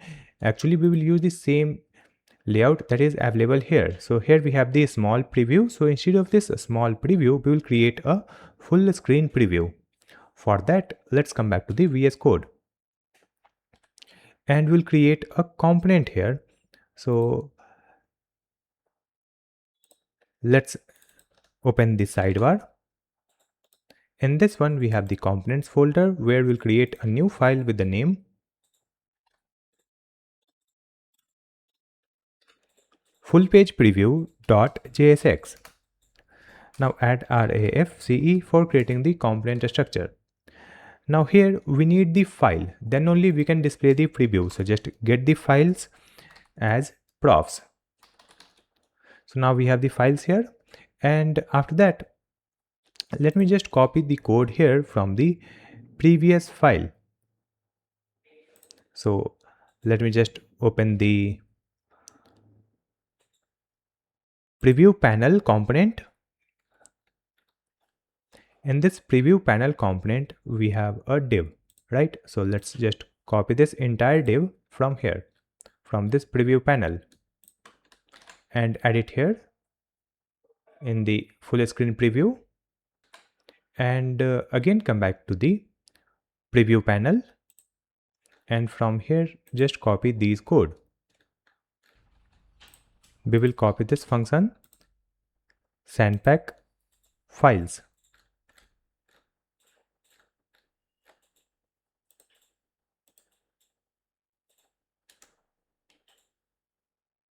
And after that, copy this dependencies also. Let's copy it and come here in the full screen preview and paste it here before the return. Now again come back to the preview panel. In this preview panel, we have one state also. Just copy this state and paste it here. So we have const show error overlay and set show error overlay equal to use state. So just import this use state from React. It will be true. And after that, we have the sandpack files that is used to convert the live files to sandpack format. So here we have the SP files and we have the return, that is SP files, and here we have to provide the dependency. So in the dependency, we'll add the files that we are getting as props. Let me update it. We have added these files here. And in this one, just update the code also. We'll add if statement if not of files. So when we don't have these files, then simply add the return and return the empty object. After that, we'll add the SP files.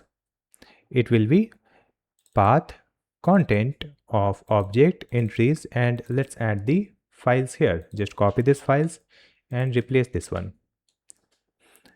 Then we'll get the file code. So I don't need this one. Let me simply remove it. We'll add SP files path. It will be in this object we have the code. So the code will be our content. Just copy this content here and then remove this active. So we have updated this code here, and after that it is returning the SP files and the files as dependency.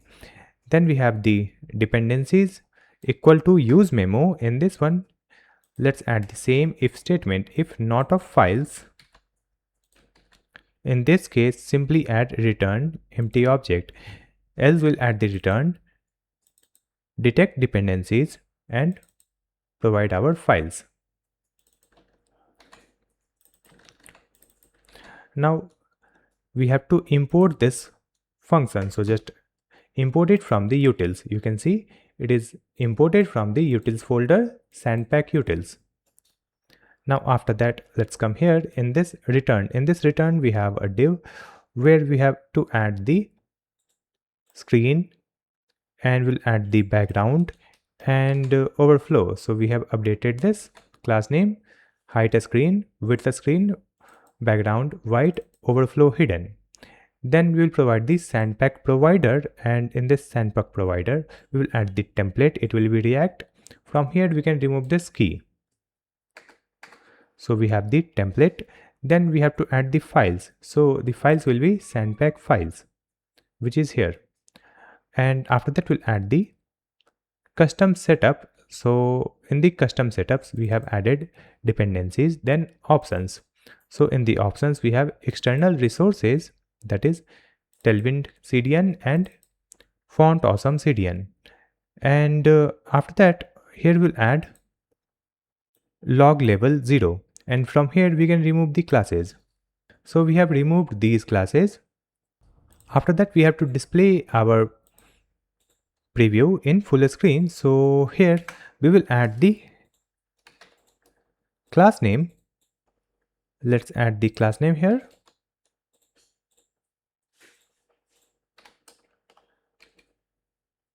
It will be height full and width full. And from here we can remove this theme. Let's remove this one. So we have removed this theme. Here we have one extra quote sign. Let me correct it. Now it is correct. Save the changes. Now within this we have the sandpack file watcher, so we can remove it. After that we have the sandpack error monitor, so let's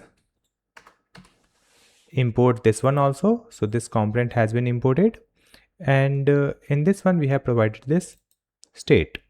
Now after that we have the sandpack layout. In this sandpack layout we can remove this style, and after removing this style, let's add class name and provide width, height, and then we'll add the border none. Then we'll add background transparent like this, and in this one we have to add our preview. So just remove this and simply add the sandpack preview component. Let's close this tag here, and here we have sandpack preview component, and let's import this one also. It has been imported. Then let's import the sandpack layout. It is already imported, and sandpack error monitor is there. So in this preview we have the show navigator false, then we have show refresh button, so let's add false. After that we have show open in code sandbox, so here also we'll add false. Next we have show sandpack error overlay, so here we have show error overlay state. Then we have some styles, so just remove this styles, and instead of this style we'll add the class name, and let's provide the height full and width full. Save the changes. So we have created our component called full page preview. Now let's mount this component in our pages. So first we'll come to the publish page. Just open the pages and publish page.jsx. In this one we need the project ID, so just add const ID equal to use params. Now after that we need some state, so just add const project and set project equal to use a state and initialize it using null. Now after that we'll add const loading and set loading equal to use a state and initialize it using true. Then we'll add const error and setter function set error equal to use a state, and by default it will be empty string. So we have these state and one ID from the use params. Now after that here we will create the use effect where we will fetch the public project. So just add use effect and provide the comma dependency array. So it will be our ID, that is the project ID. Now let's add if not of ID, then we'll add the return. Next we'll add const fetch public project equal to await, then API, import this API, then dot get method and provide the endpoint. It will be backticks slash API slash projects slash public, and then provide the project ID like this. Now after that we'll get the data, so just use set project. In this set project provide the data that we are getting from the network request. Let me update it. Here we'll create the asynchronous arrow function, and in this function paste this code, that is await, and here we'll get the data as a response. So just add const curly braces data equal to await API, and we'll set the data using this setter function set project. Now let's wrap this code inside the try catch. So just remove it, we'll add the try catch statement and paste this code inside the try block. Now come here in the catch block, we'll add the error and then use the console.error. After that we'll add the set error. So in the set error we have added this response or this message. Now we'll add the finally block here, and in this finally block we will use set loading and we will make it false. So you can see the loading is true by default, so we'll make the loading false. Now after that we have to call this fetch public project. So just before this closing curly braces, we'll add fetch public project and call it.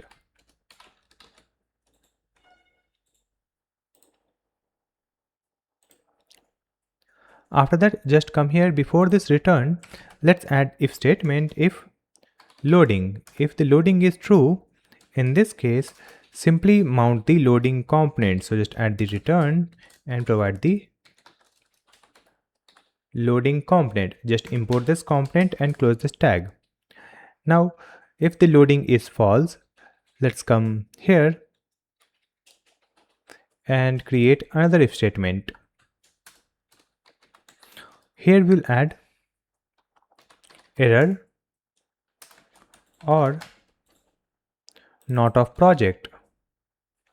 You can see here we have the error state. So if we have the error or the project is not available, in this case let's add the return and provide the div. Now in this div we'll add the classes. So just add these Tailwind classes, and in this one we have to add one icon. So let's wrap this icon inside a div. In this div provide one icon, that is alert circle icon. Import this icon from Lucid React. For this icon we will set the size, so size will be 24, and we'll provide the classes for the div that contains this icon. So add the class name and these classes. Now after that we have to add the title. So after this just add the title in h1 tag. So the title is website unavailable. Then we will add the description in p tag. So here we'll add the description, that will be our error message. Then we will add a div,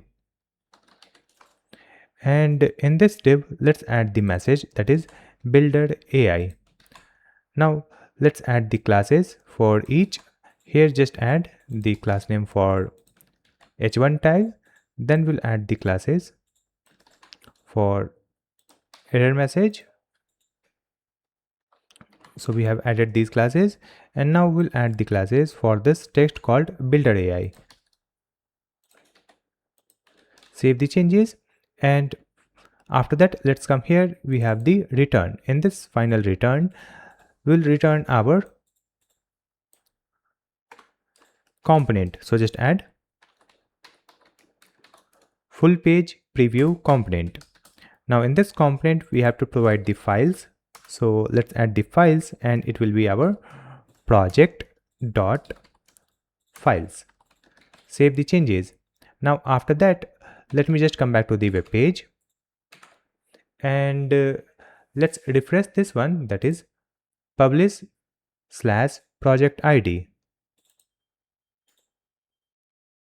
Let me open it from here. We'll click on this publish, open site. Let's come back to the VS Code. You can see we are updating the code in publish page. Let me inspect it.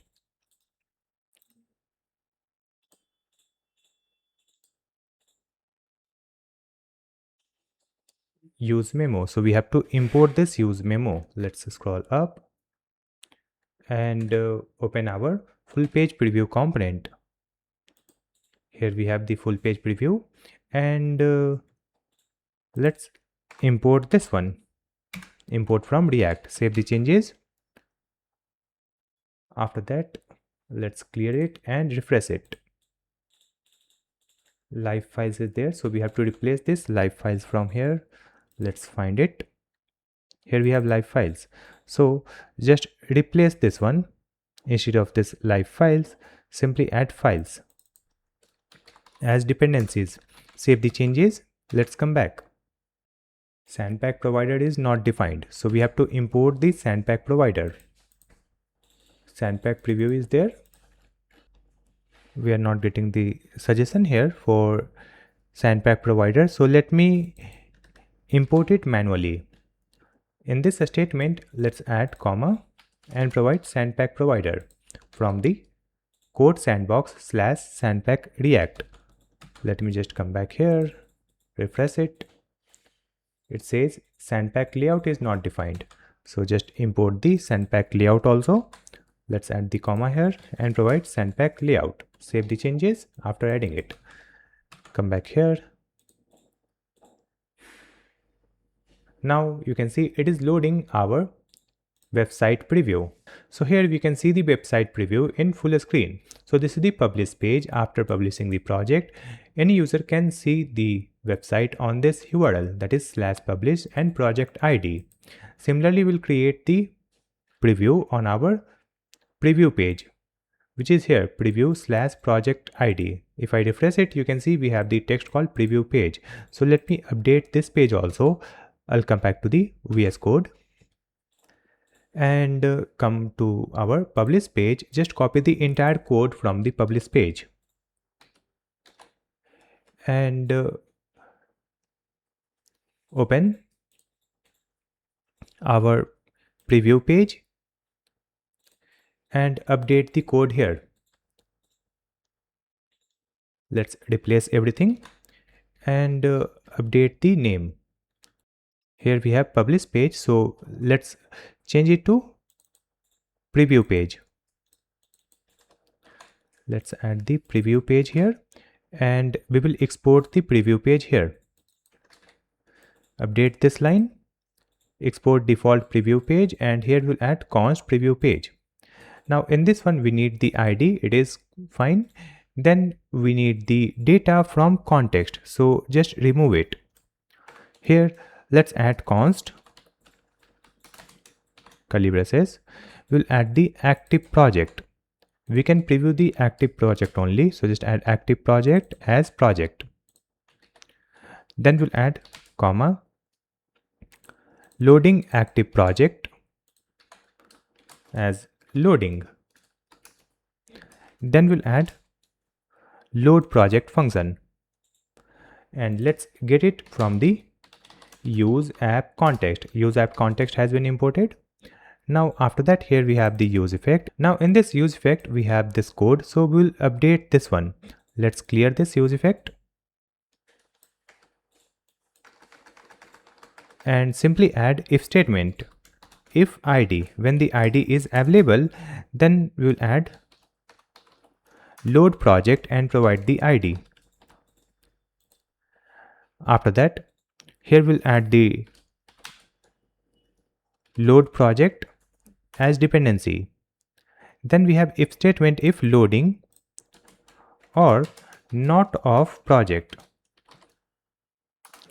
In this case, we will return the loading component. Now remove this if statement from here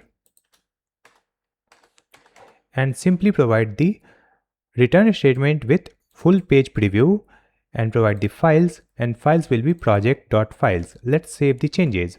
After updating this, let's open the web page and you can see this is the URL /preview / project ID, and if I refresh it, it is continuously reloading the page. Let me just come back. Now you can see it is displaying our preview here. So after removing the load project from the dependency, it is working fine, and here we have the preview. So we can see the preview of our project that we are building. Let's come here in the project builder. We'll come back to the home page and open the next project. So this is the another project, right? And if I click on the code, it will display the code here. If I click on preview, so it will open the path /preview / project ID. So this is the preview. Let's close all these and come here, open this, then go to preview. So you can see the URL preview and project ID, and if I go to publish we'll get the URL publish/project ID. So we have completed the front end of our AI website builder. Now we will review our code using CodeRabbit. So just come here and add the commit message.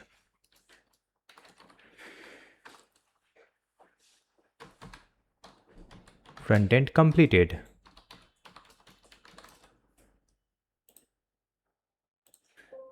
Commit and sync changes.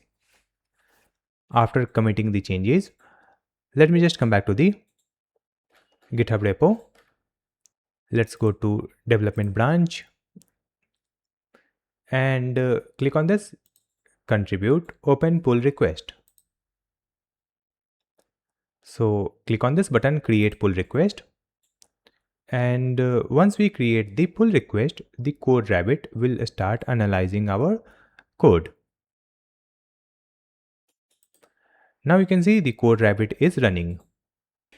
Now you can see the review has been completed, and here we have the review summary. You can also go to review change stack, and after that you can see the suggestions here for any issue or any improvement. So you can implement these fix or suggestions and then merge the changes. So just click on this button, merge pull request, confirm merge, and then come to the VS Code, click here and pull. So it will pull the latest changes. So now we have completed the front end of our AI website builder. Next we have to create the backend. So just close all files. So right click here and select close saved. Now after that, let's fold this one, and here we have to create our folder for creating the backend server. So let's create a folder here and write the folder name server. In this server folder, we will create the backend server where we'll create the APIs, and then we'll integrate the APIs with our client. To create our backend server, just right click on this server folder and select open in integrated terminal. So now we have two terminals. This is the server terminal and this one is the client terminal where the client project is running. Now come here in the server. In this one, let's add npm init-y. But before adding this, let me open this sidebar. In this server, we'll create a new file and write the file name server.js. So this will be the main file. After creating this server.js file, come here in the terminal and type npm init-y. Now after that, here you can see we have package.json. In this one, we have the name, version, description, and main file is server.js. And here we have the start a script, that is node server.js. And here you can see we have the type common.js, and if the type is not available, you can add it manually. So let me update it. Instead of this common.js, we will use module. Now after that, here we have to add the dependencies. Using that, we'll create our backend server. So we'll create the server using Express. So in this terminal, let's add npm install and add the dependencies or packages name. So first we'll add the Express package. After that, we'll add CORS that will support the cross-platform integration, and after that we'll add the .env. Using that, we can add the environment variables. Then we'll add the cookie parser. Using this, we can send the cookies in the request. After that, we'll add the bcrypt package. Using that, we can encrypt the user's password and store in the database. Then we'll add the JSON web token. Using that, we can generate a unique token for authentication. Now we'll add the mongoose package so that we can communicate with the MongoDB database. After adding all these packages name, let's press enter. So it will install all these packages. And after installation, you can find all these packages in the package.json file inside the dependencies. Let's open it. You can see here we have the bcrypt, cookies parser, CORS.env, Express, JSON web token, and mongoose. After that, we'll add one more package. Here we'll add npm install, then we'll add -d to install the package in dev dependencies or development dependencies, and here we'll add the package name that will be node-mon. Using the node-mon, we can restart our backend server when we will make any changes in the code file. It will automatically restart the server. So just add this npm install -d node-mon. So it will get installed. After that, you can see here we have the dev dependencies, and in this one we have node-mon. Now let's add the node-mon script. So just remove this test, and here we'll add the comma and copy this one only. Just copy and paste it here. So just add the script name. So the script name will be dev, and here we'll add the node-mon server.js. So when we'll type npm run dev in the terminal, it will execute this node-mon server.js, and when we'll start the server using this dev script, it will automatically restart the backend server when we'll make any changes in the code file. Now after that, in the left side in this source control icon, we have the 2000 plus files. So let's come here in this root directory, that is builder-ai. In this one, we will add the gitignore file. So let's add a new file here and write the file name .gitignore. So you can see it is outside of these folder, that is client and server, and in this one just add the folder name, that is node_modules. Then we'll add the another folder, let's add the dist, and then we'll add .env also. So it will ignore all these files and folder. After that, you can see we have only 4 files here. Now just come back here and let's start creating our basic Express server. For that, let's import the Express from the Express package, and after that let's add import .env from .env/config. Then we'll add the import cors from cors package. After that, let's create one app using Express. So we have added const app equal to Express. Next, we will add the middleware. So just add app.use. In this app.use, just add express.json. So all the requests will be passed using JSON. Here we'll add another line, just copy and paste it here. Let's add app.use and provide the cors. In this cors, we have to add the object, and in this object we'll add the origin. So the origin will be our frontend and backend URL, and we can add it in this code. Then we'll add the comma and provide the credentials. So just add the credentials true, then only we can pass the cookies using the network request. So instead of adding the origins here, we will add it in the environment variable. So just open the sidebar and in this server create .env file. Just add .env, and here let's store our URL. So let's add the name called origins equal to and provide the quote. In this one we'll add http localhost :5173, that is our front-end URL. If I come back to the web page, you can see this is the URL. Now let's add comma and provide the URL, that is localhost :3000, where we will run our backend server. So we have added this URL here in the origins. Now let's add it here in the cors. So in this cors we'll add process .env dot and provide the origins, and then we'll add .split, and we will split using the comma.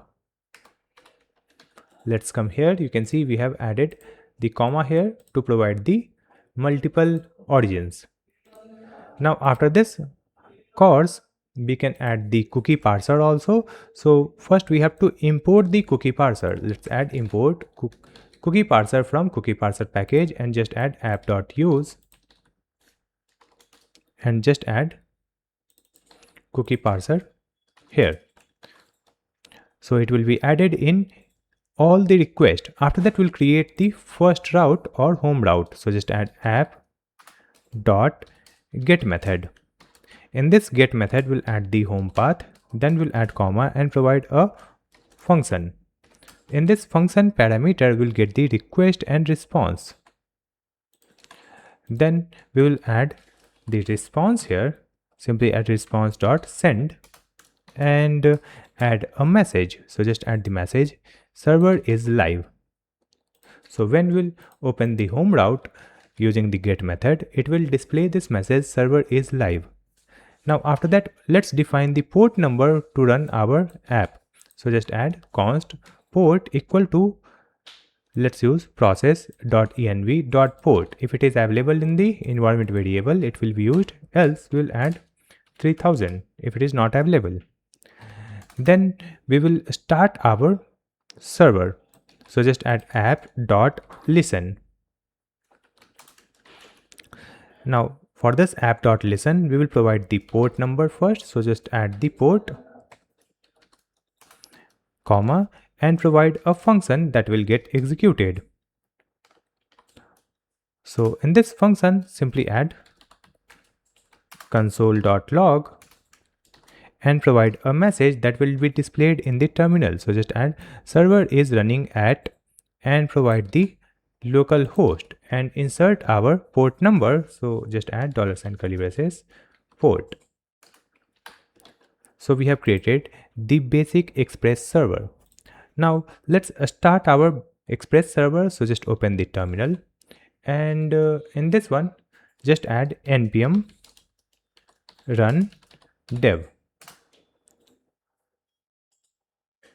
Now you can see the message starting node server.js and you can see the message server is running at localhost 3000. Now just hide it and open the web browser. Here if I type localhost 3000, here also you can see the message server is live. That is coming from our home route, which is here server is live, and this message server is running at this URL. It is coming in the terminal. After creating the basic Express server, let's create one global error handler. So here let's add one message centralized error handler and provide app.use.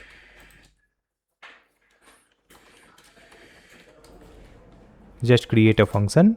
In this function parameter we'll get the error, comma, then we'll add underscore request, then response, and then we'll add underscore next. Let's add error. After that, simply add console.error and provide the backticks error, and it will be $curly braces this error.message. Now in the next line, let me provide response. So just add response.status. So a status is 500, then .json. In this JSON, we'll add the error property. It will be error.message. So we have added the global error handler function. So after creating it, now we have to connect our backend server with a database. So here we are going to use the MongoDB database. So just open the web browser and search for MongoDB Atlas. Open this website and click on get started and create your account if you don't have an account, and if you already have an account you can go to sign in. So let me log in with my existing account. I'll continue with my Google account. Let's click here. After sign up, it will ask some onboarding question and then you need to create your project. So let me add the project name Builder AI. then next, then create project. And after creating the project, we have to create a new cluster. So here you will find this button, create a cluster, and after that you need to choose the plan. So let me choose the free plan. We'll go for this free plan, and from here you can choose the service provider. So let me choose Google Cloud, and from this drop down you can choose the nearest region and click on create deployment. After that, you can see it says database user created, so it will create one database user also and password also. You can click on this button to download the file where you can save the username and password for database. So I'll click on this download, it will get downloaded, and after that click on choose a connection method. Now in this connection method we can go for this drivers, and in this drop down you can choose mongoose because we have already added the mongoose package. So you can see we have the same step, npm install mongoose. So we have added the mongoose package. We can skip this and come to the next step. So next we have to add the connection string. So we need to add this connection string in our file. So this connection string includes our database user and this database password. So let me just open the VS Code and then go to .env file. In this .env file, let's add the environment variable name. So let's add the name MongoDB URI. After adding it, let's come back here and copy this string from here, and it will end here at mongodb.net. Just copy this and paste it here. So you can see we have added this string from beginning to this part, that is cluster 0 and some id mongodb.net, and at the end we'll add slash and add any project name. So we'll add our project name build.ai.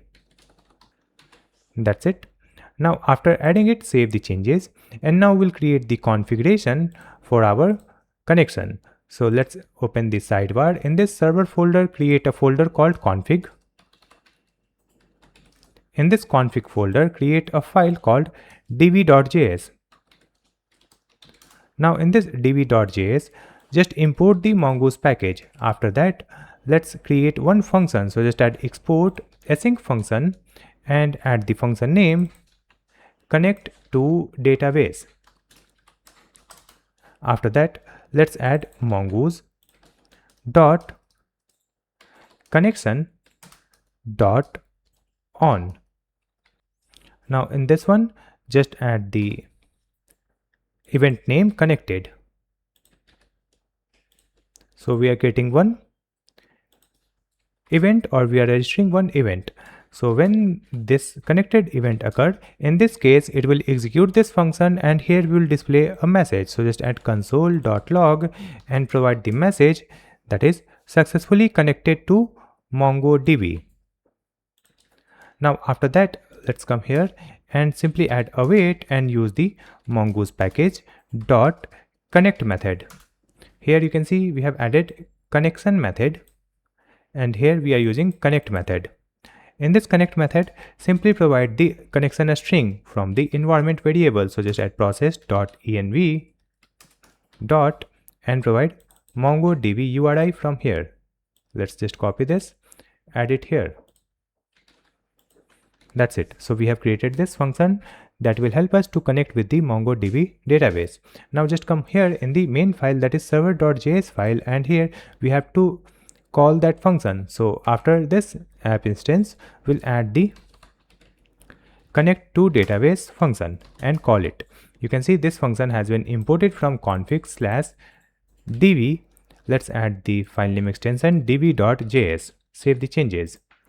Now it will connect our project with database, and let's come back here in the MongoDB dashboard again. Click on done, and after that we have to update our IP address. Just come here in the left sidebar, open database and network access, then go to IP access list and click on this edit icon and just clear it. Here we'll add 0.0.0.0.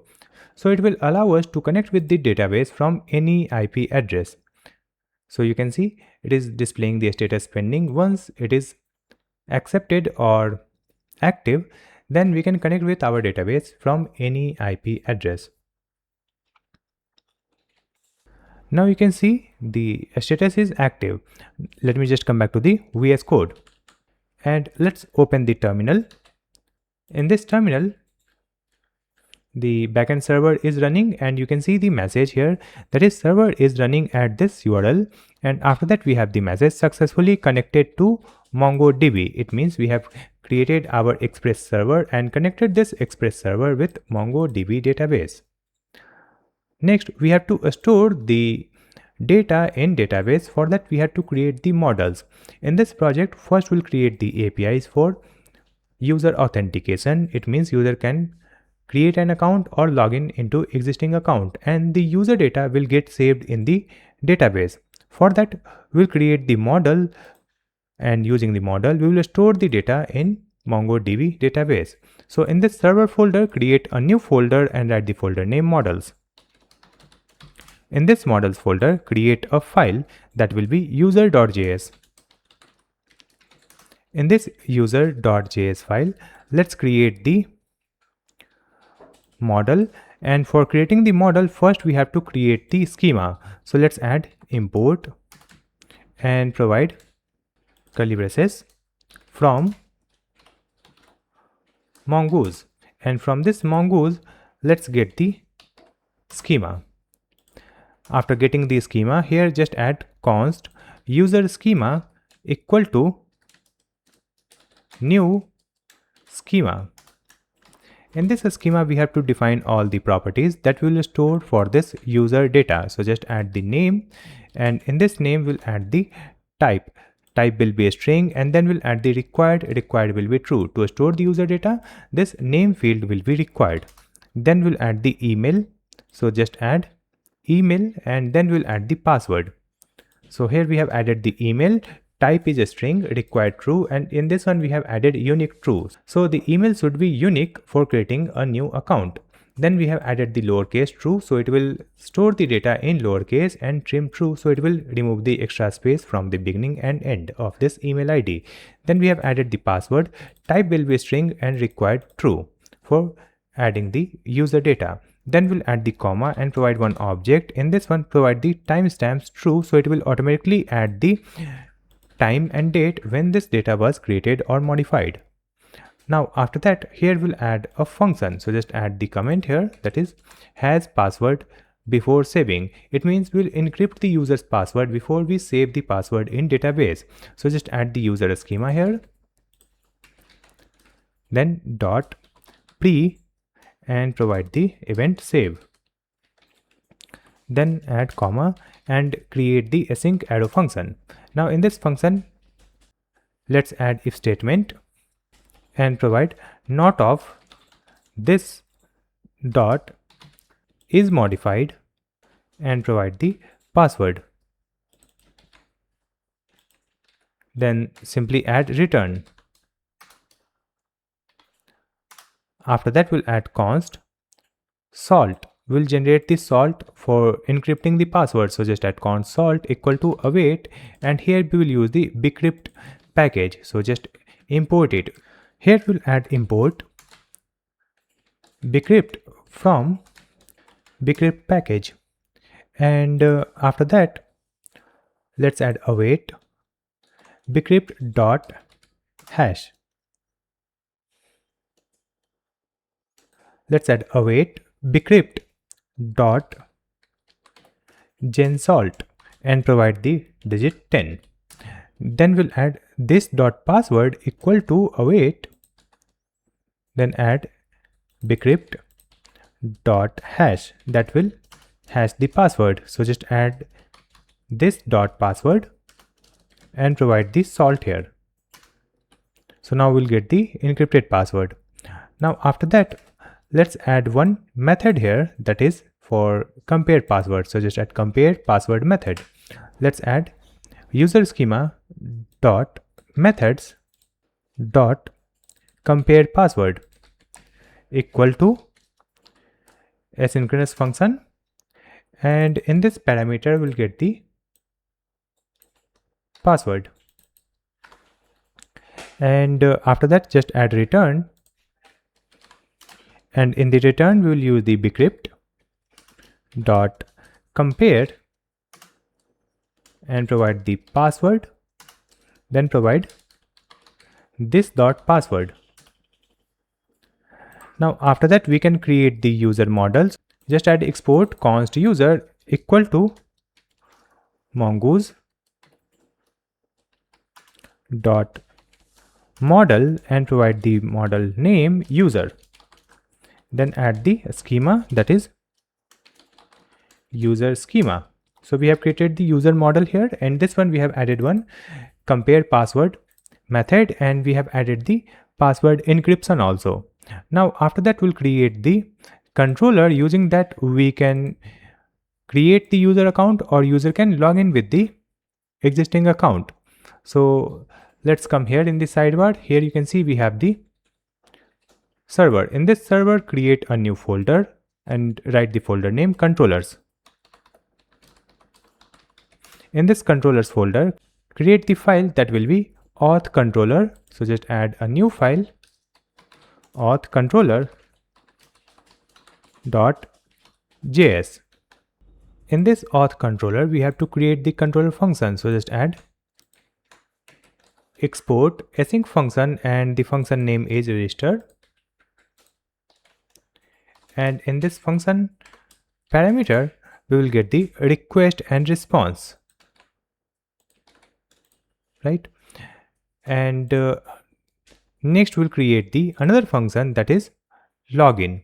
So just copy this one, paste it here, and write the function name, that is login. After that we'll add one more function. So just add a new function here and write the function name logout. And after that let's add one more function that will return the same user data. So just add the function name me, that will return the own data for the user. Now let's start with the first one, that is registration or user register. So in this one we need some data from the request, right? So just add const equal to the request dot body. So in the request body we will send some data for user registration. So we need the email, name and password for user registration. So just add name, email and password from request body. After getting it, we'll add the if statement and verify all data is available or not. So just add not of name or not of email or not of password. If any of this data is missing, then we'll add the response. So just add response dot status and set the status 400. Then we'll add dot JSON, and in this JSON just provide object where we'll add the error. So the error message will be name, email and password are required. Then we'll add the return. Now suppose all data is available, then we'll add const trim or trimmed email equal to use the email dot to lowercase and then dot trim.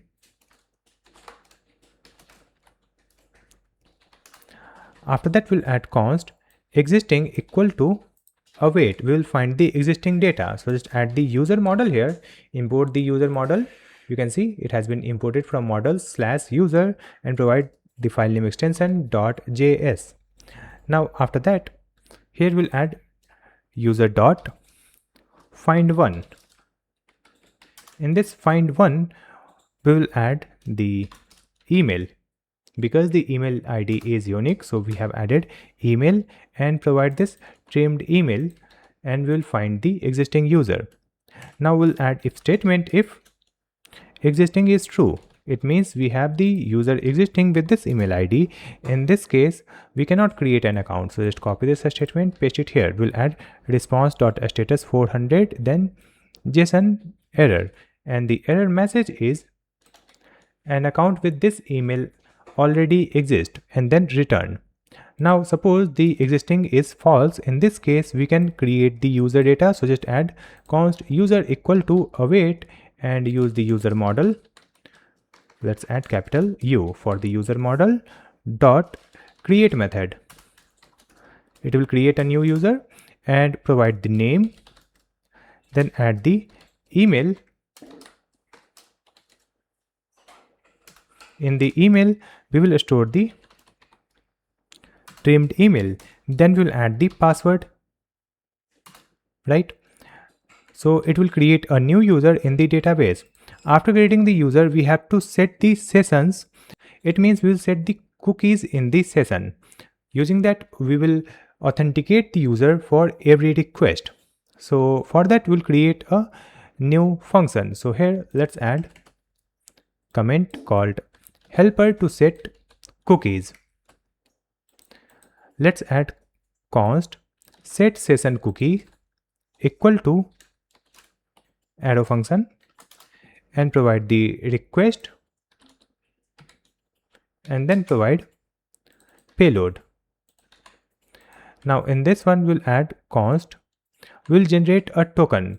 For generating the token, we'll add const token and equal to, we will use JSON web token package. So just import the JSON web token here. So just add import JWT from JSON web token and just add JWT dot sign. Then provide the payload here. Then add comma, and here we have to add one secret key that we will store in the .env. So just open .env file, and in this one, let me add one environment variable like JWT secret, and here you can add any secret key. So just add any key here. You can add anything in this secret key. And after that, let's come back here in the user controller or auth controller. So in this auth controller, we are creating this set session cookie and provided this JWT sign payload and then provide the secret key. So let's add const JWT secret equal to our process dot env dot JWT underscore secret. Then we'll add or fallback secret. Now after that, here let me provide this JWT secret and then provide comma. Here we'll provide the expiry time for this token. So just add expires in 30 days. After generating the token, let me provide response dot cookie. In this one, just add the token comma and provide the token. Then add comma and provide one object. In this one, provide HTTP only true. Then we'll add secure. So let's add secure. It will be process.env node env equal to production. If it is production, then we'll add secure true. Then we'll add same site. It will be lax. Then we will add max age. So just add this max age. It means it will expire in 30 days. Then we'll add the path slash. So we have to provide these configuration for the cookie. Now after that, let's come here in the controller function, and after generating the user data, let's add this function set session cookie. In this one, just add the response, then add object with user ID, that is the payload, right? So just add the user ID. It will be the user dot underscore ID. Then we'll add dot to string. Then we'll add the comma email. In this email, just add user dot email. Now after that we can send the response to user. So just add response dot status to not one, then dot JSON. And in this response, simply add the user property. In this user property, provide the underscore ID. It will be user dot underscore ID. Then we'll add the name. So the name will be user dot name. Then provide email. Email will be the user dot email. So we have created our user registration function. After registration, we'll complete the user login function. So let me just copy the entire code from here and paste it here in this login function. In this one, you can see we are getting the name, email, password. So for login, we only need the email and password. Remove this name. So we have the email and password. Then we'll add if not of email and not of password. So we have added either email or password is not available. In this case, we'll set the status 400 and the message is email and password are required. So this is the error message. Then we'll add a statement to find the user using this email ID. So let's add const user equal to await user.find1 and provide the email. So the email will be our email that we are getting from the request, then dot to lowercase, then dot trim. Now after that we'll add if user not available. So just add not of user. Suppose we could not find any user with this email ID, then we will add the response with a status 400 or let's add 401. Then JSON error and provide the error message, that is invalid email or password. Now after that, let's add the password check. Suppose the user is available with this email ID, then we'll add const is valid equal to await and provide the user dot compare password method. So just add the compare password and simply add the password here. So it will compare the given password with the saved password. And let's add if not of is valid. In this case, just add the response with a status 401 and message is invalid email or password and return. Now suppose the password is valid. In this case, we will set the session. So here we'll use set session cookie, where we'll add the response, then add the object with user ID. And in this user ID, we'll add user dot underscore ID dot to string, and then we'll add the email. It will be user dot email. Then we'll add response dot status. So let's add the status 201, then JSON. In the JSON, we'll add the user property where we'll add the underscore ID, name and email. That's it. So we have completed the user login function. Now after that, just complete this logout. In this logout function, we don't need anything from the request. So here we'll add underscore request. Now after that, just add the response dot cookie. And in this one, just add the cookie name, that is token, and provide the empty string here. So just add comma empty string, and then we'll add the configuration in this object. So in this object, let's provide the HTTP only true secure. It will be process.env node environment equal to production, then same site lags, max is 0 and path slash. Now after that, simply add response dot JSON. In this JSON, provide the success property and provide true.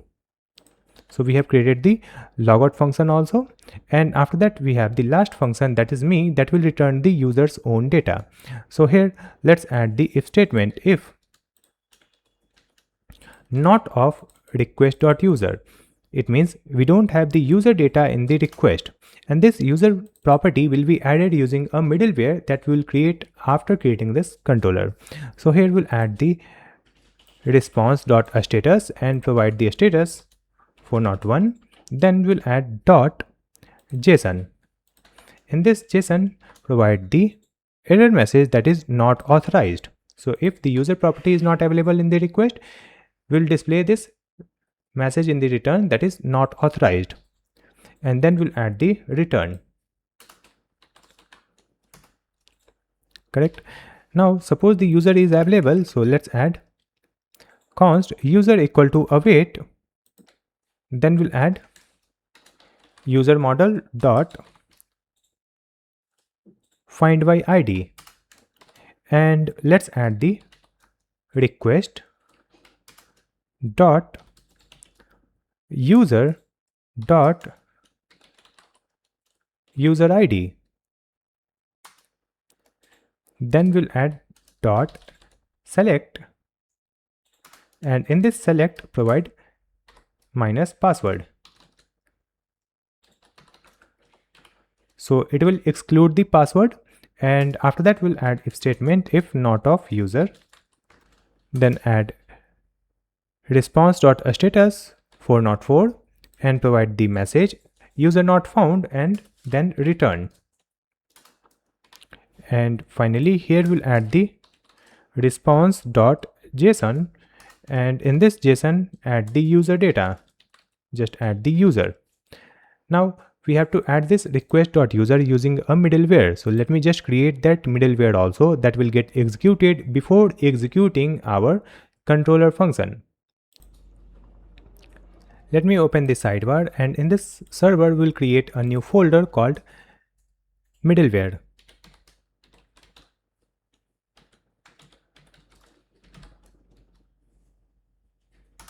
In this middleware folder, create a new file and write the file name auth_middleware.js.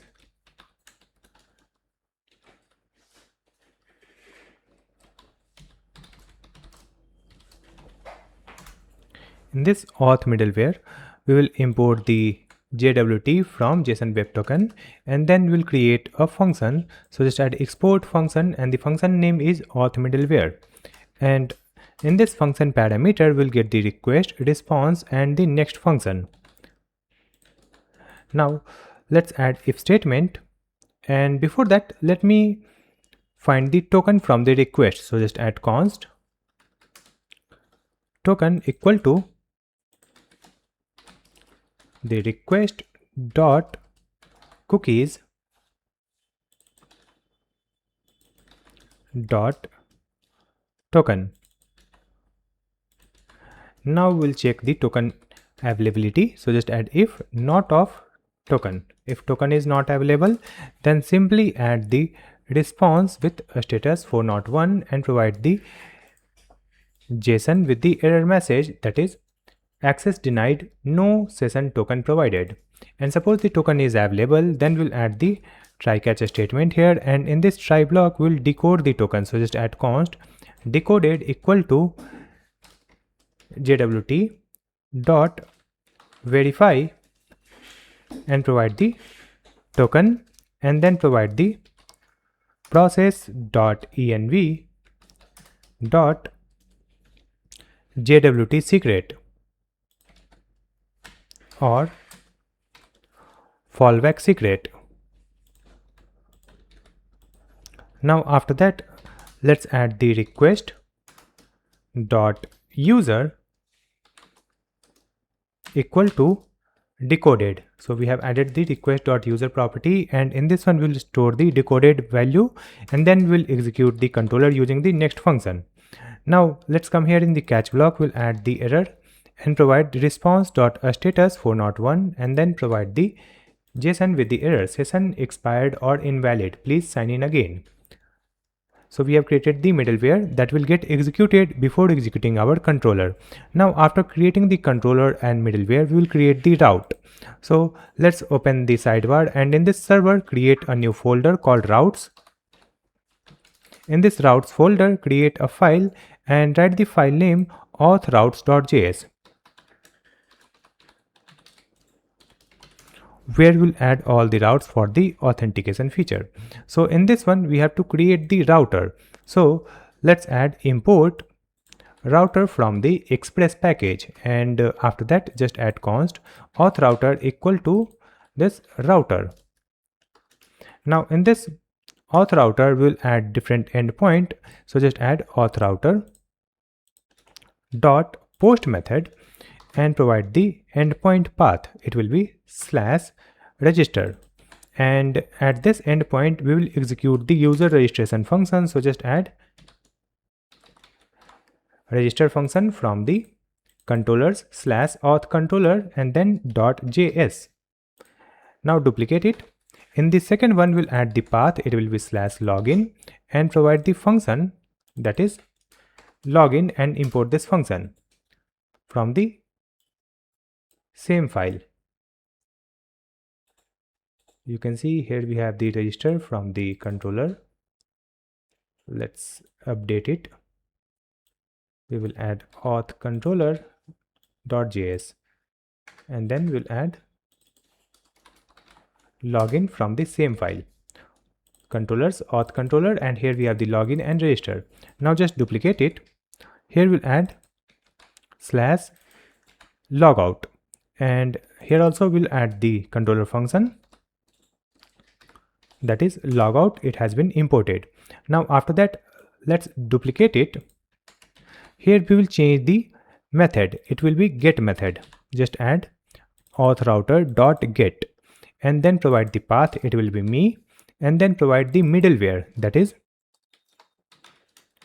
auth middleware. This auth middleware has been imported from the middleware folder auth middleware.js. Then provide the comma and function that is me, and import this function. You can see this function has been imported here from the controller. Now let's export this router from here. So just add export default and auth router. Now we can add this auth router in our main file, that is server.js file. So just open the server.js, and here let's add our authentication route. So just add app dot use, provide the path. It will be /API/auth, then add comma auth router. You can see auth router has been imported from routes auth_routes.js. So we have created the APIs for user authentication, where we have created the user registration, login, logout, and user data API. After that, we'll review our code using CodeRabbit. So just click here and commit the changes. So let me add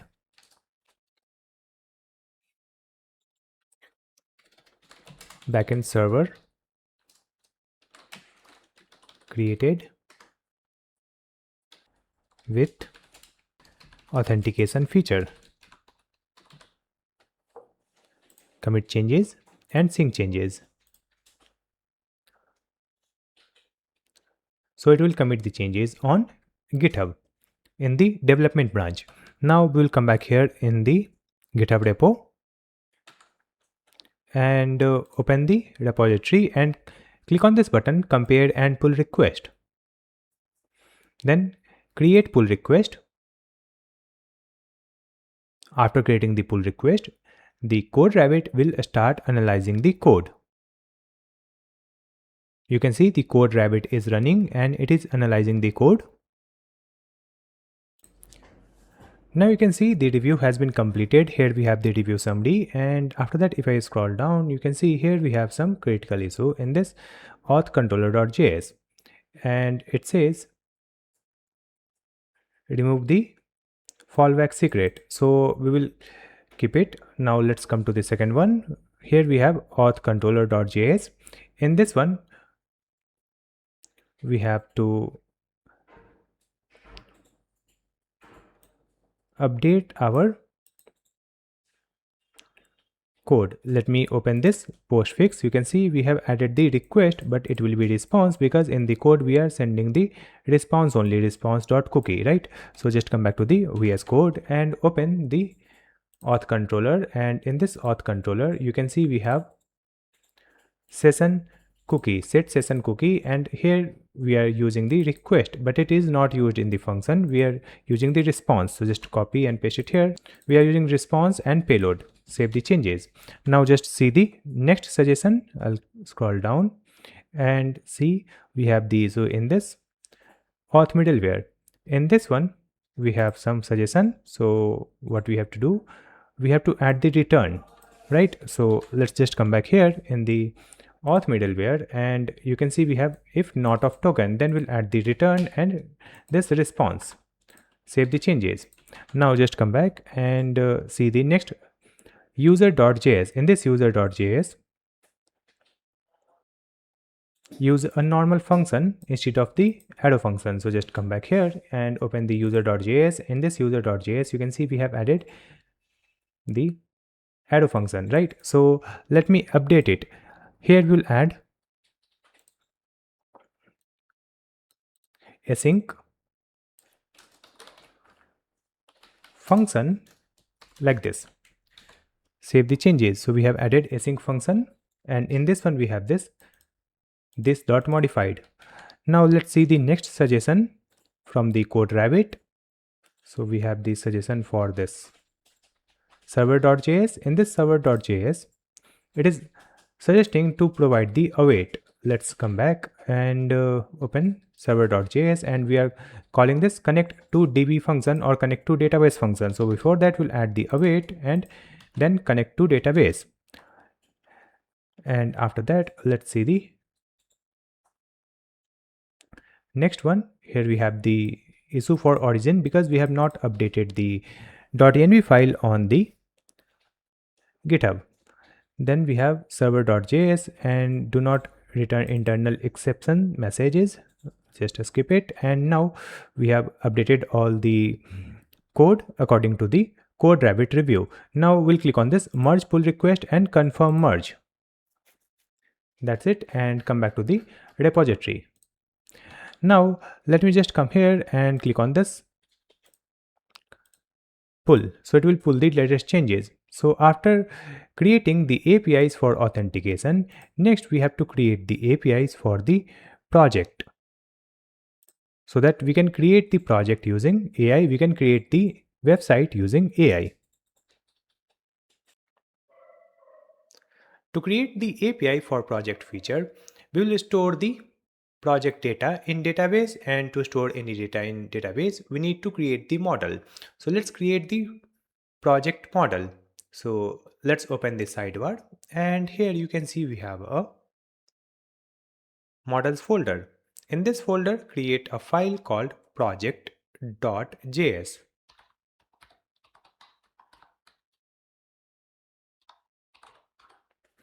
Here also we have to create the model. So I'll copy the entire code from the user model. Just copy everything and paste it here.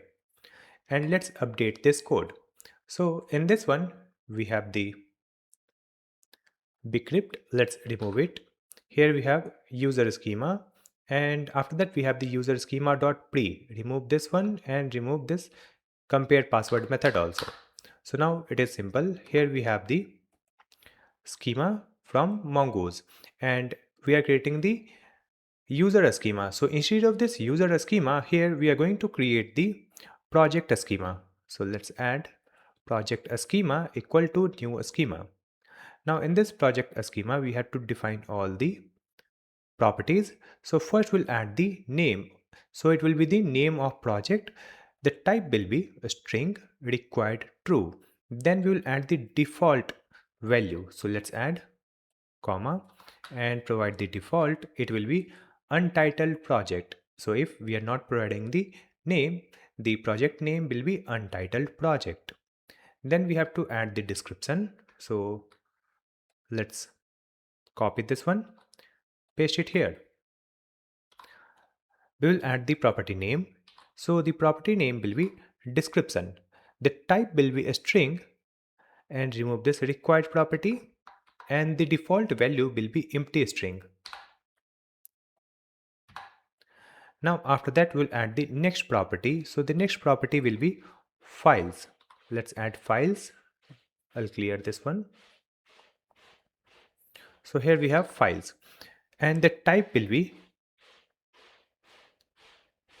our schema dot types dot mixed.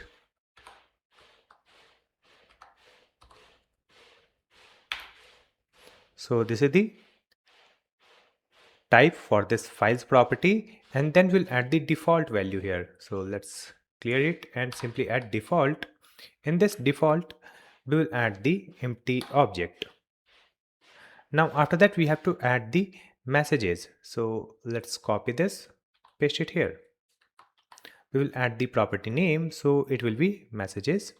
Then we'll add the type. So in this type we have to create another schema. So let's add the empty array here, and here we'll provide the another schema, and then we'll add the default. So in this default we'll add the empty array. Now let's add the schema for this message type.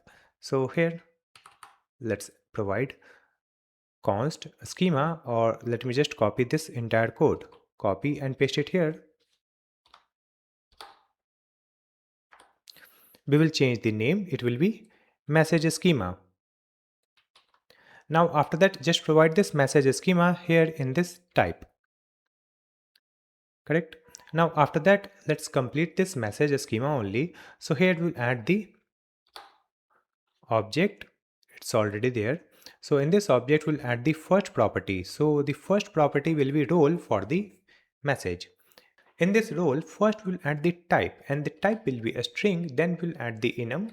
In this enum we'll add the accepted values, so it could be user or assistant. Then we'll add the required, it will be true. So this is the type for the role.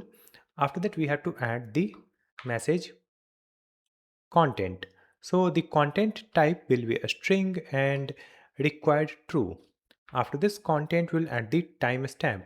So the timestamp will be type date, and default value will be date.now.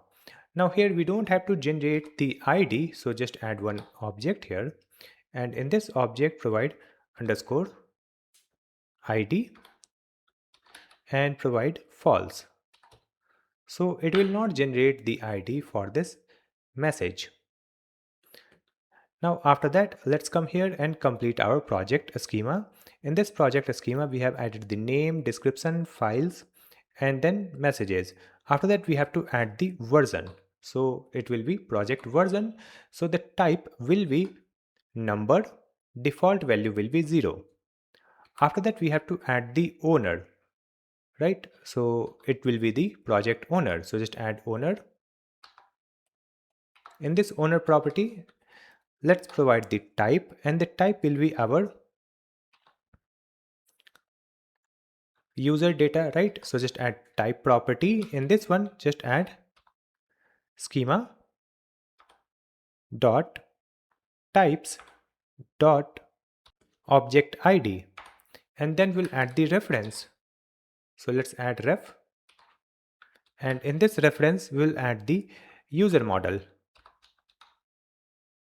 Then we'll add the required. So the required property will be true.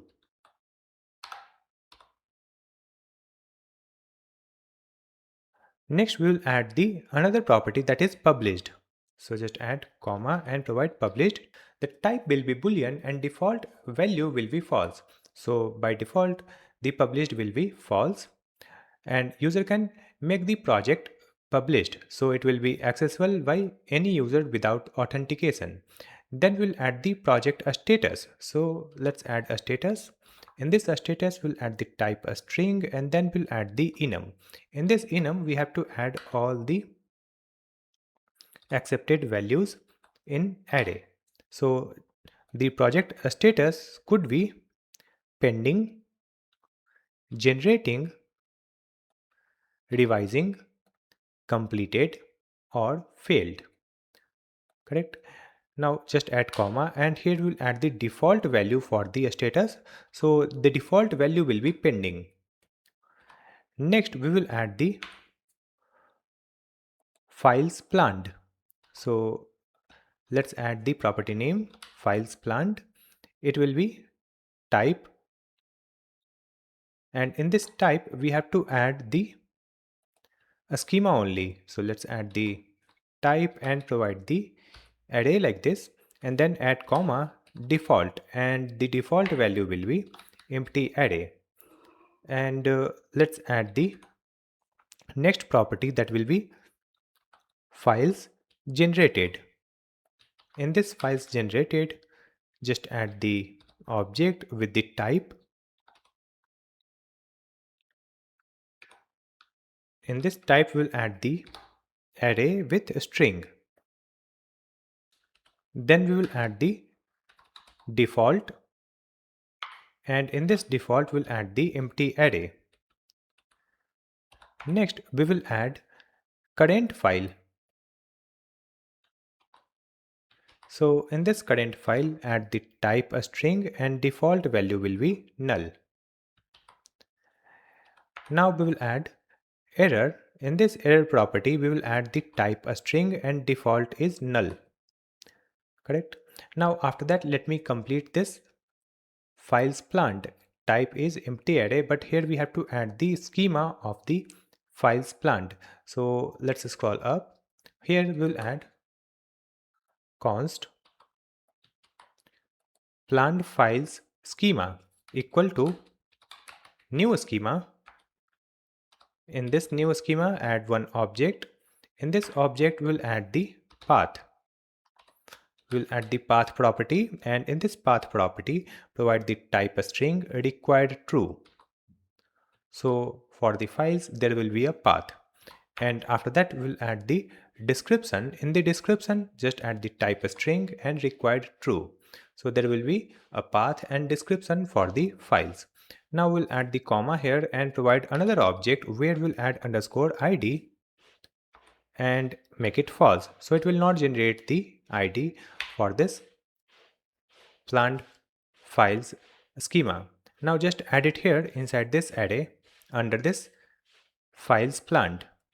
Like this, save the changes, and after that just come here. You can see here we have export const user. So instead of user, we will add project. Export const project equal to mongoose.model and provide the model name.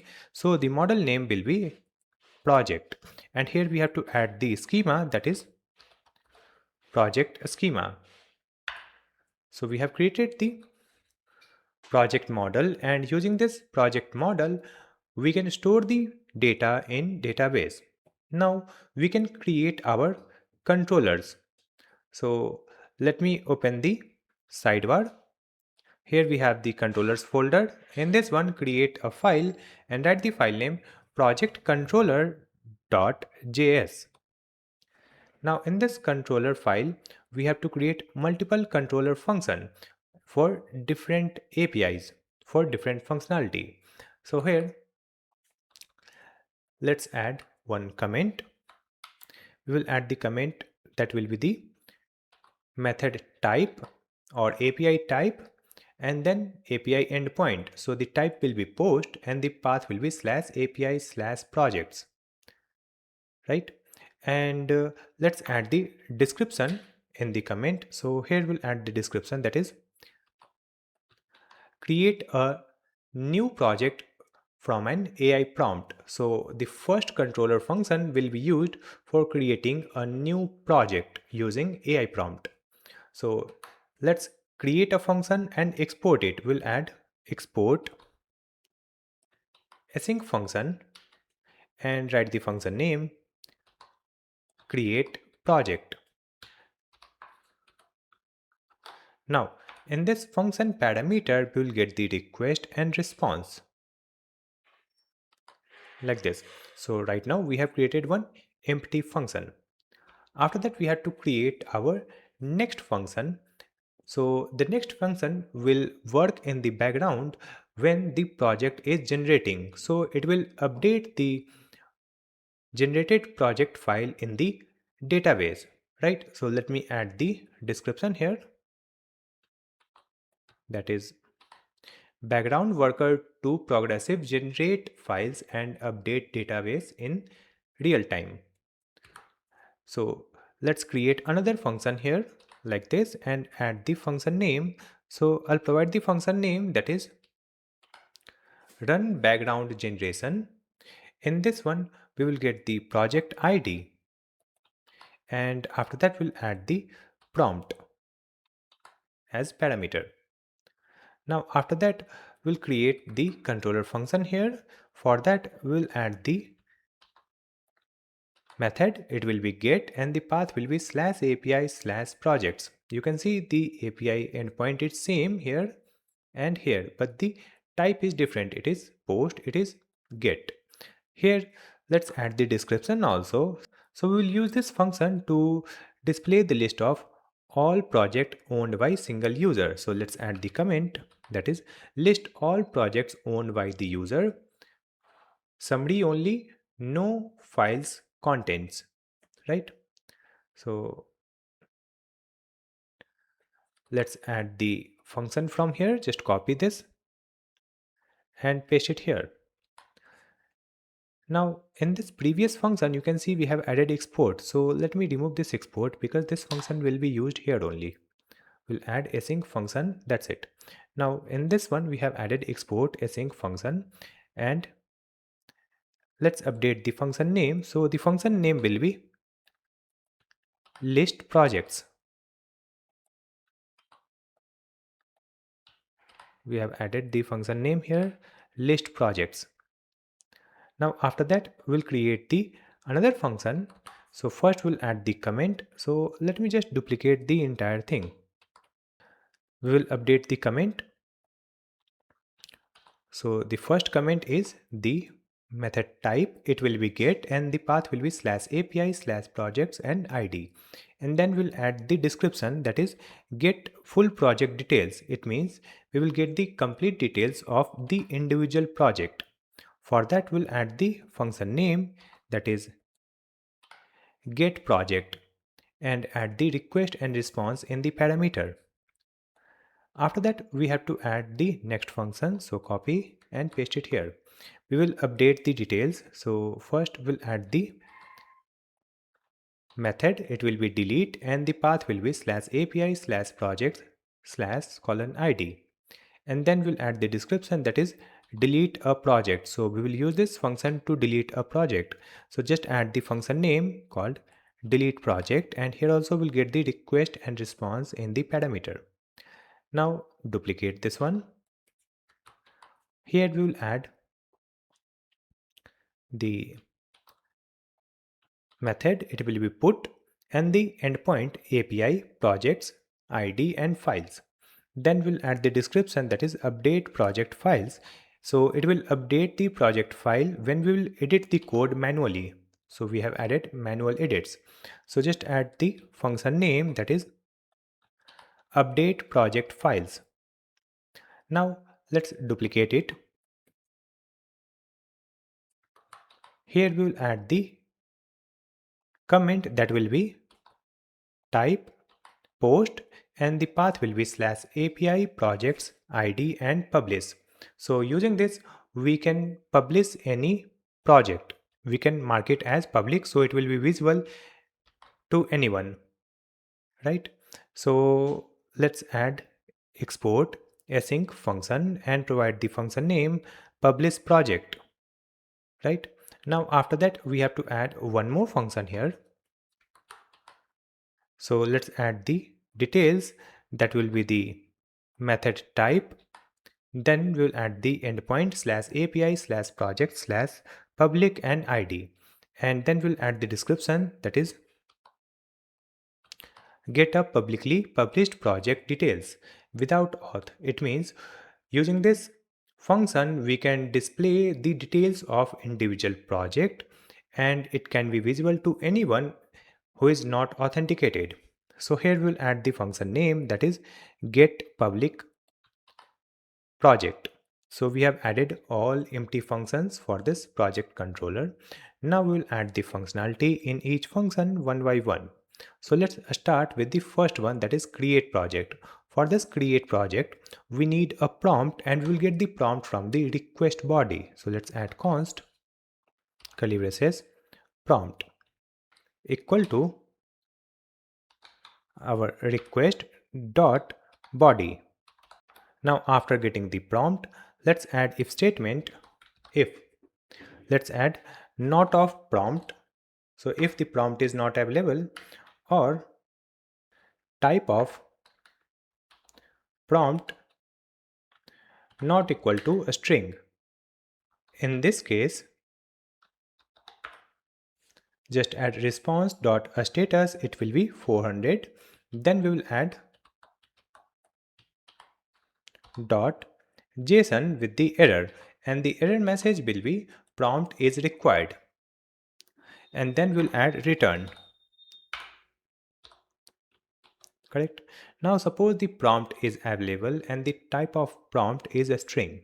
In this case, we will check the user is available or not. So just add if not of request dot user. This user property will be added using the middleware, and we are checking the user property is available or not. If it is not available, then let's add it here.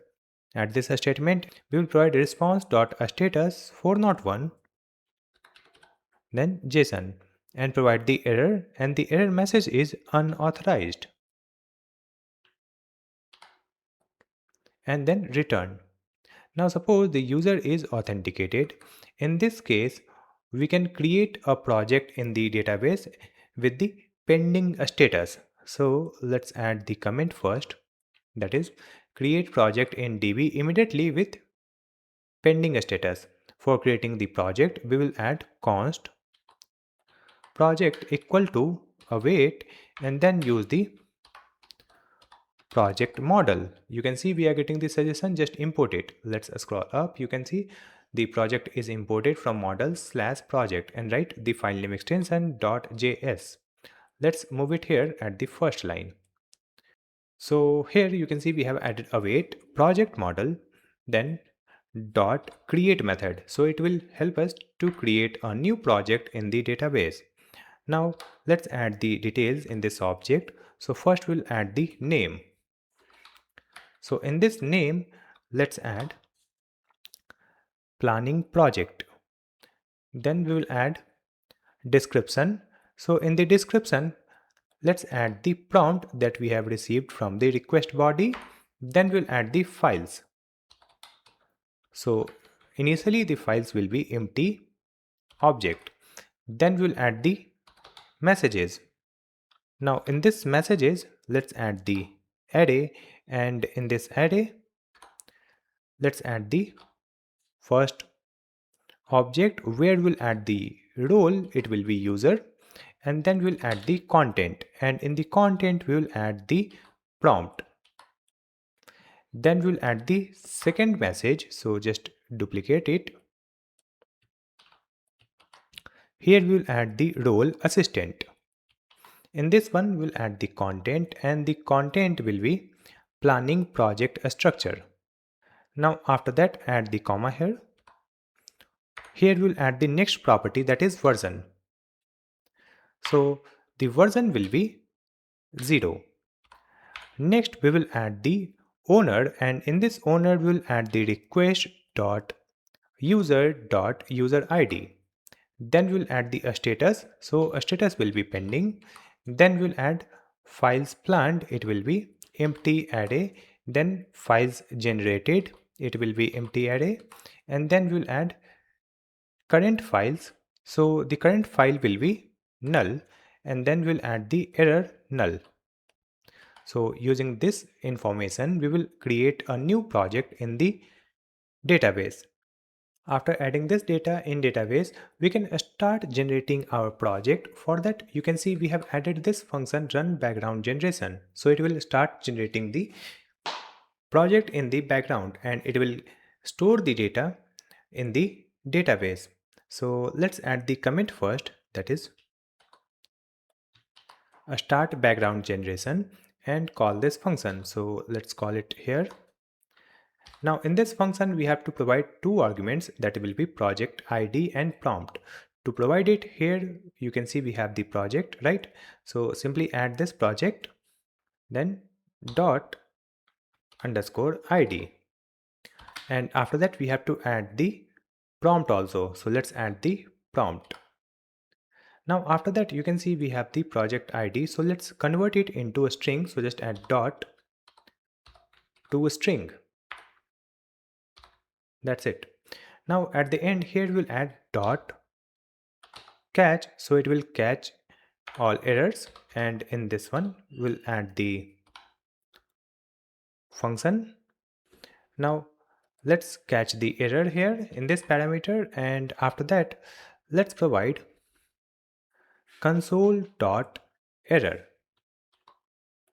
In this console.error provide backticks and insert the background AI fatal generation error for project, and then insert the details using $sign curly braces and provide the project dot underscore ID, then colon, and then add comma error. Save the changes. Now it will keep generating the project in the background, and after that we can send the response here. So just add response dot status, and in this status we'll add 201, then we will add dot json. In this json add the object where we'll add underscore ID, so it will be our project dot underscore ID. Then we will add the name. In this name we will add the project dot name. After that we'll add description, it will be project dot description. Then we'll add files, it will be empty object. Then we'll add the messages, it will be project dot messages. Then provide version, it will be project dot version. So we are sending these data in the response. Then we'll add the status, it will be project dot status. Then files planned, it will be project dot files planned. Then files generated, it will be project dot files generated. Then current file, it will be project dot current file. Then error, it will be project dot error, and then created at property, it will be project dot created at. So we are sending these data in the response, and it will execute our function, that is run background generation, and in this one we will use the AI to generate our project. So for now let me skip this function, we will create it later after creating all these functions, right? So here let's come to the next one, that is list projects. So in this list projects we'll add if statement. In this if we'll add not of request dot user. So if the user is not available in the request, it means the user is not authenticated. So just add response.status for not one, JSON error will be unauthorized, and then we'll add the return. Now suppose the user is authenticated, in this case just add const projects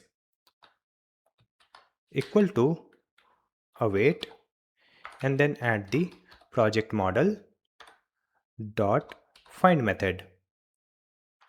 In this find method add the object where we'll add the owner property. So this owner property will be the request dot user dot user ID. Then we will add name 1, description 1, version 1 created at 1 and updated at 1. After that we'll add dot sort. In this sort provide the object where we will add updated at -1. Now we can send the response here. So let's add the response.json, and in this one provide the projects. So here we'll get list of projects owned by a single user.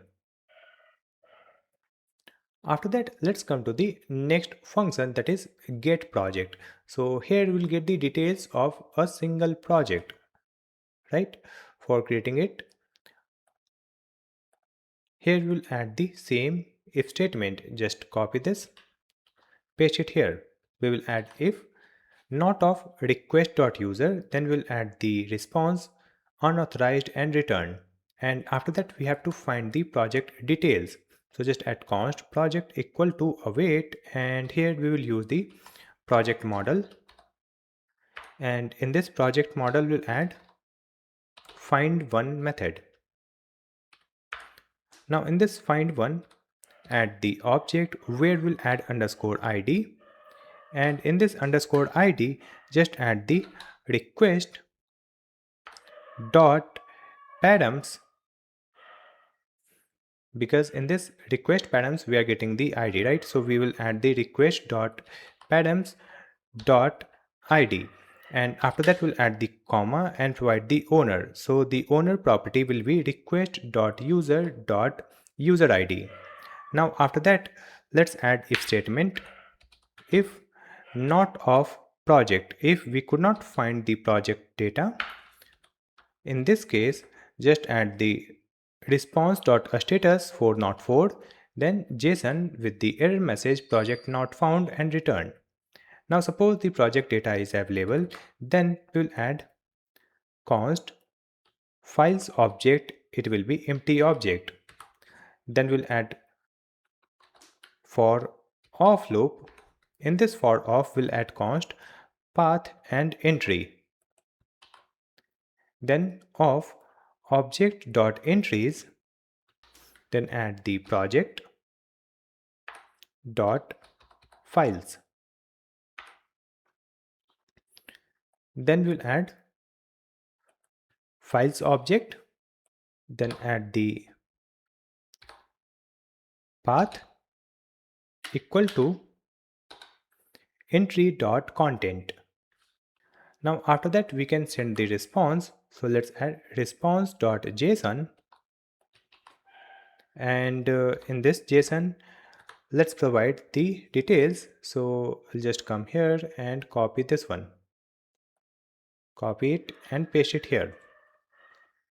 So you can see in this response.json we are adding underscore id, that is project dot underscore id, then name, then description and files. In the files simply add this files object, correct? Then we'll add the messages, then version, then we'll add the status, then files planned, files generated, and current file, and error, and then created at, it will be project.created at.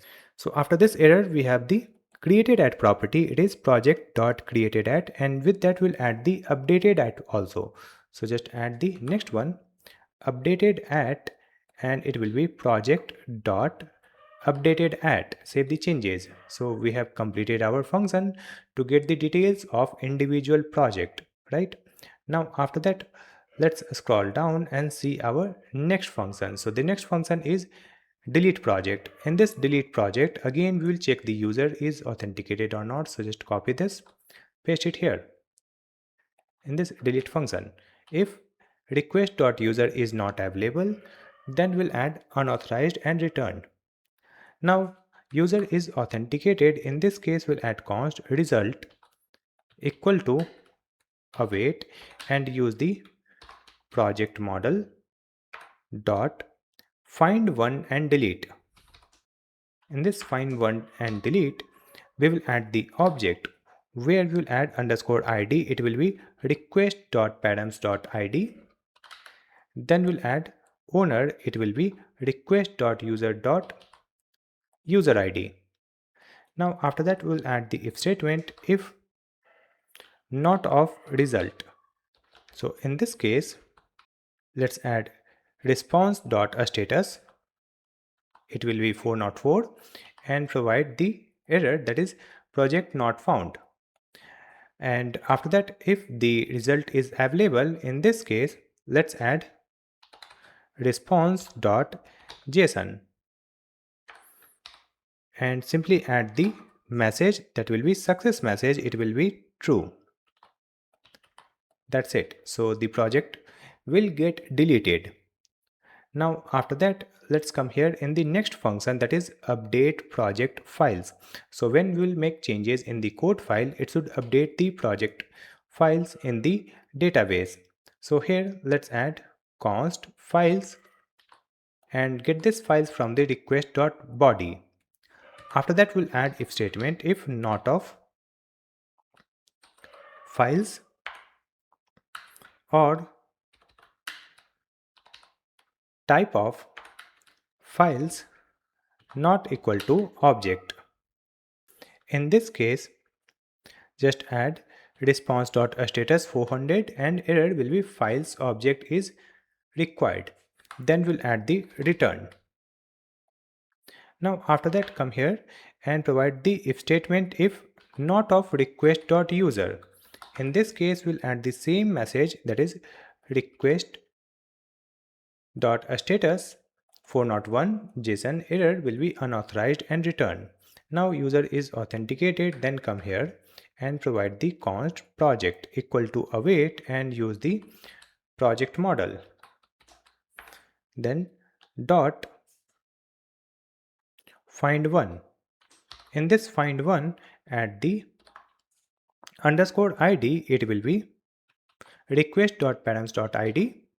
Then add comma owner and provide request.user.userid. So here we'll find the project, right?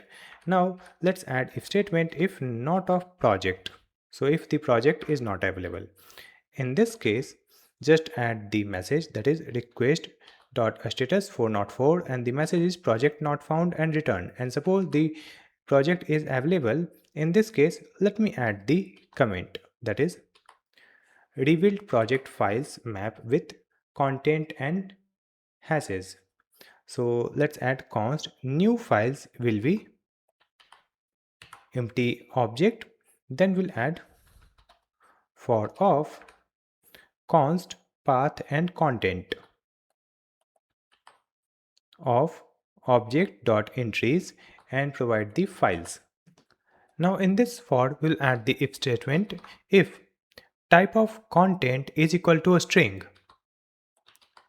In this case, let's add new files and path equal to object and provide the content, then comma and provide the hash property. In this one, we'll add hash content and content, and we have to hash our content using crypto. So let me just scroll up, and here we'll create a function. Just add hash content function and provide the return. In this one, we'll get the content as parameter and provide the crypto, and let's import it. We'll add import crypto from crypto, and then we'll add crypto dot create hash and provide md5, then dot update and provide content, then dot digest, then let's add hex, then dot slice and provide 0,12, and we are using this as content here. In this for of, Now after that, let's come here and provide the project.files equal to new files. Then we'll add await project.save. And after that, let's add const files object. It will be empty object. And then we'll add the same thing. Just copy this, paste it here. In this one, we'll add const path entry of object.entries and provide project.files. Then we'll add files object and path. It will be entry.content. And after that, we can simply add the response. So just add response.json and provide one object. In this object, we have to provide the project details. So I'll copy from here. Let's copy it and come back here.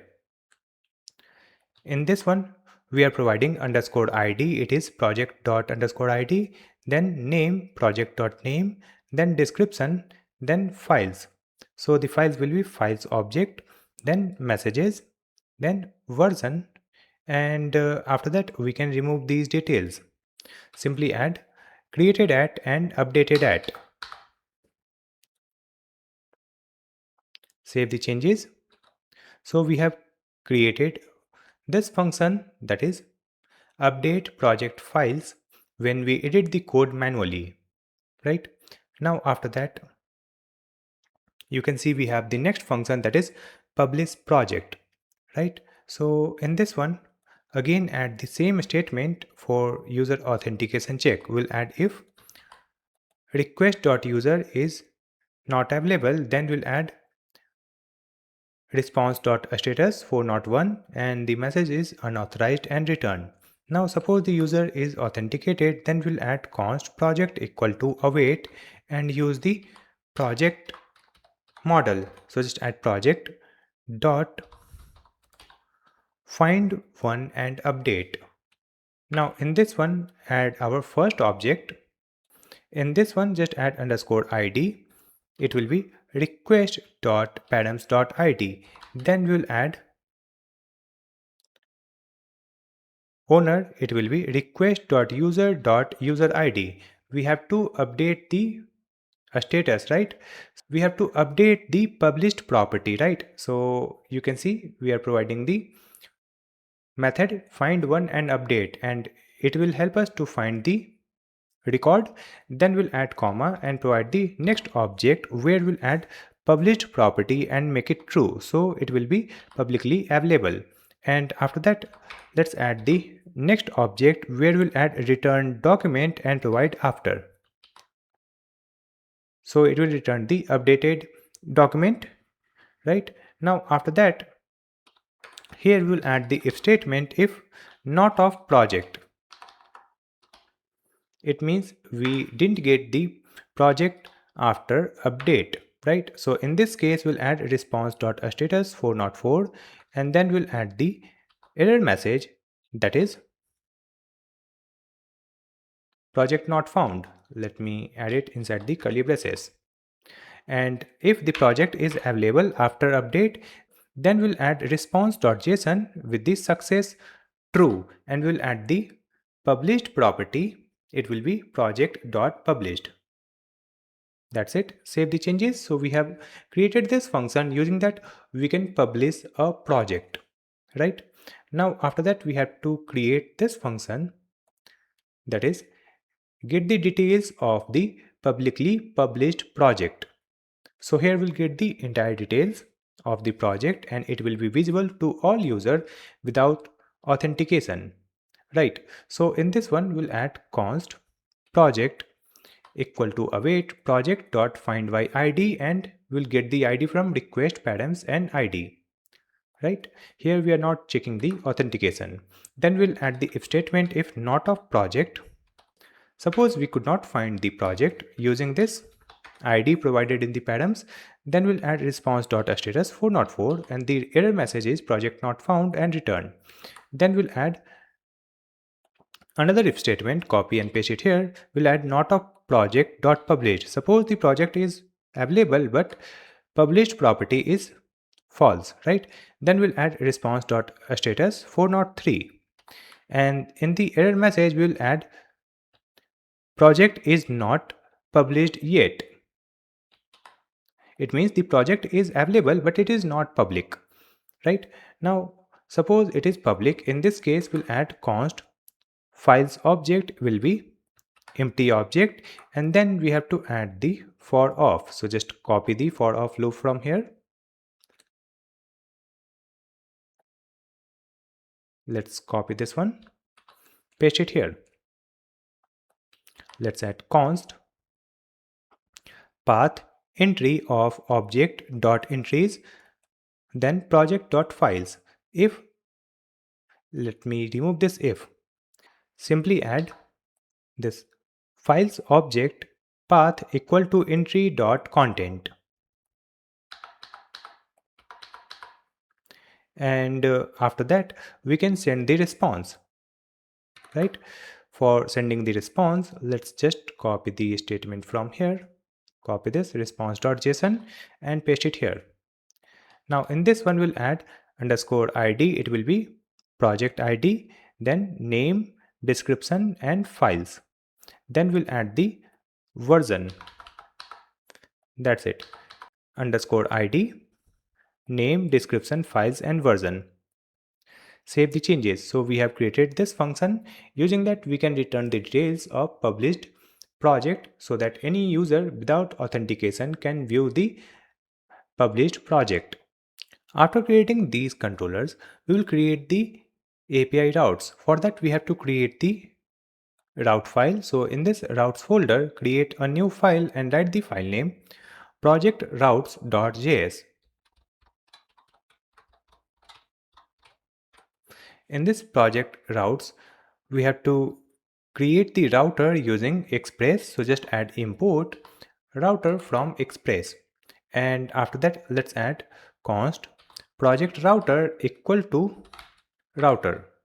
Now in this project router, we'll add different endpoint. So let's add project router dot get.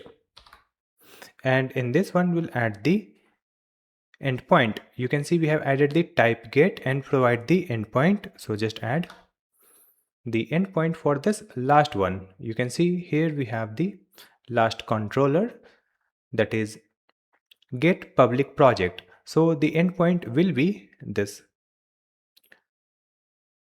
public / id, right? And the type is get. So let's add it here. Just add public / id and then we'll add the comma and provide the function. So just add get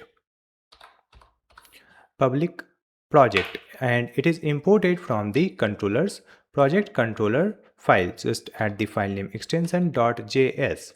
So first we have added this one because this will be public route, right? So let me add the comment, that is public route. Here we don't need any authentication.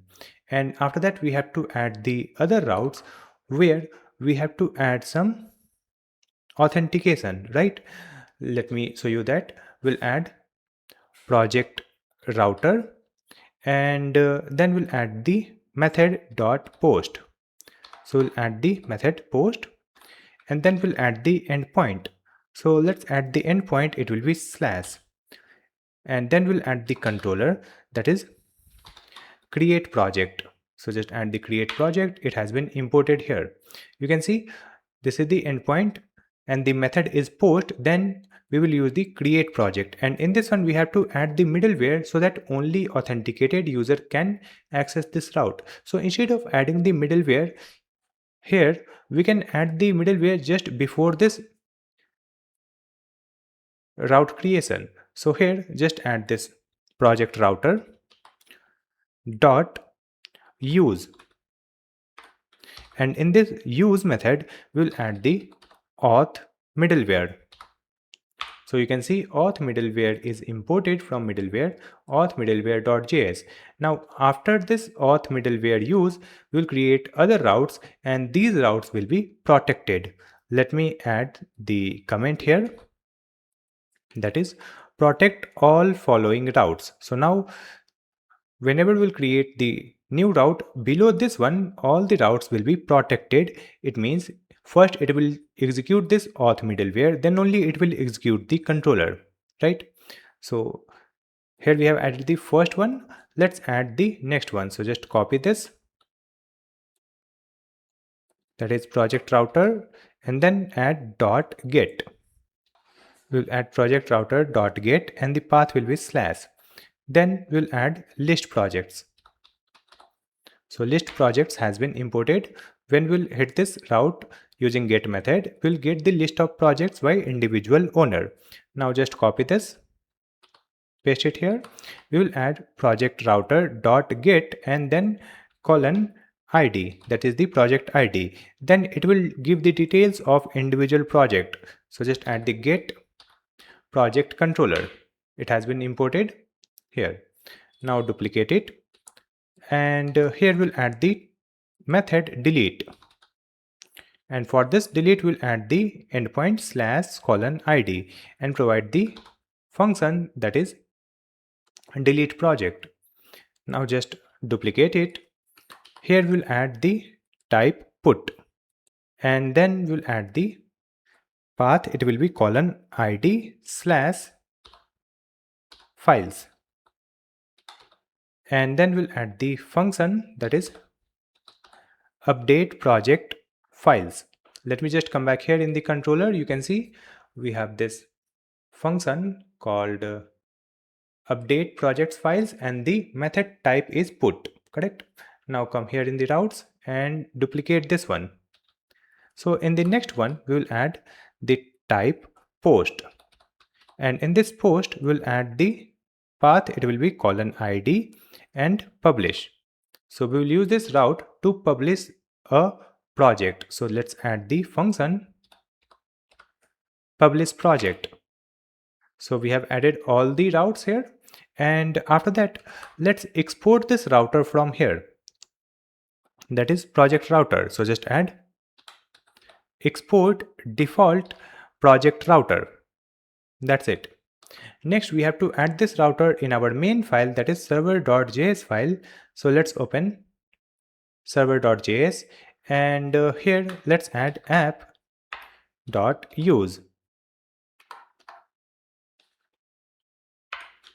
and in this app.use just add the path.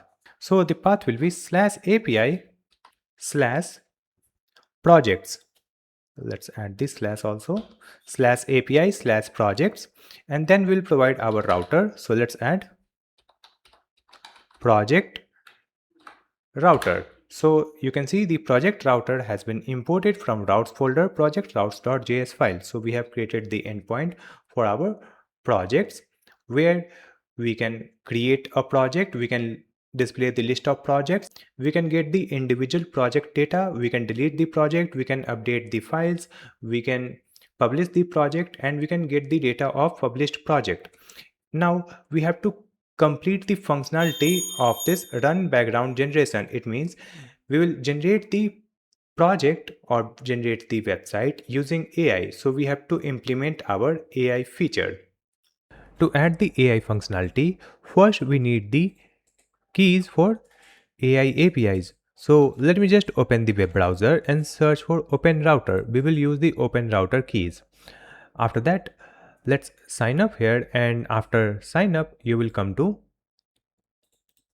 workspaces, and in the left side you will find the API keys, and you will find this button new key. So just click here and create a new key. Let me add the name for this key, that is builder AI, and click on create. So here we have a new key. Let me add this key in our environment variable.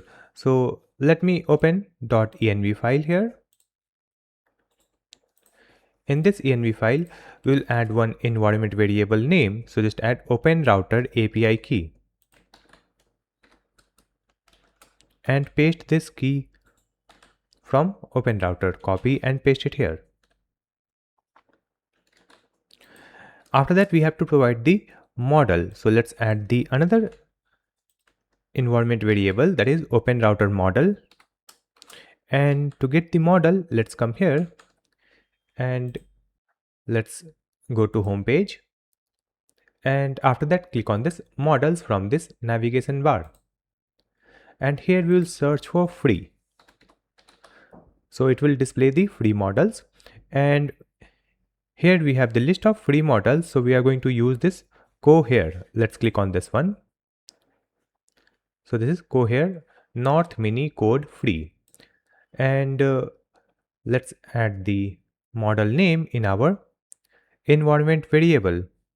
I'll copy this one, come to .env file and paste this one, that is Cohere/North Mini Code Free. So this model has some limitation. You can use 50 API requests per day or up to 500 token per day. And if you go for any paid API, then you will get the more limit, and even that will generate a better response, that will generate a better code for your website. So we are using the free model here. And after that, we have to add the packages to add the AI functionality. So let's open the terminal. We will open the terminal. You can see this is the server terminal where backend server is running. So just add Ctrl C to stop the project. And after that, here let's add npm install and write the package name AI. We will use this package for OpenRouter API call. Then we will add a space at AI-SDK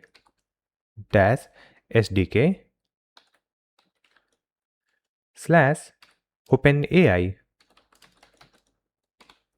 So we will use this package for creating AI schema, and after that add a space and provide p-map. We will use this p-map for mapping the files in database. Then we'll add the next package, that is Zod. So we will use this Zod package to extract the structured data from the AI response. So you can see we have added these packages: npm install AI, then AI SDK, then /OpenAI, then pmap and Zod. Press enter. So it will install these packages, and after installation we can verify it from the package.json file.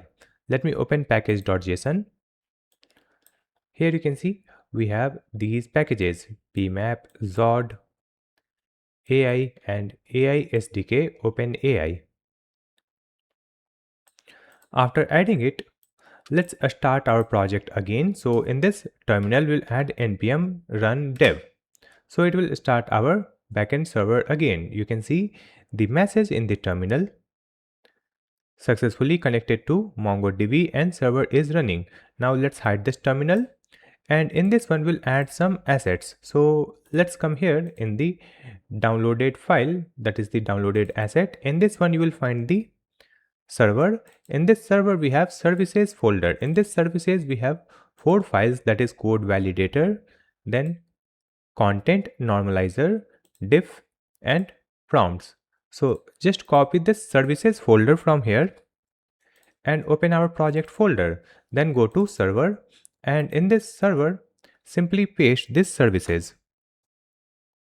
So we have added the services here in the server project. Now close it and come back to the VS Code. So if I open this sidebar, here you can see we have the services folder, and in this services folder we have 4 different files. Now we'll create a new file in this services, that will be ai.js. So just create a new file, that is ai.js, and in this ai.js let's add import and provide curly braces from at AI SDK / OpenAI, and from here we'll get create OpenAI. Correct. Now let's add the comment here, that is OpenRouter model client setup. For this client setup, let's provide the const model equal to and use the model from the environment variable using process.env.openRouter model, which is here, OpenRouter model. After that, let's add OR and provide OpenRouter/free. Then we will add max concurrency equal to parse int. In this parse int, we will add process.env and let's provide AI max concurrency. And if it is not available, then we will add OR 6, then comma 10. After adding it, let's provide const OpenRouter equal to create OpenAI. In this create OpenAI, just add the base URL. So the base URL will be https openrouter.ai/API/v1, that is version 1. Then we will add the API key. So let's provide the process.env and provide OpenRouter API key from the environment variable.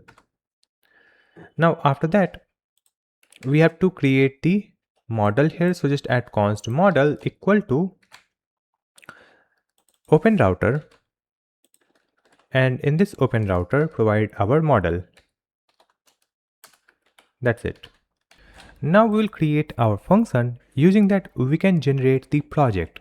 So let's add comment first. We'll add the comment, generate project files.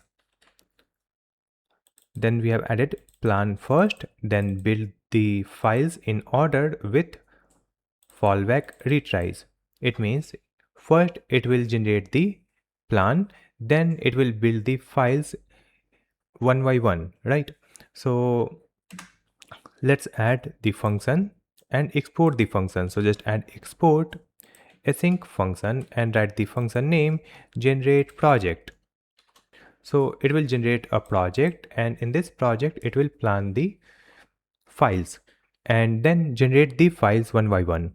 So let's create that function also that will handle the single file generate. So let's add the comment here, that is generate a single files code. So just add async function and write the function name generate single file. Now for generating the single file code, here we provide the file, then all files. After that we will provide the prompt, then provide already generated files, right? And let's come here in this function, that is generate project. In this generate project, we have to provide the prompt and then we'll add the callbacks. In this file, we have to create one more function, that is revise project function, right? So let's add export async function and write the function name, that is revise project. In this revise project, we will get the prompt. After that, we'll get the manifest, then relevant files, and then recent messages. So we have created 3 functions here, and to complete these functions, we need some schemas, right? So let's create the schema in different file. In this services, we'll create a new file and write the file name aischemas.js. In this AI schemas, we will use Zod. So just add import Z from Zod. We will use this Zod for creating the schema. And let's add export const generation result schema equal to z dot object. Here we'll add the files, and in this files just add z dot record and then z dot string, then comma, again add z dot string. Next we'll add the description, and in this description we'll add z dot string dot default, and in this default provide generated project. So we have added generation result schema. So this generation results will contain files. Now after that we'll create the next schema. So just duplicate this one. In this one we'll add the name, that is file operations schema or file op schema equal to z dot object, and here we'll add the details. So let's add operation op, it will be z dot enum. In this one add array that contains create, update and delete. So these are the file operations, and after that we'll add the path.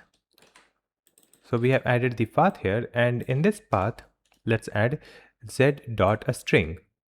Then we'll add content. So in this content provide z dot string dot nullable dot optional. Then we'll add search and replace. So we have added search and replace. For this one also we have added the same details. Now after that we'll create our next schema. So I'll just copy this, paste it here. Here we'll add the name, that is revision result schema. In this revision result schema I'll copy the details from here, paste it here. Here we'll add the operations. It will be z dot array and provide the file operations schema, which is here. Then let's add the description. It will be z dot string dot default, and here we'll add applied revisions. Now we'll create our next schema. So let's copy this and paste it here. Here we'll add the schema name file plan schemas or schema. So we have added file plan schema z dot object and provide the files. So let's add the files property. It will be z dot array, and after that we'll add the project name. In the project name we'll add z dot string dot default, and then we'll add the value that will be generated project. After that just duplicate it. It will be project description. It will be z dot string dot default, and the data will be a React project. Correct. Now let's update this one, that is files. It will be z dot array. In this array let's add z dot object. Now in this one we'll add the path. It will be z dot string. Then we will add the description. It will be z dot string. Then exports. In this exports we'll add z dot string dot optional dot default empty string. Then we'll add imports.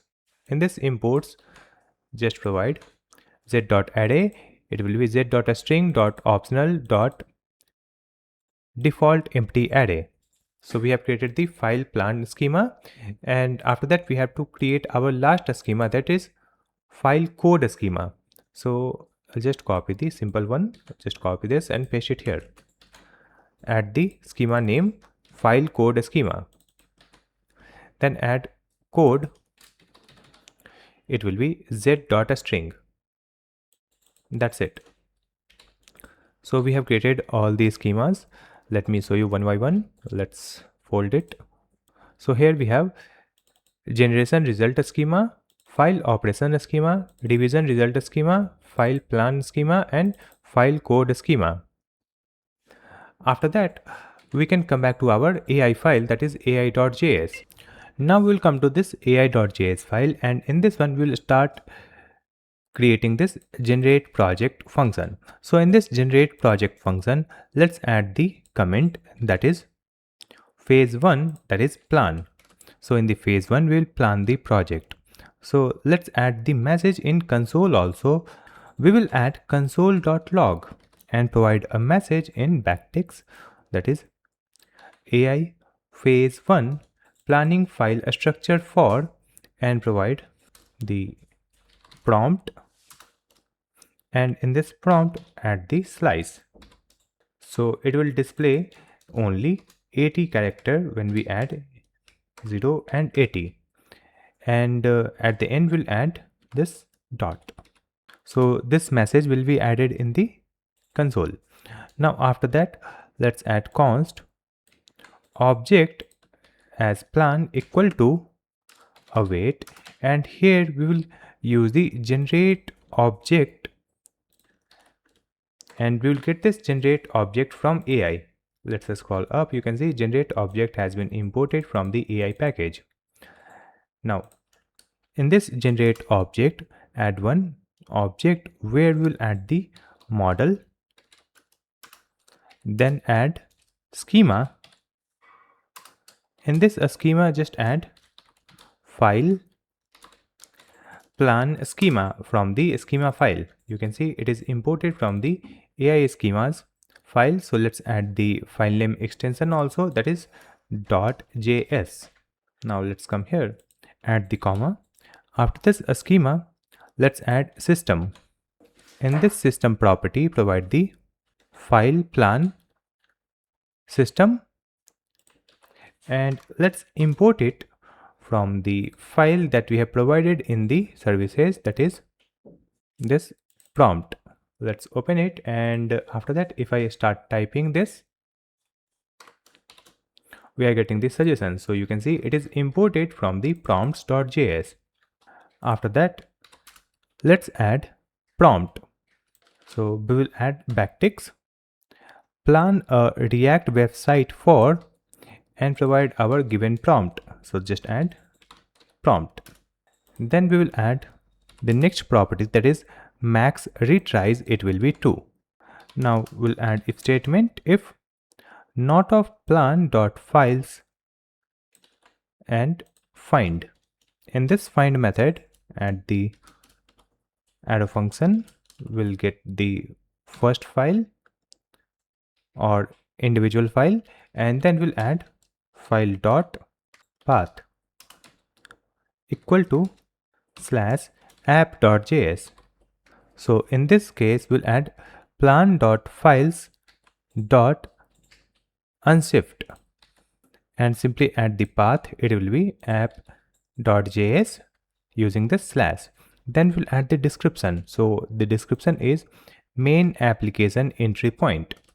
Then we'll add exports default app, then imports, and in the imports let's provide /styles.css.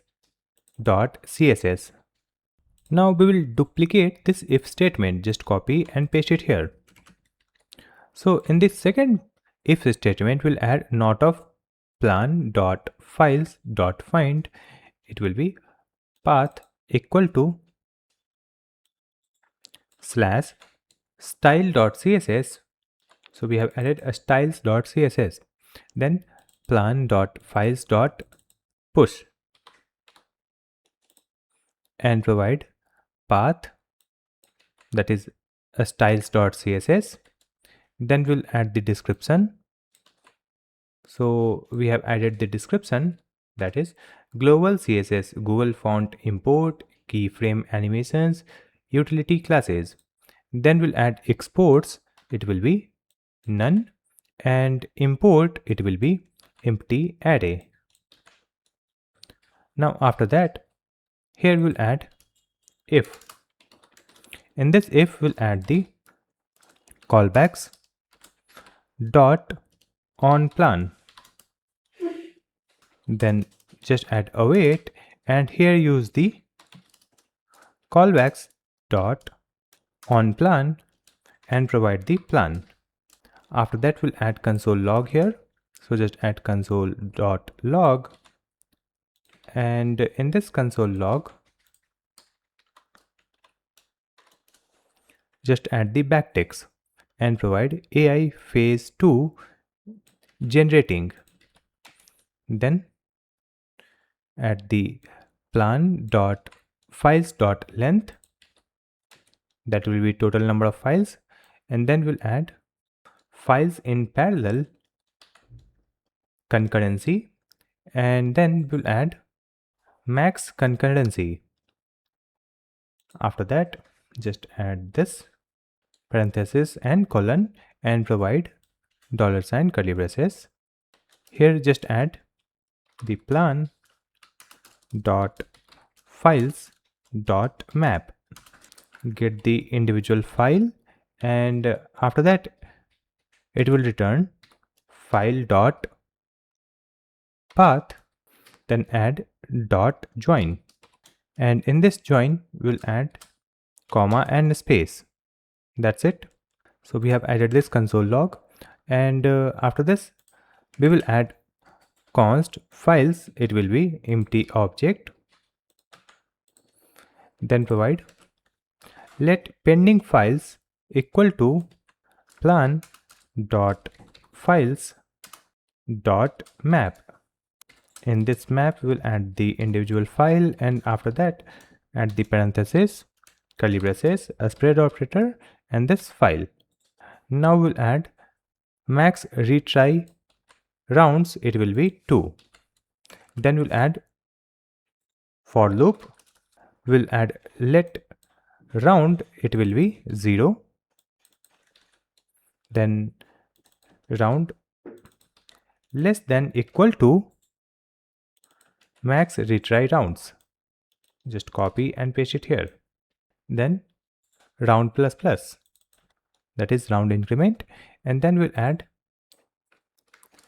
if pending files dot length is equal to 0, then simply add break. After that we'll add if statement. If round is greater than 0, in this case we'll add console.log, and in this console log we have added AI retry round and provide the round number, max retry round for pending files dot length, then failed files, and insert the pending files dot map, then it will return file dot path dot join using this comma and space. Now after that, just come here, let's add const results equal to await, and here we will use the pmap.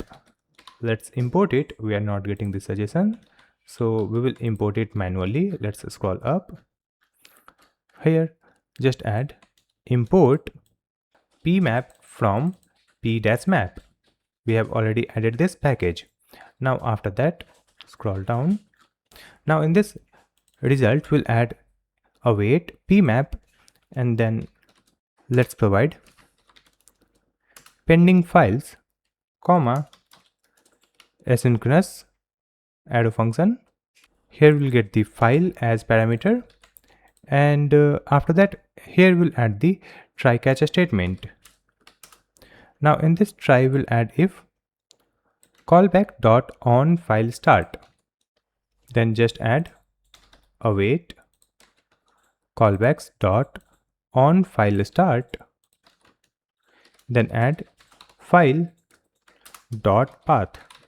Now come here, after this if statement, just add const single result equal to await, and now we will use the previous function that we have already declared, that is generate single file. In this generate single file we will provide the file, then provide the plan.files, then provide prompt and files. Now just add if. In this if we'll add callbacks dot on file complete. In this case we'll add await callbacks dot on file complete, Then add the file.path and single file or single result dot code. So here we have the single result, then dot code. And after that, simply add the return. In this return, we'll add the object with success true and provide the file, and then we'll add the result property. Result property will be single result. And come here in the catch block. In this catch, we'll add the return and provide the object with success false and provide the file and error. It will be this error.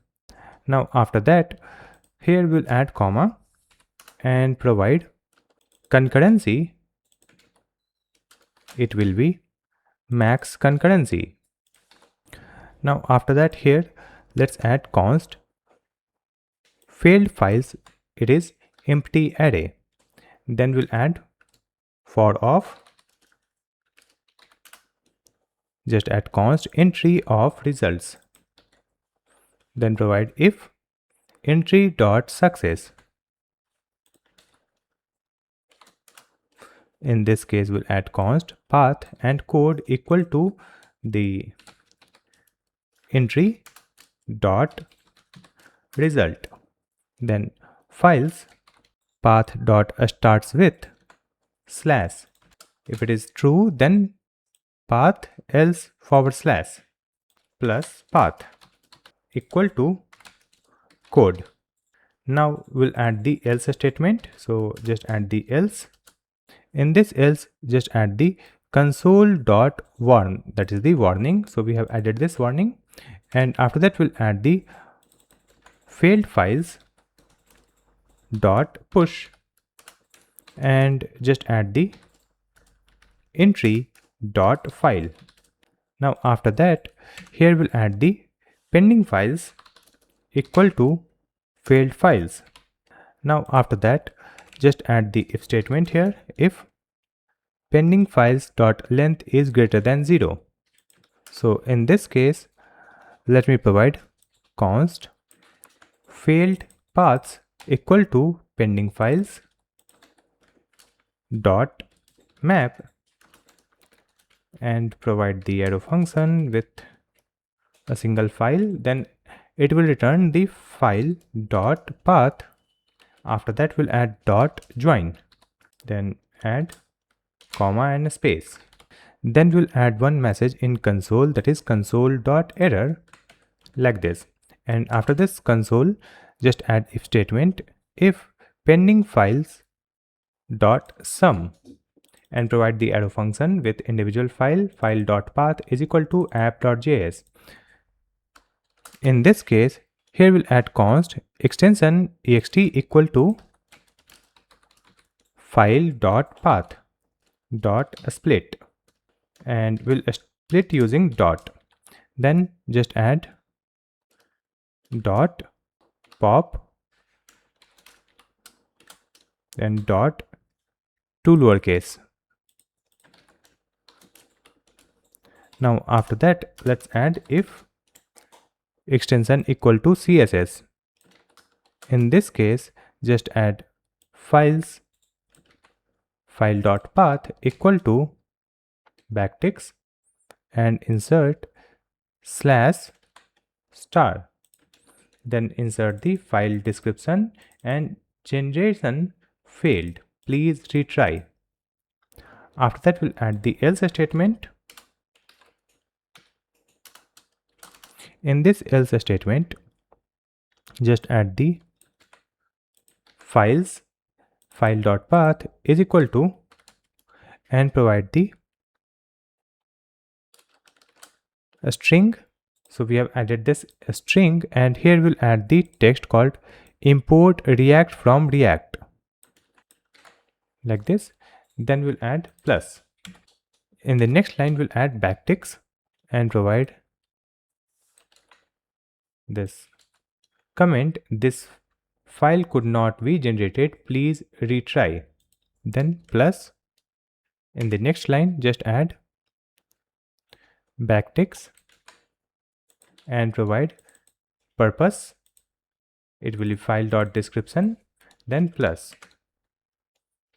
Then we will add export default function and it is placeholder. Then we have added this plus. After that we'll add return. Let me add the entire code here. So we have added export default function placeholder return. It will return a div with these classes. Here we have the message component failed to generate, please try again. Now after that just come here and we'll add the if statement and provide not of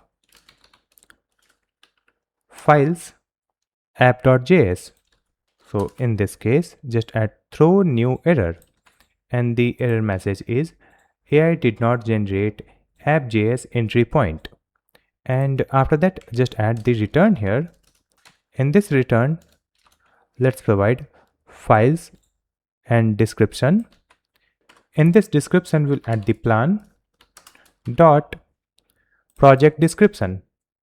Save the changes. Now in this function you can see we are using the generate single file. Let's scroll up. You can see we are using this generate single file. So just complete that function also. So scroll up and we will fold this function and let's complete this generate single file. So in this function just add const system equal to build file code system and import it from prompts. Then we'll add all files, comma, and provide already generated files. Then we'll add const user message equal to backticks and provide project colon and provide the prompt.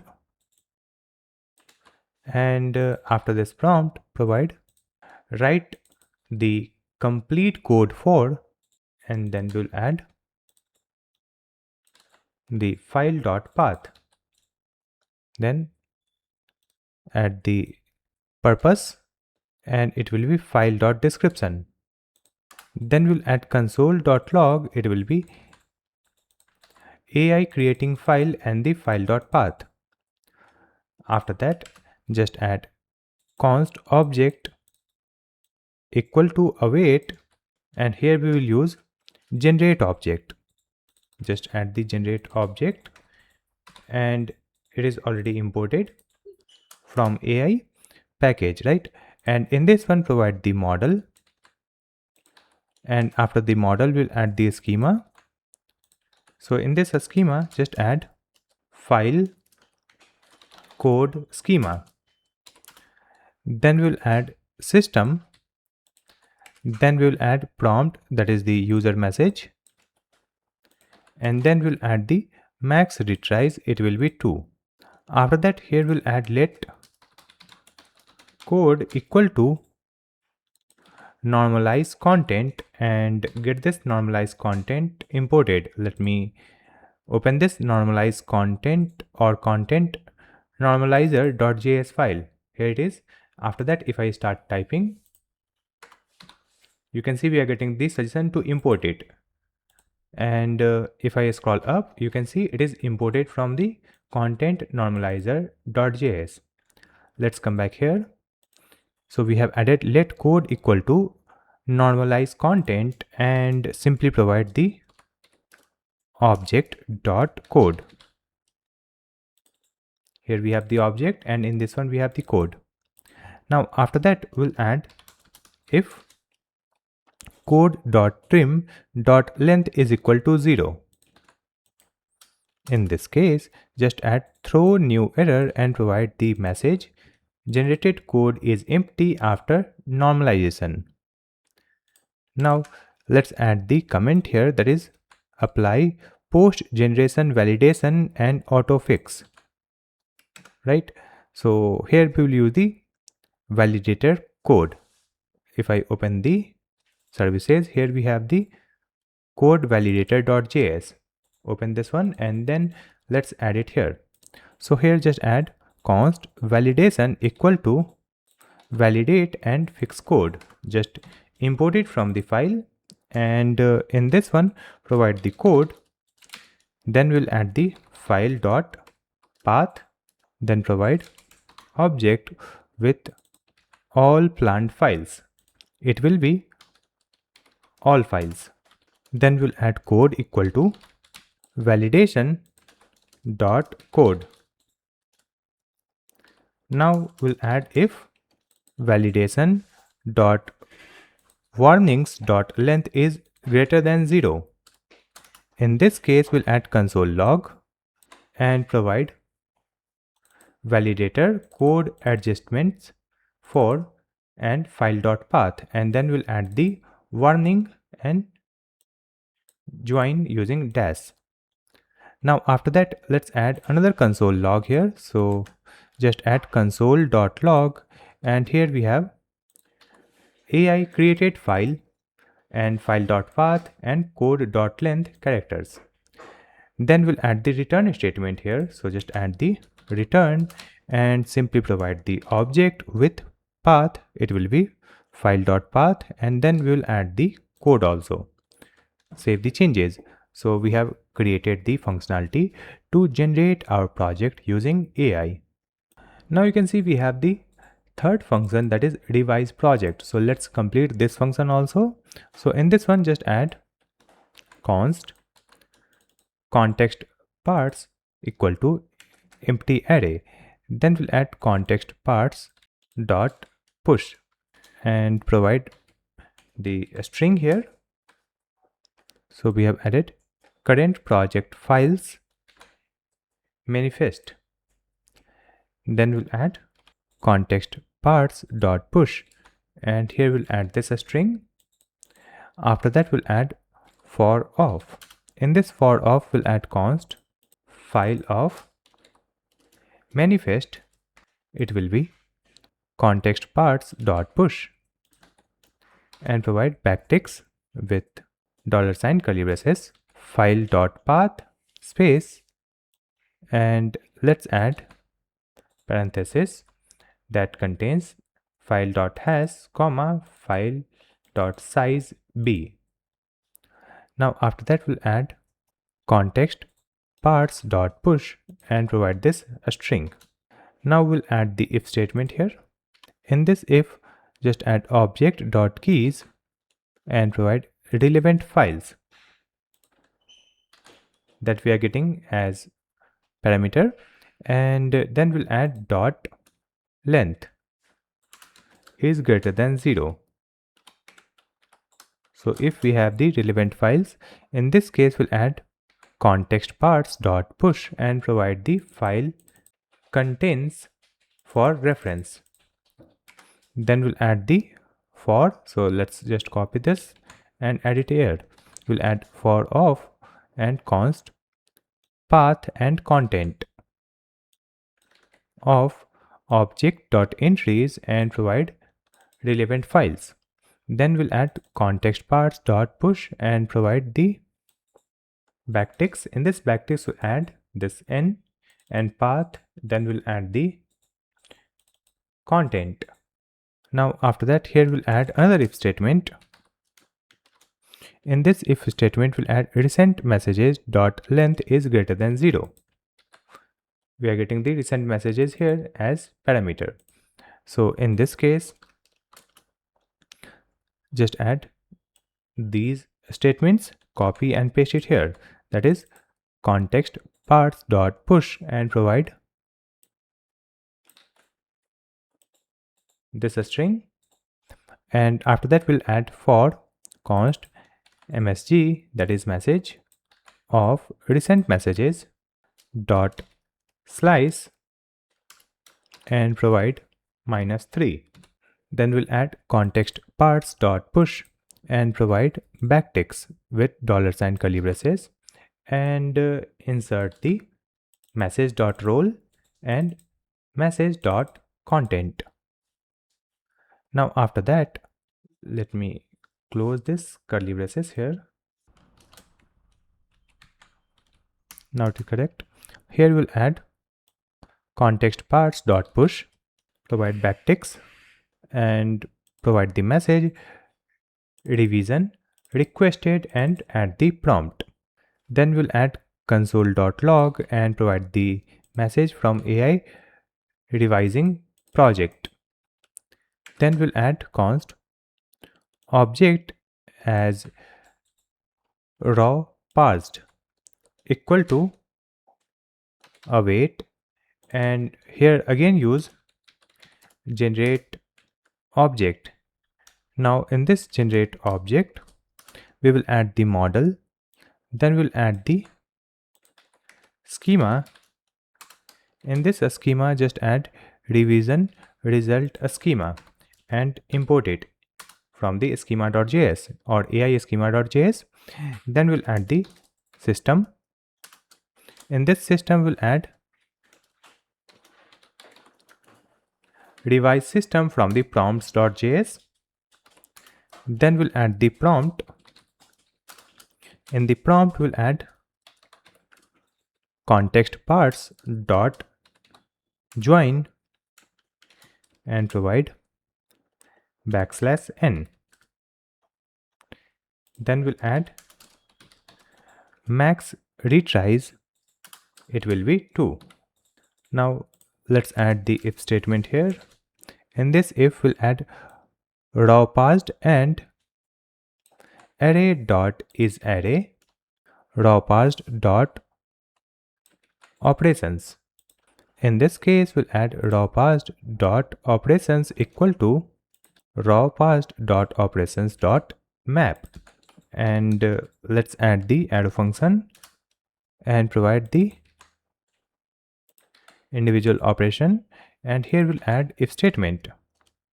If not of op or type of op not equal to object, then return and provide the op. After that we'll add let operation a string equal to a string, and then we'll add op dot op or empty string, then dot trim, then dot to lowercase. Now we'll add if statement here. If array contains create add new includes operation a string, then simply add op dot op equal to create. Then we'll add else if and provide this array that update edit modify patch dot includes operation string, then provide op dot op equal to update. Let's move this parenthesis here. Now it is correct. After that let's add another else if, just copy and paste it here. In this one we have added else if delete remove del or rm dot includes operation string, then op dot op equal to delete. After that just add the if statement. If op dot path and type of op dot path is equal to a string and not of op dot path start with /. In this case just add the operation dot path, it will be / plus op dot path. Now let's come here. Here we will add if op dot content, then we'll add op dot content equal to normalize content and provide op dot content. Now let's duplicate it. Here we'll add op dot search, then add op dot search equal to normalize content op dot search. Let's duplicate it. We'll add op dot replace and provide op dot replace equal to normalize content op dot replace. Now just add the another if statement. If op dot op equal to create and operation.content. Now in this if statement we'll add const validation equal to validate revision content and import it from the code validator, and after that we'll add operation.content in the first argument and then provide operation.path and then we'll add comma create. Then we'll add operation.content equal to validation.content. Again we'll add the if. Let's add validation.warning.length is greater than 0. In this case, just add console log. So we have added this console log, and after that we'll add else if.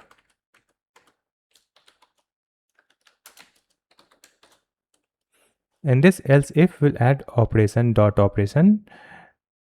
equal to update. Let me remove it from here and we will add it here. For this if we'll add the else if. Here we have equal to create and here we have equal to update and operation dot replace. So in this case just add const validation. So just copy this one, paste it here. Validation equal to validation revision content operation dot replace dot operation dot path, and here we'll add update. Now after that just add operation dot replace equal to validation dot content. Then we'll add if validation dot warning dot length is greater than 0. In this case simply add one console log. So we have added this console log here. That's it. And after that here simply add the return and return this operation. And at the end here we'll add return and provide raw parsed. Save the changes. So we have completed the function, that is revise project. Now let's use this generate project function in our project controller. So let's open the controllers. Then we have the project controller. Now in this project controller we have the run background generation. So in this run background generation just add the try catch. Now in this try block first we'll add the console log. So we have added this console log, that is background AI a starting generation for project and the project ID. Then we will add the const result equal to await and use that function, that is generate project, and get this project from the services folder and AI.js file. Let's scroll up. You can see it is imported from the services/ai.js. Now after that here we'll add the argument that will be prompt. Then we'll add the object. In this object we'll add on plan. It will be asynchronous arrow function with the plan in the parameter.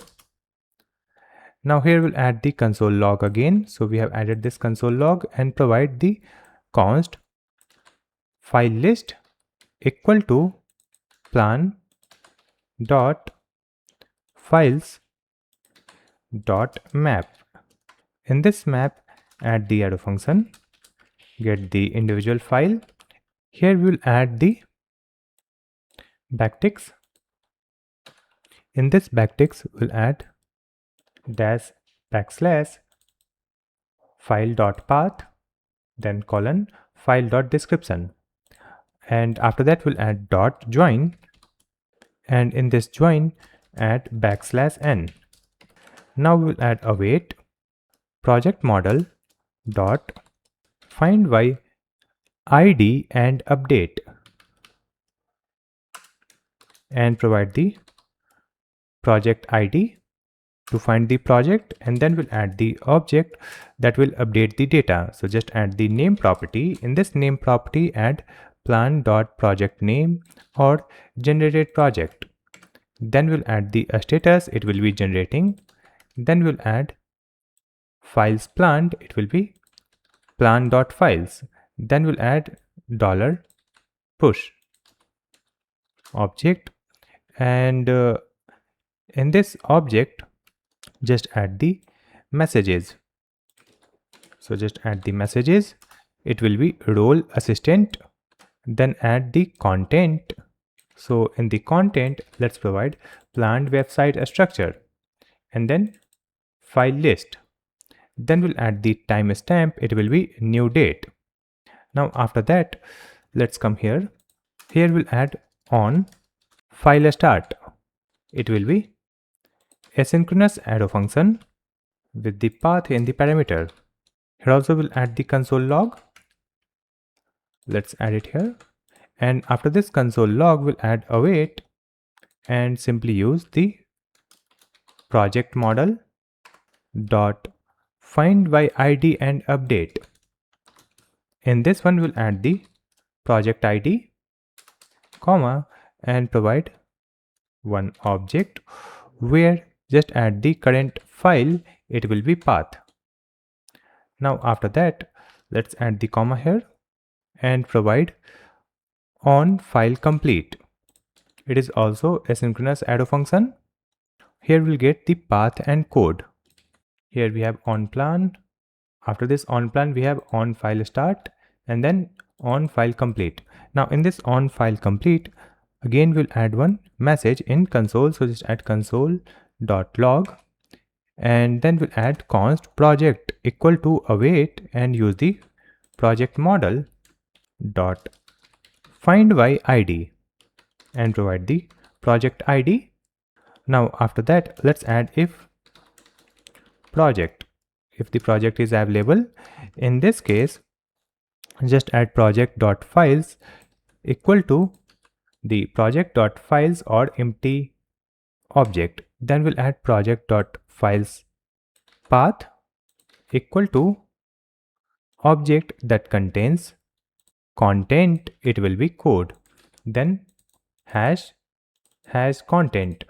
Then we'll add the project dot files generated equal to array with a spread operator and provide project dot files generated or empty array, then comma path. After that, we'll add project dot messages dot push. So just add the role assistant, content, and timestamp. So in the content, we have added created file and the path. Now after that, here we'll add the project dot current file, it will be null, and then project dot mark modified and provide files. Then we'll add await and project dot save. So it will save the changes in the database. Now after that, here we'll add console.log, that is background AI successfully generated project and the project ID. Now let's add const project equal to await and provide the project model dot find by ID and provide the project ID. Then we'll add the if statement if project is available. Then provide project.status, it will be completed. Then add the project.version, it will be 1. Then we'll add the if result.description. In this case, just add the project name and equal to result.description. Then we'll add project.messages.push. Here we'll add role assistant and content and timestamp. So in the content, we have added website generation complete. You can view and edit the files. After that, let's add await and provide the project dot save to save the data in database. Now let's come here in the catch block. In this catch block, we'll add the error and then we'll add the console.error. Now we'll add await and provide the project dot find by id and update.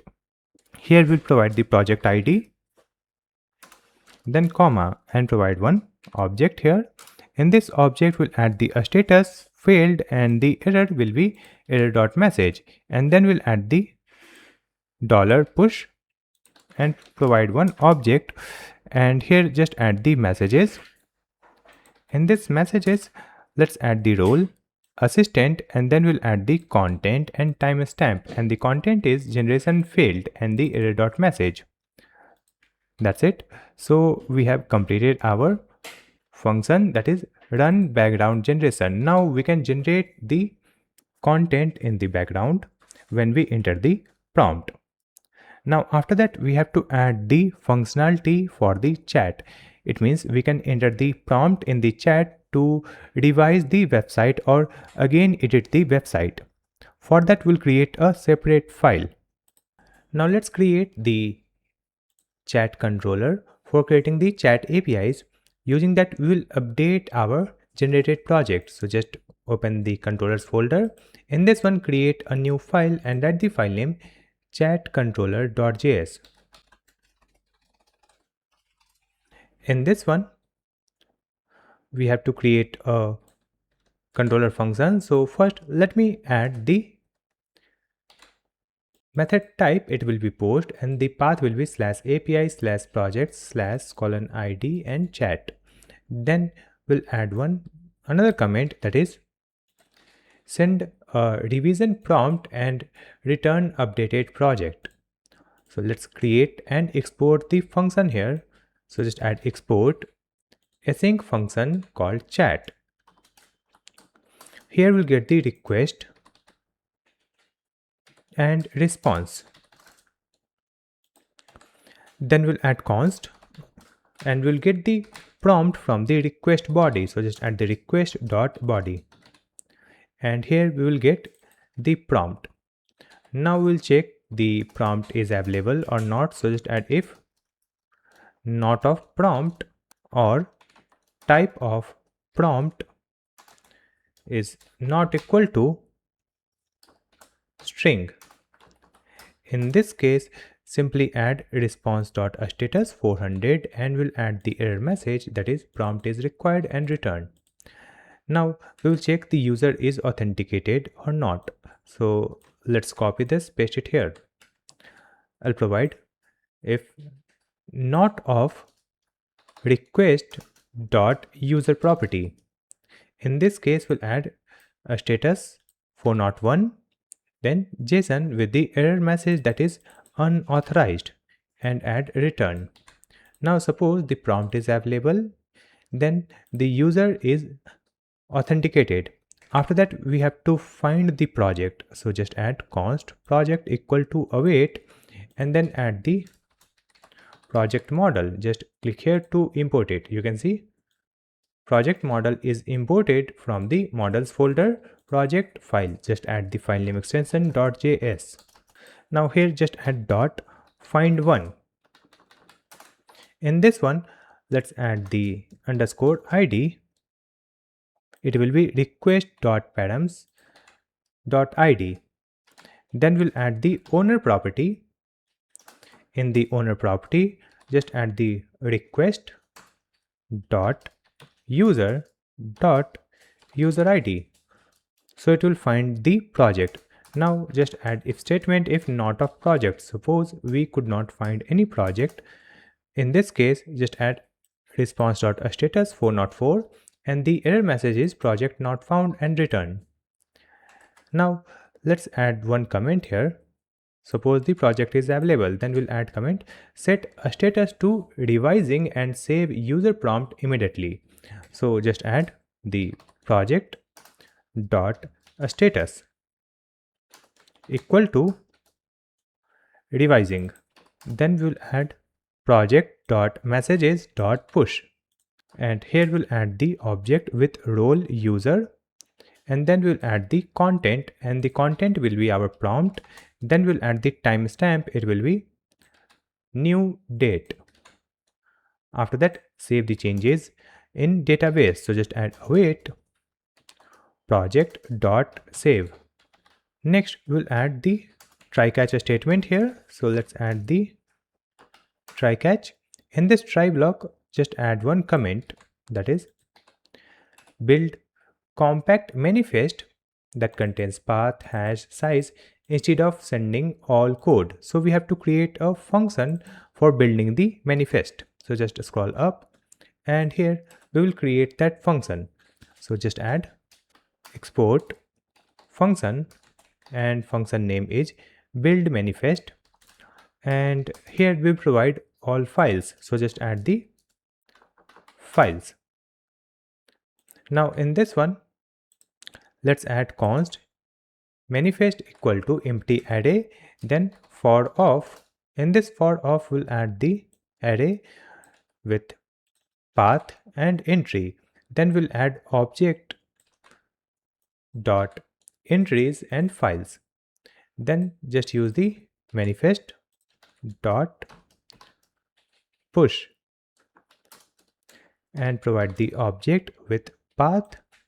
Then we'll add hash, it will be entry dot hash. After that, provide size, it will be entry dot content dot length, and then return this manifest. So just add return manifest, and let's use this function here in this try block. So in this try block, let's provide const manifest equal to build manifest and provide the project dot files. After that, let's add another comment, that is include all files contents so that AI can do accurate search and replace. So just add const relevant files, it will be object. Then we'll add for of, and let's add path and entry of object dot entries and provide the project dot files. In this one, provide relevant files path equal to entry dot content. Now after that, again add the comment, that is recent messages for content, that is last for maximum. So here we'll add const recent messages equal to project dot messages dot slice and provide -4. Then we will add dot map at the arrow function here in this map and get the individual message. And after that, just add the parenthesis and object that contains the role. Role will be message.role or m.role. Then we'll add content, it will be m.content. Now after that, we have to add one console log. So I have simply added this console log here, and then we'll add one comment, that is call AI with manifest plus relevant files. So just add const result equal to await, and here we'll add a function that we have added in the ai.js file, that is revise project. Import it. You can see here the revise project is imported from the services/ai then .js. Now let's come here, and in this one we will provide our prompt, then provide manifest. After that, provide the relevant files and recent messages, and here we'll get the result. Let's add the console log here. So we'll add console.log, that is AI got result operations.length and operations result.description. And after that, just add one comment, apply operations to file map. So just add const files, updated files applied error equal to apply operations. Let's import it. So just open the sidebar. Here we have services and diff. So let's open it, and now we'll get the suggestion. So now if I type apply operations, we are getting the suggestion to import it. So let's import it and scroll up. You can see it is imported from the services/diff.js. Now let's complete this. So in this one, provide some arguments that will be project.files, comma, result.operations. Next, we'll add the if statement if errors.length greater than 0. In this case, just add the console.warn, that is the warning. And if there is no error, in this case, we'll add update project in database. For that, just add the project.files, it will be updated files. Then add project.mark modified, let's add files. Then add project.version, it will be plus equal to 1. Then project.status, it will be completed. Then project.messages.push, and add one object where we'll add the role, it will be assistant.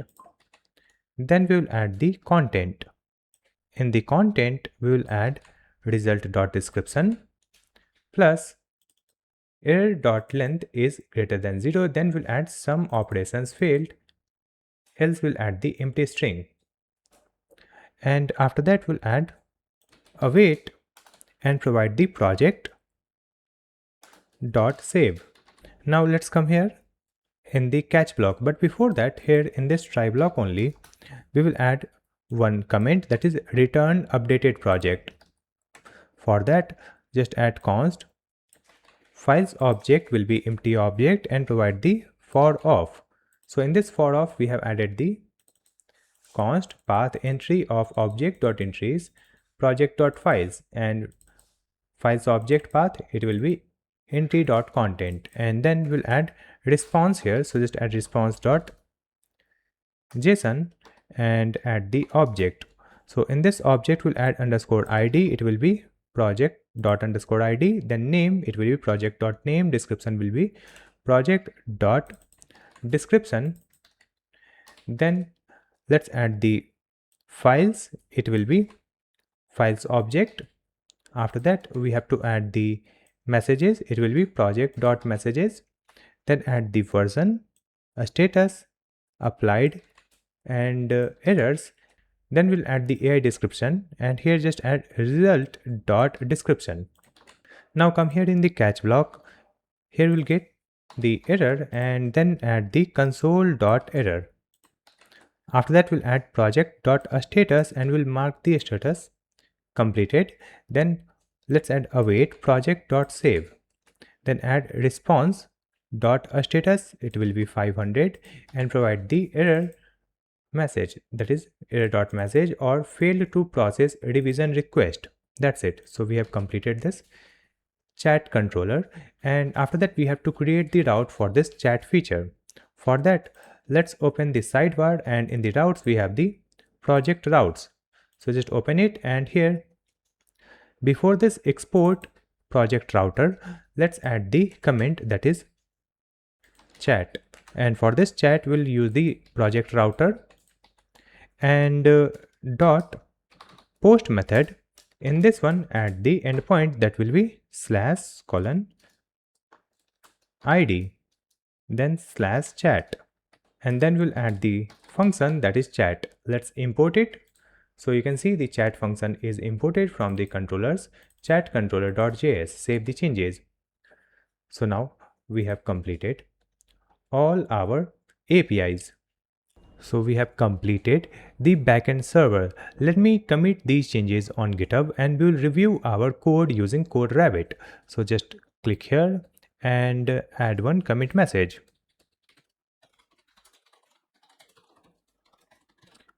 Backend server completed, commit changes and sync.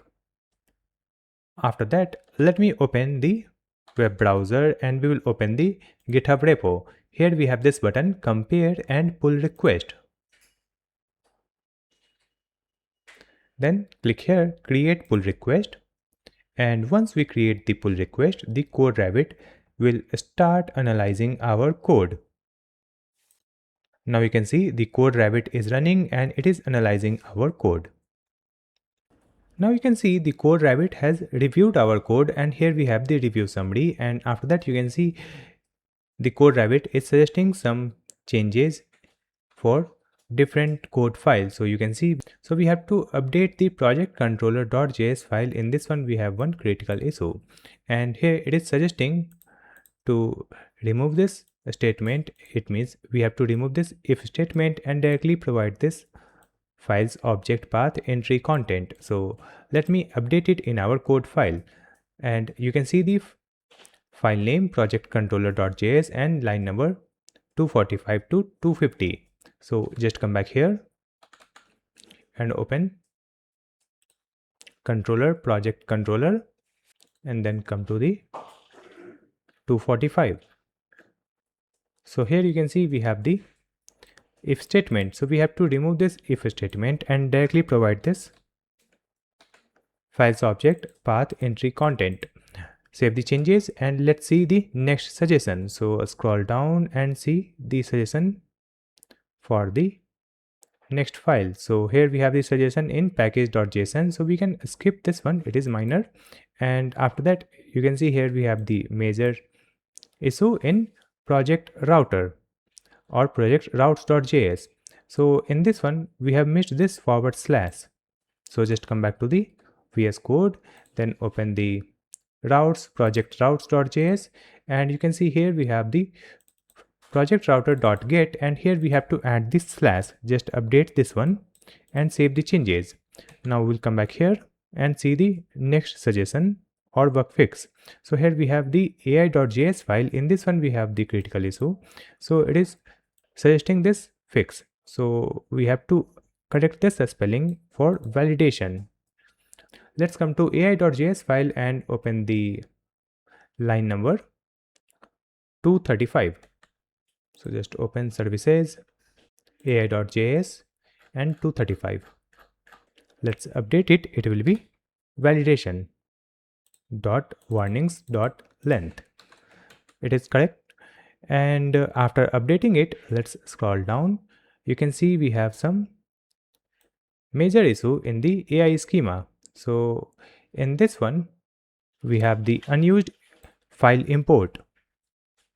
So just come back to the VS Code and open the AI schema, and in this one you can see we have this file. So let's remove it, save the changes, and after that let's see the next issue. So here we have the content normalizer.js, and here it is suggesting some fix. So we have to remove these 3 lines and add this one.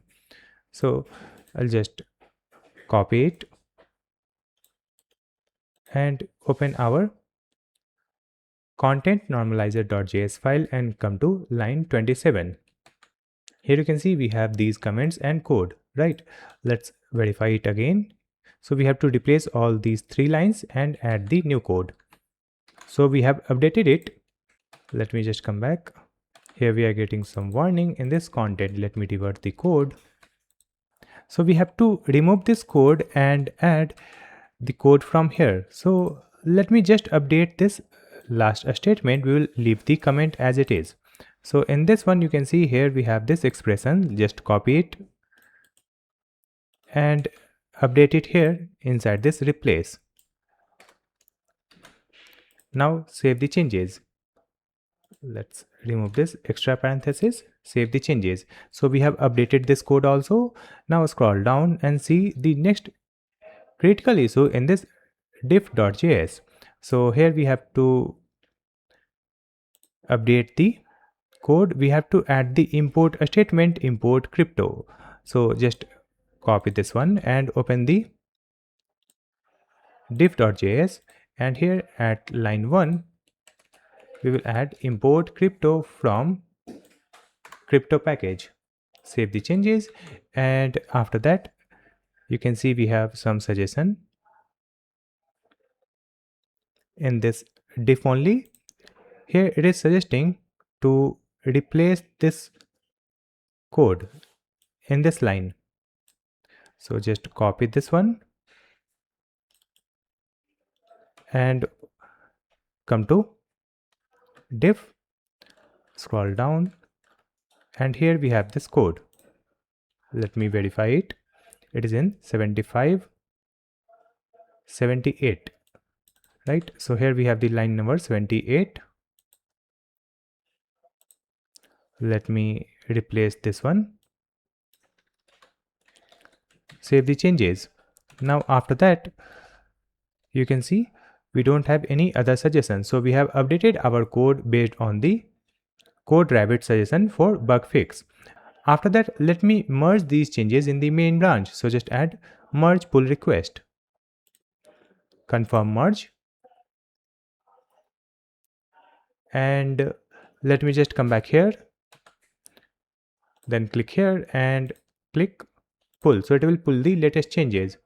So we have completed the front end and backend server. Now we will integrate these backend APIs with our front end. So let me close all these files. So right click here and select close saved, and we will fold this one also. So here you can see we have the client and server. To connect our backend APIs with client, just open the sidebar and then come to client repository. In this one you can see we have the API folder, and here we have api.js, and in this one we have added the dummy data, that is dummy user. Just remove this dummy user. After that you can see we have the initial projects. Let's remove this initial projects. Then we have this api.defaults.adapter. So we will remove this one also. So now the API file is clear. Here we only have the Axios, and we have created the instance of Axios called API and provided the base URL, and this is the wheat base URL. So we have to update the base URL in our environment variable. So just open .env file from the client. So currently we don't have the .env file in this client, so let me create that.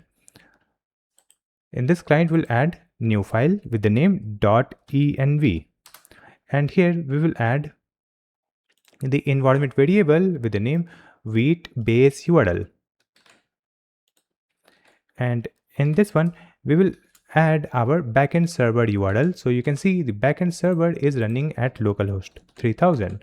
So just add it here, remove this / from the end. So it is http localhost 3000. Save the changes, and after that let me open our web page. So now you can see if I open the web page, it is asking to sign in or sign up because we are not authenticated. So whenever we try to open our home page, it will redirect us to the login page. And if we don't have any account, we can go to create an account. So here we have to create an account. So let me add the name,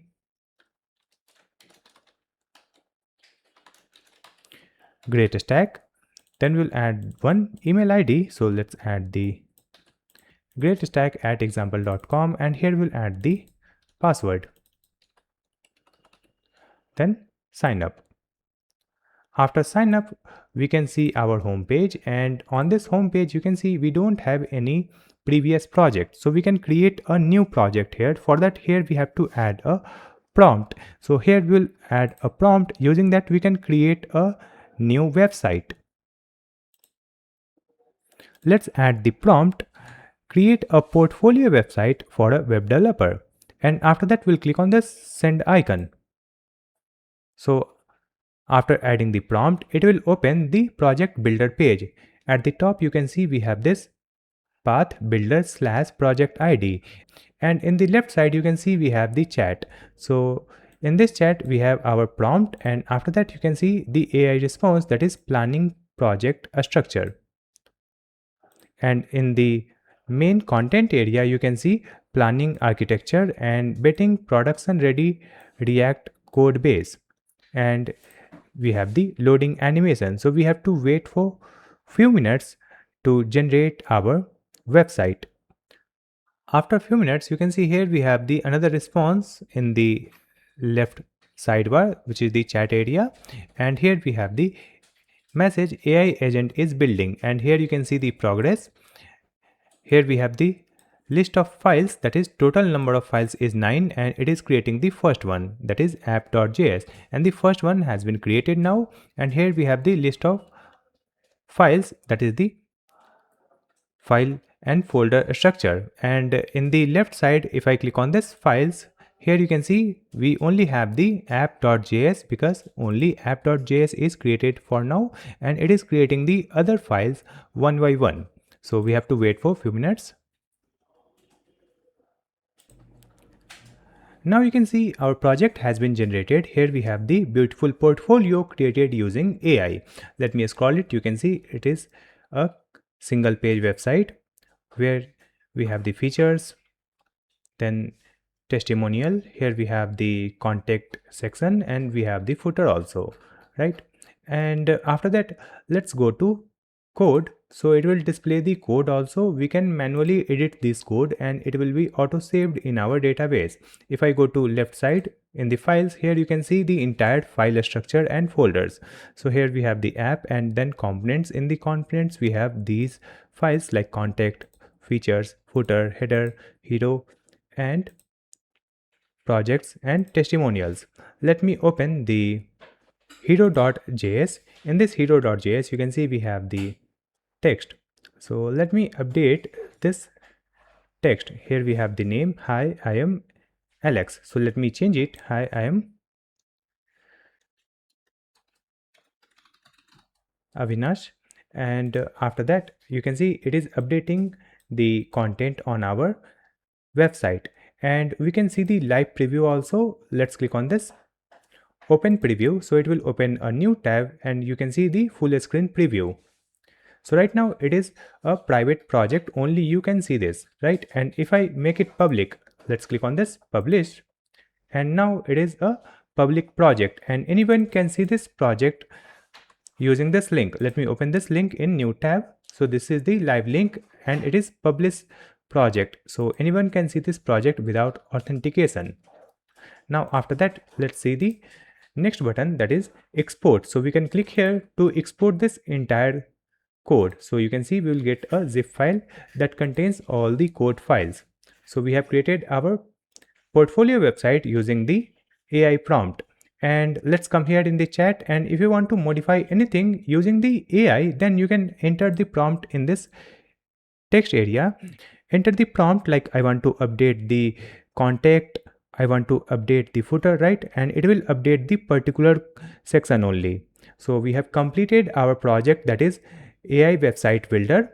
I hope this video will be helpful for you. If you have any question, you can ask me in the comment section. Please like and share this video, and also subscribe my channel GreatStack to watch more videos like this one. Thank you so much for watching this video.